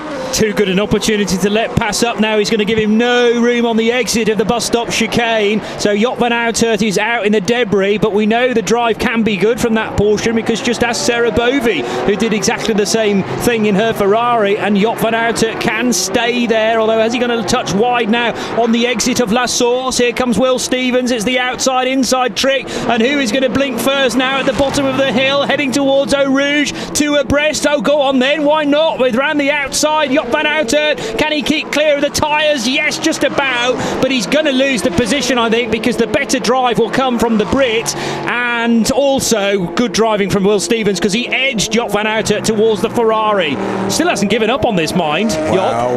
Joop round the outside this time into La Com corner. He's all over the curbs though, and that can't be the quickest line through there. Will Stevens now underneath through the third bit of La Com corner, and Joop van Uitert says, no you don't, sunshine, I've still got power left in my United Autosports Orica. They are still two abreast. There's the potential for them to stay side by side all lap, you know, but it's not going to happen, because out of Bruxelles corner, finally Will Stevens makes it stick for Panis. But remember, endurance racing is boring. I can't stand it. Amazing stuff. Great stuff from both drivers. I'd like to say utterly clean. It was very clean. I think Joop van Uitert might well have attracted the attention of track limits at a couple of points there. But he was showing some fight, wasn't he? And that's what this is all about, is you've got to fight for your right to party. That's certainly one way of putting it. That goes down as one of the highlights of the season. Fantastic for me. Stuff. And you can say you were watching it, listening to it live. Goodness me. So it all started actually further back before La Source. The bus stop. It was the bus stop chicane. So 2/3 of a lap, probably, or certainly half of it, with Joop van Uitert, yes, track limits quite possibly over Radion. That's the car, remember, it's not actually the same car, but it was the 32 that had the monster crash yesterday on the other side of Radion with Nicolas Jamin at the wheel. Joop van Uitert was not going to give in on this, despite the location of Rahel Fry, who was just trying to mind her own podium business.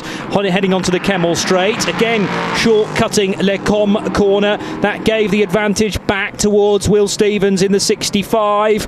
And by the way, those in the Ultimate crew are Panis Racing, helping to run the Ultimate car, the number 29. So that's the connection. And whilst they were getting, why they were getting so excited about the 65, eventually getting into third position. Fantastic stuff. I'm sure everybody watching enjoyed that bit. I certainly did. And great to see them both coming out unscathed. What it means, though, Will Stevens now sets off in pursuit of Tristan Gomondy. Still, the top 4, by the way, separated by under 20 seconds, with Charles Malaysi closing on this pair as well. And Malaysi taking full advantage there to close the gap to the fighting pair ahead to 7.5 seconds. We've still got 20 minutes left. Anybody in this top 5 could finish on the podium. And remember, the other point to point out here, Johnny, is if anybody involved in that battle is in fuel saving mode, that wasn't helping. Certainly not. No, but you were given very little choice really to ease out of a battle like that. So deal with the consequences later on in the race.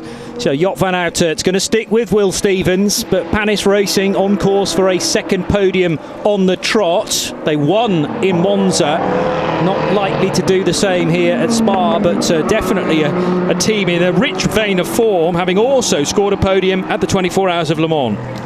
Great stuff.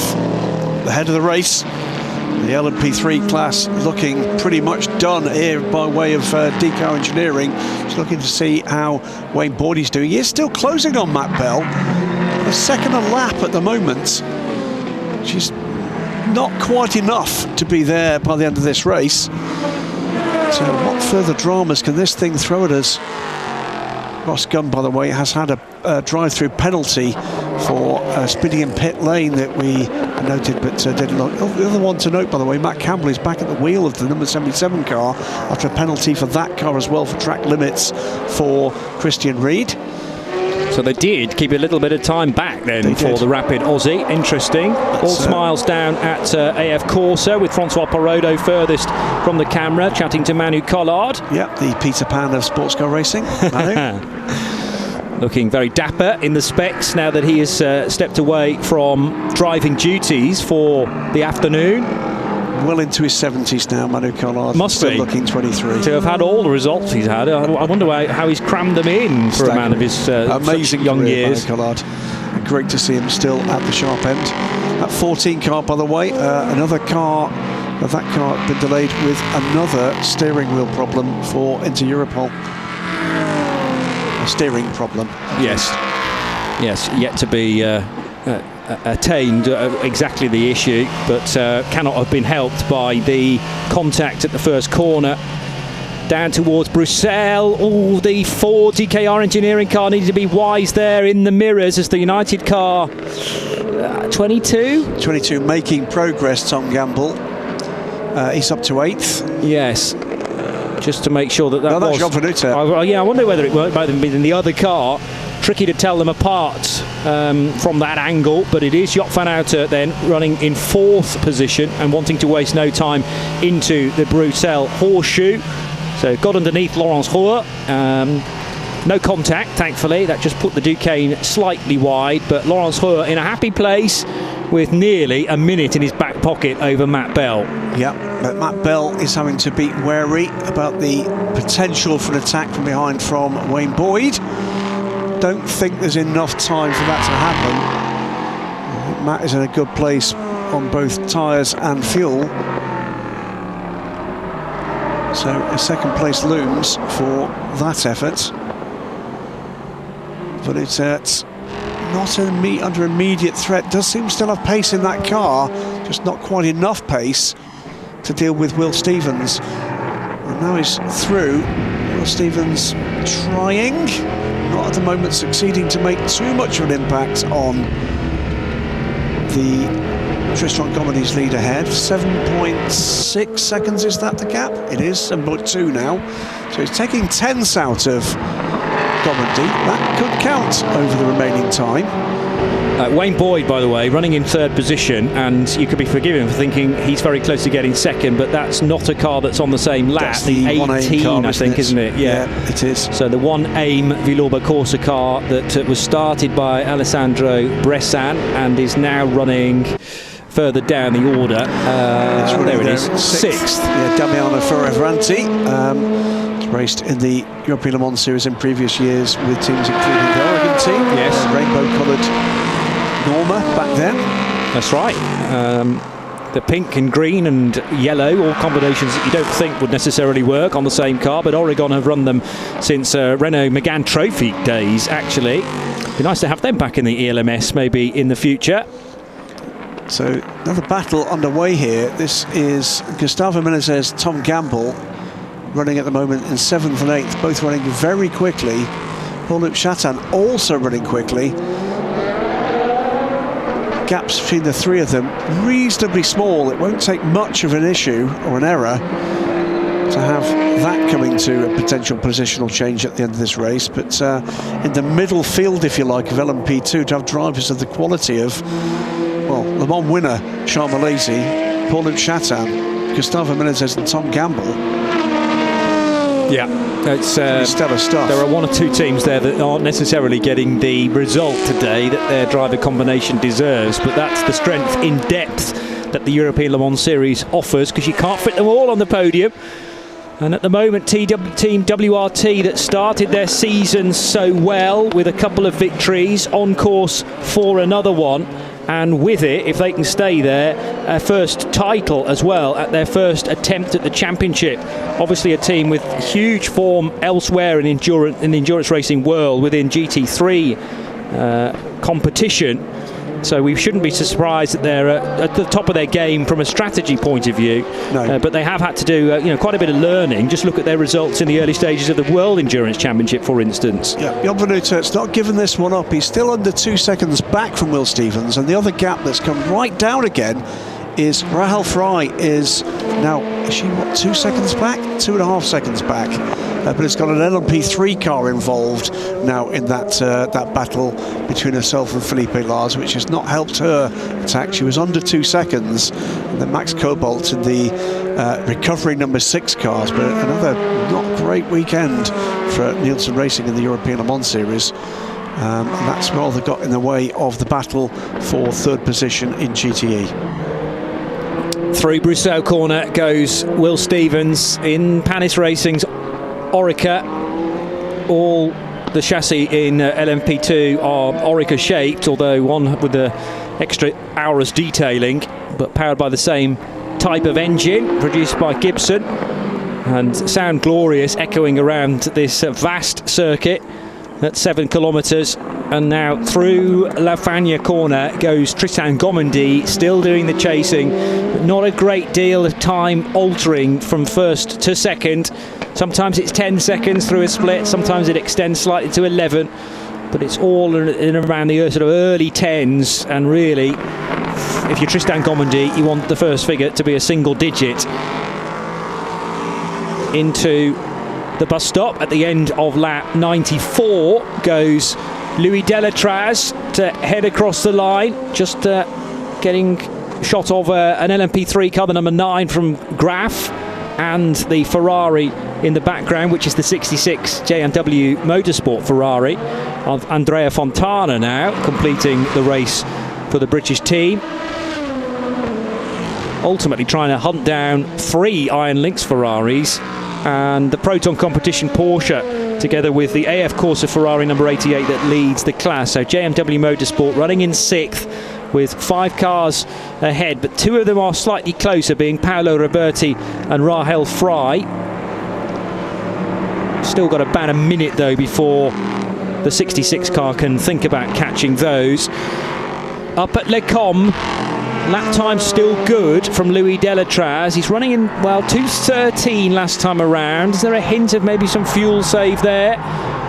I'd say so. Tristan Gomendy, by the way, looking to match the best ever results in the European Le Mans Series by the Duquesne team, which I think was the final race last season. They had a 2nd place. They've had 2 or 3 third places, but this is rich form for them right now. It's been a great run for them throughout this race.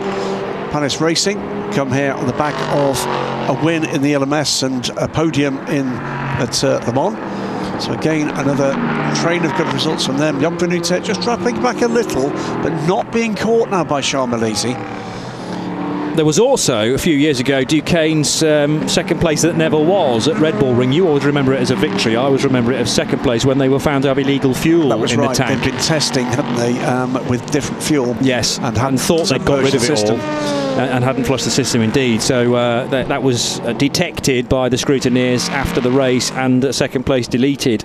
Quite rightly so, but they'd had a strong run that day, and likewise today, because the car at times has looked like it was only good enough for fourth position, but Tristan Gomendy has just hustled away and overtaken a couple of cars along the way now to run in second, and within 9 seconds of the race leader. If WRT don't risk things and come in for a stop, then Gomendy is fine to the finish and will inherit the race win. Pit stop, by the way, from Mathieu Le Hay there. That, I think, was fuel only. When did he last stop? Mathieu Le Hay, let's have a look. 42 second stop for Mathieu. 29 car. The 14, meanwhile, is going into the garage. That's bad news after what's not been a great day for into Europol. It was a 19 lap stint for Mathieu Le Hay, and that's about right. Yep. But with 10 minutes to go, obviously they wanted to do their splash to get it out of the way. So who's going to have to? This is the key point now. Gap is coming down to the leader. Warning flag for Wayne Boyd as he's still trying and succeeding, by the way, to cut that gap. It's now under 11 seconds, but it's under 10 minutes to go. He's looking at more than a second per minute of the race remaining, and that's not the schedule he's currently on. Venutet still in contention, under 2 seconds back from Will Stevens. Will Stevens trying to make inroads into Tristan Gomendy, but the change that's coming at the moment, I think you're right, I think it must be fuel saving. Louis Delatraz is being caught by Tristan Gomendy. Well, Mathieu Le Hay, to give you a reference time, he pitted at 2:07.5, so call it 8 minutes past 2. Louis Delatraz didn't quite make 13 minutes past 2, so he comes in at 2:12 and 45 there or thereabouts, and they're asking quite a lot therefore to make 48 minutes on the final stint, plus potentially an extra lap depending on where the race leader is compared to the finish line. This is edgy. 38 minutes already done. Can make the next 7 minutes for the championship. And do you just take your medicine and say, right, we just need to score some points, because of course if it stops on the final lap, think about the 24 Hours of Le Mans last month for a WRT car. If it stops and it doesn't cross the line, this race is null and void for the 41. It will not get any points at all. So is it better to bring it in, get it splashed and dashed, and then pick up points for 4th or 5th? That's not a scenario that WRT want to see again, is it? So how good is Louis Delatraz in his soft shoe shuffle over the best part of 40 minutes, and how much are they willing to risk? Because they're in a great position here, and they could still pick up 10, even 12 points, trouble. And this might help them out big time, because if we go full course yellow because the MV2S racing car is off the road at Raidillon, that might be exactly what they need. The yellow flag is out at turns 1, 2, 3 and 4, which is Eau Rouge. He's lost it at Eau Rouge itself. Christophe Cresp has gone backwards into the tyre wall. Lucky not to collect the 25 car as well. Yeah, that's a massive backwards impact for Christophe Cresp, and the tyre wall did not only a good job in arresting the speed, but then not projecting the car back onto the racetrack. Well, this could go one of two ways. If this is a full course yellow, this falls the way of the 41 car. If, however, is it going to be a full course yellow? 30 seconds for full course yellow. If you were going to say if it's a safety car, then that bunches the whole of the field up, doesn't it? And, 20 seconds to full course yellow. Well, That's Vincent Voss, isn't it? It is. Yes, could tell by the flat cap, although couldn't see his face. Looking at the screens with the headphones on down in the 9, WRT camp. 8, 7. What does he do? 6, 5, 4, 3, 2, 1. Full course yellow. We are under full course yellow. How long is a full course yellow going to run for? It might be a relatively quick recovery. They've got to check whether the tyre wall's integrity has not been compromised, of course. Christoph Cresp is not out of that car yet. Well, we've got to check that as well, of course, yes. I'm overlooking things, rather, in favour of the race strategy, which we must remember. There are human beings in these cars at the end of the day. I did wonder, he was indicating from the car, what I couldn't see whether or not he's indicating I'm okay or I need help. Well, that's a horrible impact, as told by the grimace by one of the WRT mechanics there. Christoph Cresp is out of the car. Whatever else happens, that's the best news. And wearing the Hans device, which almost doesn't look quite as high as it should do. But I think that's one of the new design. Okay. Well, they've offered all of the support, of course, to his neck, which will be very painful tomorrow. And nasty things like concussion do take a while to manifest themselves. So the best thing is to take him to the medical centre to get him checked out. And apologies, yes, I was getting rather overwhelmed by the race and what this might mean, rather than concentrated on Christoph and that he was okay. But the early signs are at least good. Full course yellow, we might, end the race like this, depending on how quickly that car can be cleared up. It's under 5 minutes on the clock. But I think crucially, Team WRT might have needed a splash and dash. They won't need it anymore. No. Because they probably needed to come in with a lap to go.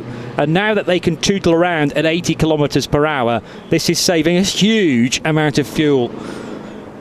And what a thing to do for Team WRT, brand new to ACO rules racing, which are rather different from the rules themselves, different from GT3 racing. They're racing completely different cars as well, prototypes, full-on sports prototypes, and LMP2 cars after that spectacular result at the 24 Hours of Le Mans. It could have been even better, of course, with a 1-2 finish for the Belgian squad. But if they'd been able to choose where to win the title, clearly they would have chosen their home race here at Spa. Well, their first full season appearance in the ELMS at Spa, their second appearance in the ELMS at Spa with a one-off in the final year of the last iteration of LMP2 in 2016 with Ligier. Moment 2 for this team, more or less their local race as well, DCAR Engineering, and on their way to what looks like another dominant win for them. So it's not just a race win, of course, but this would be a championship win for WRT, as they enter a very different era for what's been a very winning team in GT and TCR. They've had success as well with DTM, and little doubt that they are aiming for a big name factory, and it's the factory that's got those 4 rings as an LMDH factory effort in the FIWEC from 2023, and results like this won't do anything to hurt that prospect, will it? 3 minutes to go and probably 3 or 4 kilometres to do. My maths aren't good enough as to whether the car can actually get to the end of this lap and force one more lap out of it, but we're not looking like we're going to go to green flag conditions quite yet. Vincent Voss is pounding the floor, as in walking up and down in the garage there. Almost cannot look at the screens because he knows what is potentially going to happen in the next couple of minutes. We are removing full course yellow at 14:57, 58:15. We are removing full course yellow at 14:58:15. That's in 20 seconds. In 20 time. seconds, we are removing full course yellow. And it will leave 1 minute and 45 left on the clock. Now, where's the WRT car going to be at that point? I think on to another lap. There will be this lap and one more. Yeah. Abort. We abort the remotion of the full course yellow. It will be at 58:45. At 58:45, we remove full course yellow. Makes no difference, really. We're going to have 1 minute and 15 seconds, therefore, of green flag, plus whatever extra is needed. 20 seconds to remove full course yellow. To get Louis Delatraz around on a final lap. It is 15. Nice, at least, to be racing, it appears, for the final lap of this year's 10, 4 hours at Spa-Francorchamps. 7, 6, 5, 4, 3, 2, 1. Full course yellow removed. Full course yellow removed. And the fight is on for third and fourth positions in GT now. Rahel Fry getting the better getaway as we go back to green than Felipe Larza. And he's going to blow past the green Porsche into third position. No doubt about that. And whatever reason, Larza just didn't pick up the throttle as readily as Rahel Fry, who was in the starting blocks as they came through the kink on the Kemmel Straight. Yellow flag to 10:14 out and removed immediately, so someone's had a minor drama. Spin and continue. Well, the 66 Ferrari's not very far away from that. And the 88, that might have happened right in front of the GTE race leader, you know, Alessia Rivera, heading through the second sector. Sector time is good for the Italian in the 88 AF Corsa run car, so I think it was the 66 who had a slight off into the gravel trap at Campos. Charles Malaysi has gone by Jon van Utet. This is the overtake again from Rahel Fry, so it's Team WRT, Duquesne and Panis 1, 2, 3. Charles Malaysi in the Cool Racing car up to 5th, ahead of Jon van Utet on very old rubber now. 18 seconds of the race still to go, and the race leader in LMP2 is at Les Combes corner with one sector already completed, so this is confirmed as the last lap, and 6.9 seconds the advantage for Louis Delatraz ahead of Tristan Gomondy. It could have been a very different result for my money if that full course yellow had not come out, and a big decision for WRT to have made.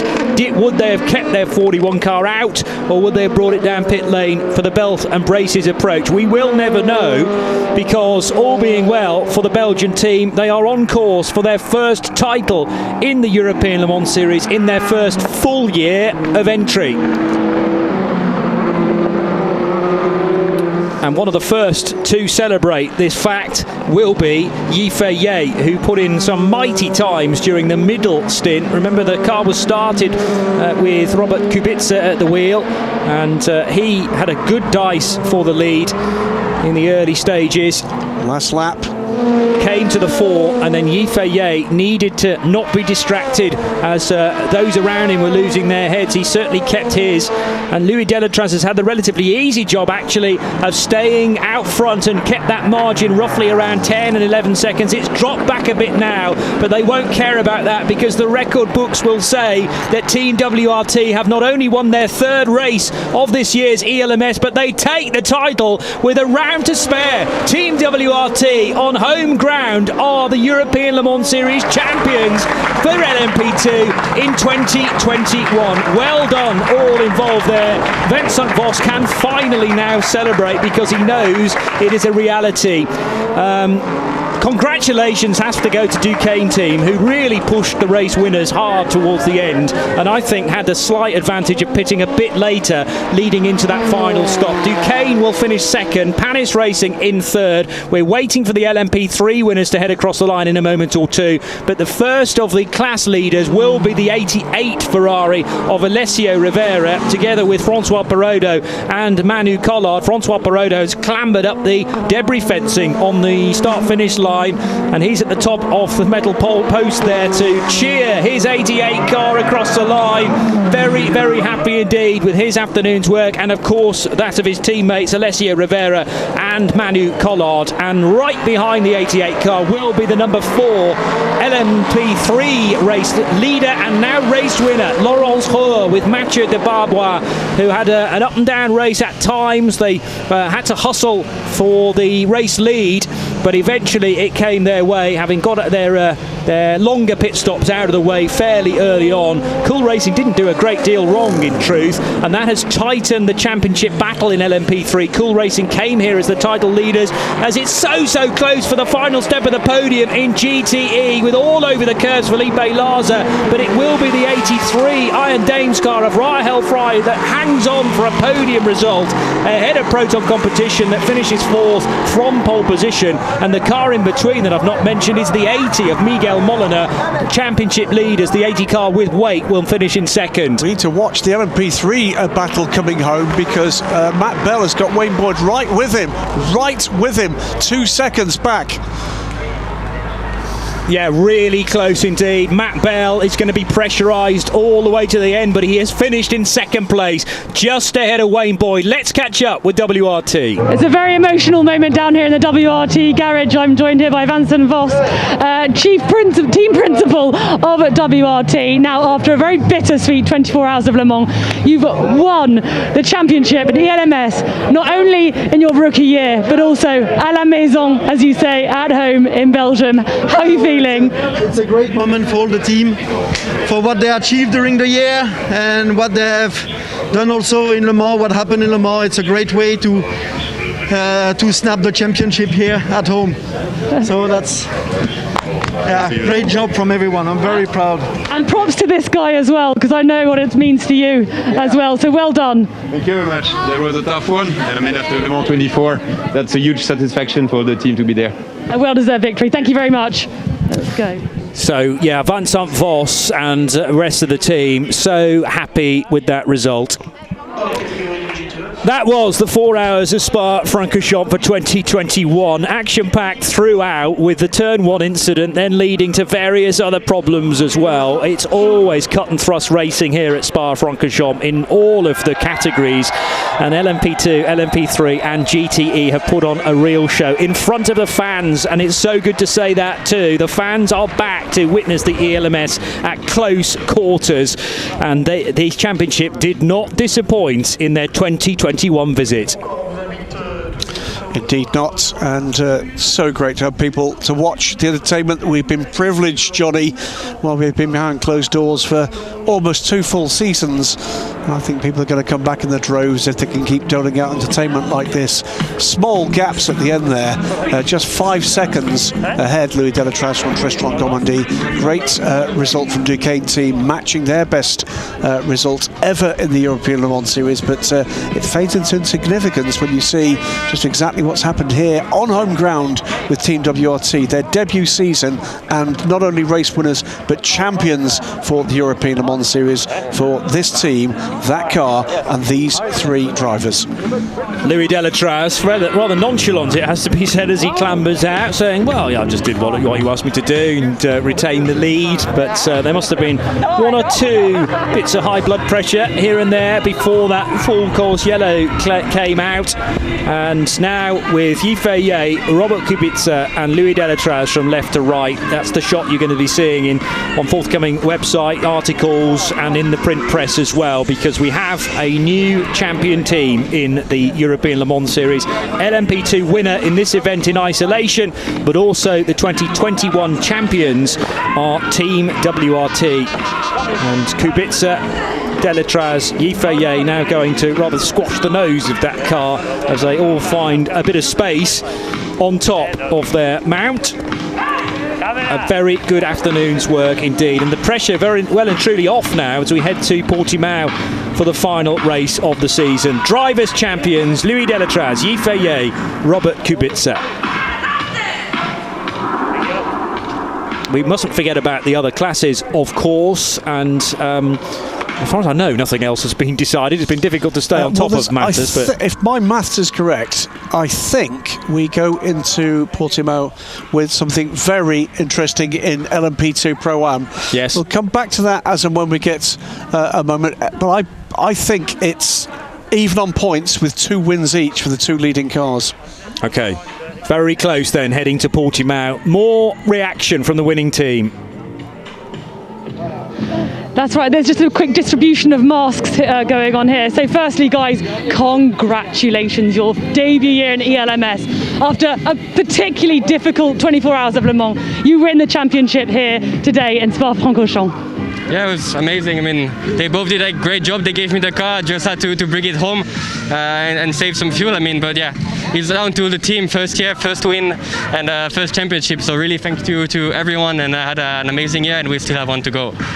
the final full course yellow, just tell us what was going through your head there. I mean, you know, when you were going around waiting for it to end and potentially the end of the race. Yeah, actually it was good for us when it happened. I was quite happy to hear about it. But you know, it's never over till it's over. We learned it the hard way in Le Mans. So it's a good feeling to have it. And yeah, once again, thank you to both of them. And I think they deserve the award. Yeah, stellar effort from all the team. Now, Robert, over to you, Robert. Do you mind having a word in Polish for the Polish people that are watching? Yeah, for sure. Dziękuję bardzo za doping, za przybycie. Na pewno jest to dla nas szczególny moment. Debiutowaliśmy w LMS, wygraliśmy mistrzostwa liderując od pierwszego wyścigu z jednym wyścigiem przed końcem sezonu, także udany sezon. Oczywiście po Le Mans było bardzo ważne, żeby szczęście było po naszej stronie, tak się udało, także dziękuję za doping i do zobaczenia w Portugalii. Thank you very much. The last word was Portugal, and there was a mention of ELMS somewhere in the middle. I but understand every word, but I'm not going to show my intellectual superiority. I need to brush up on the rest of the Polish. I'm sure you did. The 4 hours of Spa-Francorchamps getting underway then under glorious sky, slightly chillier than yesterday, and possibly that had something to do with the coolish brakes and tyres on Sally Jolic's Racing Team Turkey car, because there was a double impact on for the nose of that 34 on the back of Roman Rusinov, something he would later discuss with TF Sports crew and with Racing Team Turkey, who run that initiative. It would put the Russian driver and the 26-hour 01 out of the race, and actually the 34 that we'll deal with in a moment. This is the time then that the 26 car pulled off the track. It was actually on an outlap after Stuart Cox's team and Sam Cox's team, Algarve Pro Racing, had tried to fix up the rear of the 26 car, but to no avail. Damage as well for a couple of cars, including Nick Adcock and the 66 of Rodrigo Sales that clashed at Campos Corner, that took both cars into the gravel. Really good fighting at GTE level, with around the outside Matty Campbell on Ollie Hancock to take the GT class lead. This, we think, was the aftermath and the legacy of the contact at turn 1, which is Sally Jolich going straight on at the Lecombe corner and into the gravel trap and into retirement. Alessandro Bressan briefly led, or from more than briefly, for a good 20-30 minutes led the LMP3 scrap, but only by virtue of the fact that the car hadn't pitted. A horrible moment for Diego Manchaca, first of all into the back of Mikey Benham, forcing him down the escape road, and as the Algarve Pro Racing white 24 car rejoined, it was right into the path of Duncan Cameron, who had nowhere to go, destroying the nose of his 55 Spirit of Race Ferrari. Shakes of the head from AF Corsa, who prepare that car for Duncan and the rest of the team. It would also put Diego Manchaca's 24 car out of the race as well. Very good dicing between the 19 Cool Racing LMP3 car and Graf.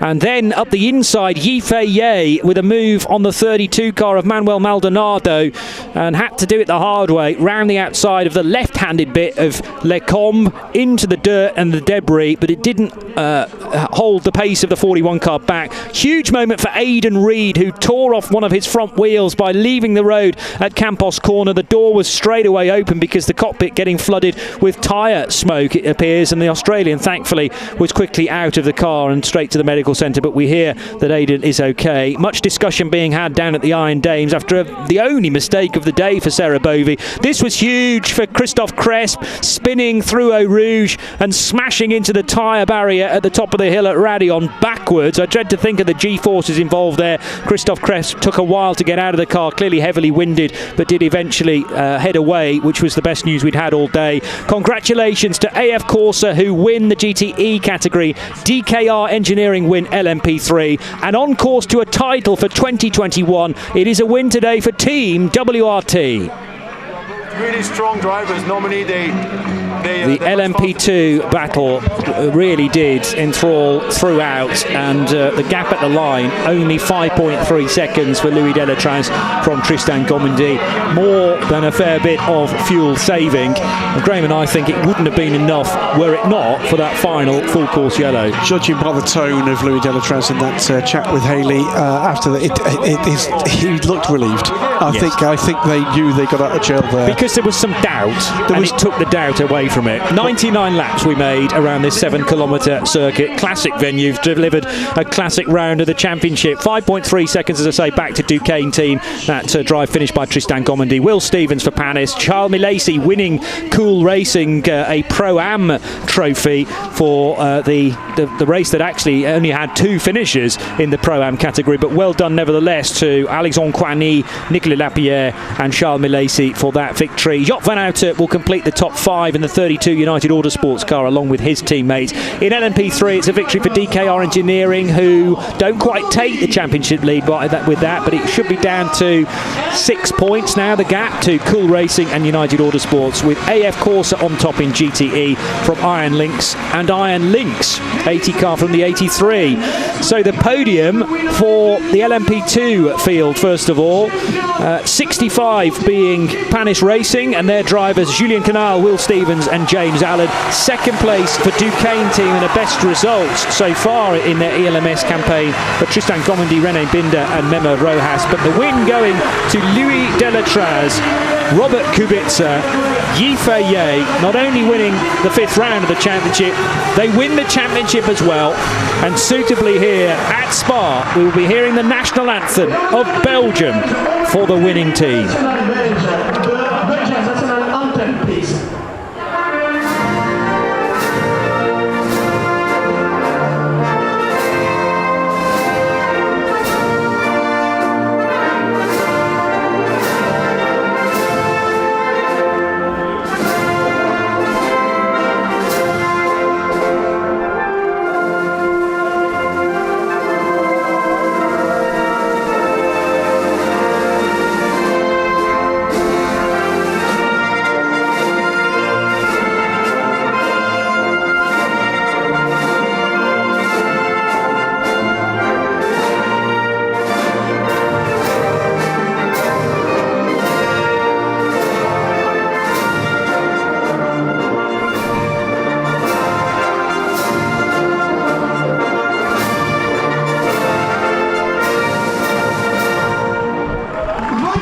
The national anthem of Belgium played here in the Ardennes Forest, and congratulations to Team WRT and their first full season of ACO rules racing.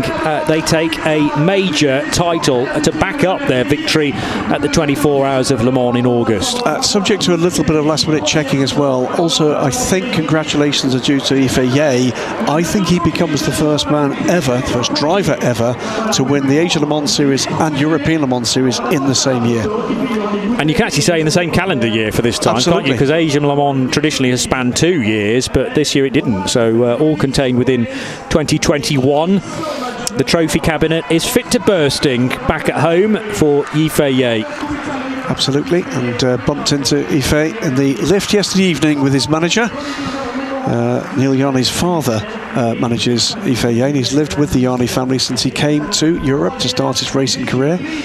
You and I have had the privilege of commentating on in junior Formula racing back in the day. That's right, yeah. Well, not bad shoulders to be rubbing with, in fairness, because Yarney is very used to winning and giving a good mentality, I'm sure, for Yifei, which he already had a strong part of anyway in the single-seater days. But, yes, Yifei has previously been on the support package of the European Le Mans Series at Formula Renault European level. Yep. The dramas very early in the race for G-Drive and for United Autosports means we get a very different looking podium here in Spa, and delight for the Duquesne team, delight as well for Panis Racing, making again the podium here. That is the provisional result, and that does look very convincing, doesn't it? It does. It's a nice round figure for WRT to have 100 points, but an unassailable lead. Look how close it is behind them, though. Yes, yeah, beyond that unassailable lead at 36 points. It's just a point and a half back to Panis Racing, a further point and a half back to the 4th place team as well. So it's going to be entertaining at Portimao, only for who finishes in 2nd position. Louis Delatraz, Robert Kubica, Yifei confirmed then as the drivers' champions from the team from car 26 that had a non-finish today. Roman Rusinov, Franco Colapinto and Nick de Vries will be a bit further back on 57 points because he hasn't done all of the races. Well, yes, that's going to be an interesting matrix grid heading into Portimao with half points involved as well, and you and I try and work out who's going to get second in the championship at the end of the 4 hours of Portimao. So 3 more podiums to go for Pro-Am, for LMP3 and for GTE, but we need to get a bit more reaction from today's race with Hayley. By the winners of the Pro-Am category of the ELMS Championship, Nicola, can you over here? I just want to congratulate you for this win. I mean, it's super important for you. Everything's had a very successful weekend overall, and of course to top it off with this victory in Pro-Am. Just tell us about how you feel. Overall, a wonderful weekend for Cool Racing. You know, yesterday was amazing, and today is also great. Great job from Charles, who joined us for these 2 last races. We are very happy with the job he did. Alex had a strong race as well, and winning the Pro-Am category was very important for us today. We could have expected a bit more on the overall classification, but the full course yellow didn't help in the end. But anyhow, it's a great result today, and having the P3 on the second position of the podium is also great for the team. I bet you're not regretting your choice for giving Charles a call after 24 hours of Le Mans, are you? And just a word from you, I mean, what this means to you. Well, it's fantastic for us because we've been waiting for this Pro-Am victory since the beginning of the season. I think we were really happy to have Charles with us, and as Nico said, big thank you, congrats to the team because they made an amazing job the whole weekend, and the Ligier, the LMP3 Michelin Le Mans Cup, and we're still leading the championship of the LMP3. So we are back on where we want to be, and we're really happy. Great, thank you very much, guys. The second voice you heard there, by the way, Alexandre Coigny. We'd heard plenty from Charles Milesi earlier on in the weekend, and that great result that Hayley was alluding to, a 1-2 in the Michelin Le Mans Cup race late yesterday evening. It's been quite the weekend, hasn't it, for Cool Racing? Now, we'll wait to see what points we're presented with, but what that basically does is keeps Cool Racing in this championship. Just 2 of those 3 cars will feature on the podium because of the retirement of Racing Team Turkey, and because Ultimate this weekend are not in the Pro-Am contest because of the injury to Francois Heriot. Yeah, Heriot being the bronze, but with no bronze you can't run in Pro-Am. Absolutely. Let's get the national anthem of the winning team, Cool Racing.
Cool Racing for the second time this weekend, standing on the top of a podium as part of the ELMS entertainment with the Michelin Le Mans Cup first and second place finish yesterday. Could not have gone better for the Swiss squad. Alexandre Coigny a key part of that, as is Nicolas Lapierre, who we heard during Hayley Edmonds' interviews. So finishing second, G-Drive Racing, car 25 for drivers John Fowl, Rui Andrade and Gustavo Menezes. So his first appearance back with the 8PR team gets on the podium, and a win to the 37 crew of Alexandre Coigny, Nicolas Lapierre and Charles Milesi. Yeah, 2 newcomers in those 2 cars this weekend. Menezes did a fantastic job of fending off what was a stellar stint from Tom Gamble at the end of that race. Brought the 22 car up the order by a couple of positions, and I think had it not been a driver of the quality Menezes ahead, he would have made further progress, but cracking stuff from both teams. So G-Drive Racing in a good position as far as the Pro-Am teams are concerned. That is a gap of 24 points with 26 still available. So 25 in this contest. You're right, no pole position for Pro-Am, yes. So 24 points advantage, 25 available. It's really going to have to go the way of Cool Racing in terms of them winning and the other car not finishing. And with two wins each as well this season. So it's very tight indeed. Yeah. as further down the order, one or two cars that are no longer featuring in Pro-Am, and Harry Tinknell picking up points for his racing team Turkey work at times as well. Let's get more reaction after this race with Hayley. François, congratulations. You brought that winning spirit, if you like, over from the 24 Hours of Le Mans here to Spa-Francorchamps as you dominated pretty much the race in GTE. Tell us about that. Thank you. No, it was a really good race. It was a tough start with a couple of bad shunts on the first corner, so I lost a couple of places, but then I had a good fight with Mastronardi and Michel Gatting, who are both really strong drivers. Normally they're much faster than me, so I was really happy to stay in the pack, in the leading pack. And then the boys did a fantastic job. We managed to stay out of trouble. And you know, Spa on a sunny day with some spectators, nothing comes close. So, and we're back in the championship. I mean, we're still 20 points behind, so it's going to be hard in Portugal, but really happy. Never. All right, thank you very much, guys, and well done. Congratulations. Francois Perrodo in the 88 AF Corsa Ferrari, running with Manu Collard and Alessio Rivera, and we can now look forward to the podium for the GTE runners. So LMP3 the other side of this, but first of all, back on the podium, the 83 Iron Dames, Rahel Fry, Sarah Bovey and Michelle Gatting. All their stints were strong for me. In the 80 car, the Iron Lynx machine hampered slightly by or more than slightly by the 40 kilos that it had for company this weekend, but they did a good result to finish second. Matteo Cressoni, Rino Mastronardi and Miguel Molina. But the top of the podium, the names I've already mentioned. Let's get the national anthem for AF Corsa.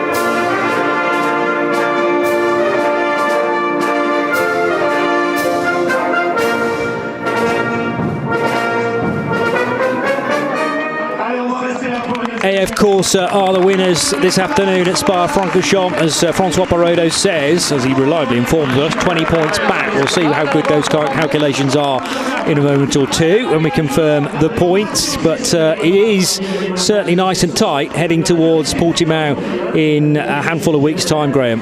Absolutely. The European Le Mans Series and Rookie Land head to Portugal next, and with still plenty to fight for in plenty of these championships. We'll come to another of those battles that very nearly gave us very last-minute drama when we get to the final podium. As always, Francois Perrodo utterly delighted, and I think this is to make the championship positions rather interesting, particularly with the 55 car not scoring. Well, yes, they were a few points back even before today, and that's taken them out of the equation as far as the well, not a massive amount of points back. They were 6 behind, so they're now going to be 24 behind. 101 points for the 80 Iron Lynx Ferrari that finished second. 88 is up to second, as Francois Perrodo predicted. 20 points adrift of the Iron Lynx trio, and Spirit of Racer in third on 77. It is very much a 3-horse race, though, for the title. Matteo Cressoni, Miguel Molina, Rino Mastronardi on 101 from another Ferrari of Rivera, Collard and Perrodo, and the 55 Ferrari, Perel, Cameron and Griffin will be in third position, with the best Porsche driver, Christian Ried, in fourth place, but not with a chance of taking the driver's title, I don't think. So that's a disappointment as far as Porsche are concerned, to not be in driver championship contention heading into the final round. Some reaction now from LMP3. What a battle it was here at Spa.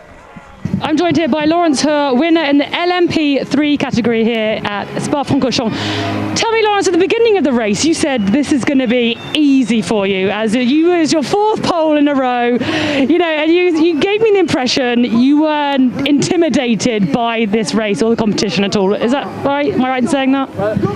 The pole position was easy, yes, I did say that, because the car is simply amazing right now. I'm standing here right now alone, but Mathieu, it would not be possible without him. He did also an amazing job, and we finished quite ahead of P2 today, I think. The team did an amazing job and an amazing car, and I'm really happy about the result. Well done. You must be extremely happy. I'm super happy. I'm a bit sad, honestly, because we are still P2 in the championship, but the fight is on for Portimao, and I'm excited. Fighting spirit, thank you. They did in the DK Engineering car finish quite a bit ahead of P2, as in position 2, because it was the best part of 60 seconds, 59.3 to be exact, and that has bunched up Cool Racing and DKR Engineering in the championship. A 13-point gap becomes just a gap of 6 now, I make it, and therefore it is all to play for at Portimao, as Laurence Rohr quite rightly points out. The 13 car needed some good luck this weekend, which he didn't get, so into Europol competition, likely out of it, with United Autosports too far back as well. So turning into a scrap between Cool Racing and DKR Engineering. It is the duo from DKR, Mathieu de Barbois and Laurence Rohr, which means we will hear the national anthem from Luxembourg for DKR.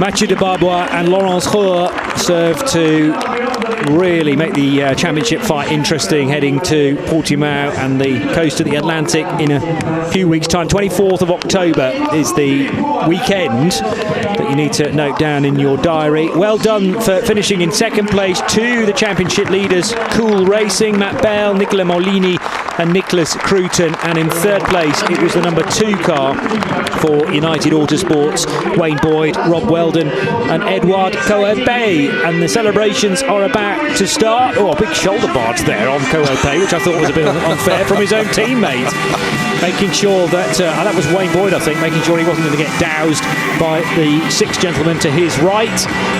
So 2 drivers do it, and that seems to be the way that DKR Engineering like doing, like assembling their teams. A 5-point gap then for Cool Racing versus DKR Engineering. I hadn't taken into account the extra point for pole position, so it's even tighter than I had thought, with United Autosports in third, moving ahead of into Europol competition. The number 8 Graf car in 5th, ahead of RLR M Sport, which had not a good race to remember, and nothing to do with Mikey Benham, who was rudely assaulted at Le Combe corner by Diego Manchaca. Yeah, it was a race of misadventure for many, wasn't it? Not all of them their own making. Matt Bell, Nicholas Molini and Nicholas Cruton lead the championship in the drivers' stakes, ahead of Laurence Rohr by himself, because there's been some switcheroo amongst the drivers in the DKR Engineering squad. And there again, the only 2, the trio, the lead of the points and Laurence Rohr, that can actually take the driver's title when we get to the final race in just a few weeks' time. And Eric Trier there building points in the for the Graf car as well, who are within the top 5 still in the championship. So doesn't that set things up very tastily indeed for the final round of the championship? We know where we're going now in 2022 as well, and all things in the garden of the European Le Mans Series appear to be very rosy indeed. And the good news is you haven't got anything like the 2 months that we've waited for this round, because it'll be the weekend of the 22nd, 23rd and 24th of October where the remaining titles can be decided. Spa has not disappointed, Graham, at all, and we knew it would not. It's just a habit of the championship, but also this racetrack. Seldom does, always dramatic, always entertaining, and this time the weather gods said, let's be sunny. There is an expression about the sun shining on the righteous, isn't there? I'm not sure whether that has anything to do with it. My thanks to Graham Goodwin for keeping me, Johnny Palmer, company throughout the course of the weekend. Hope you've enjoyed it as much as we have. We'll see you in Portugal.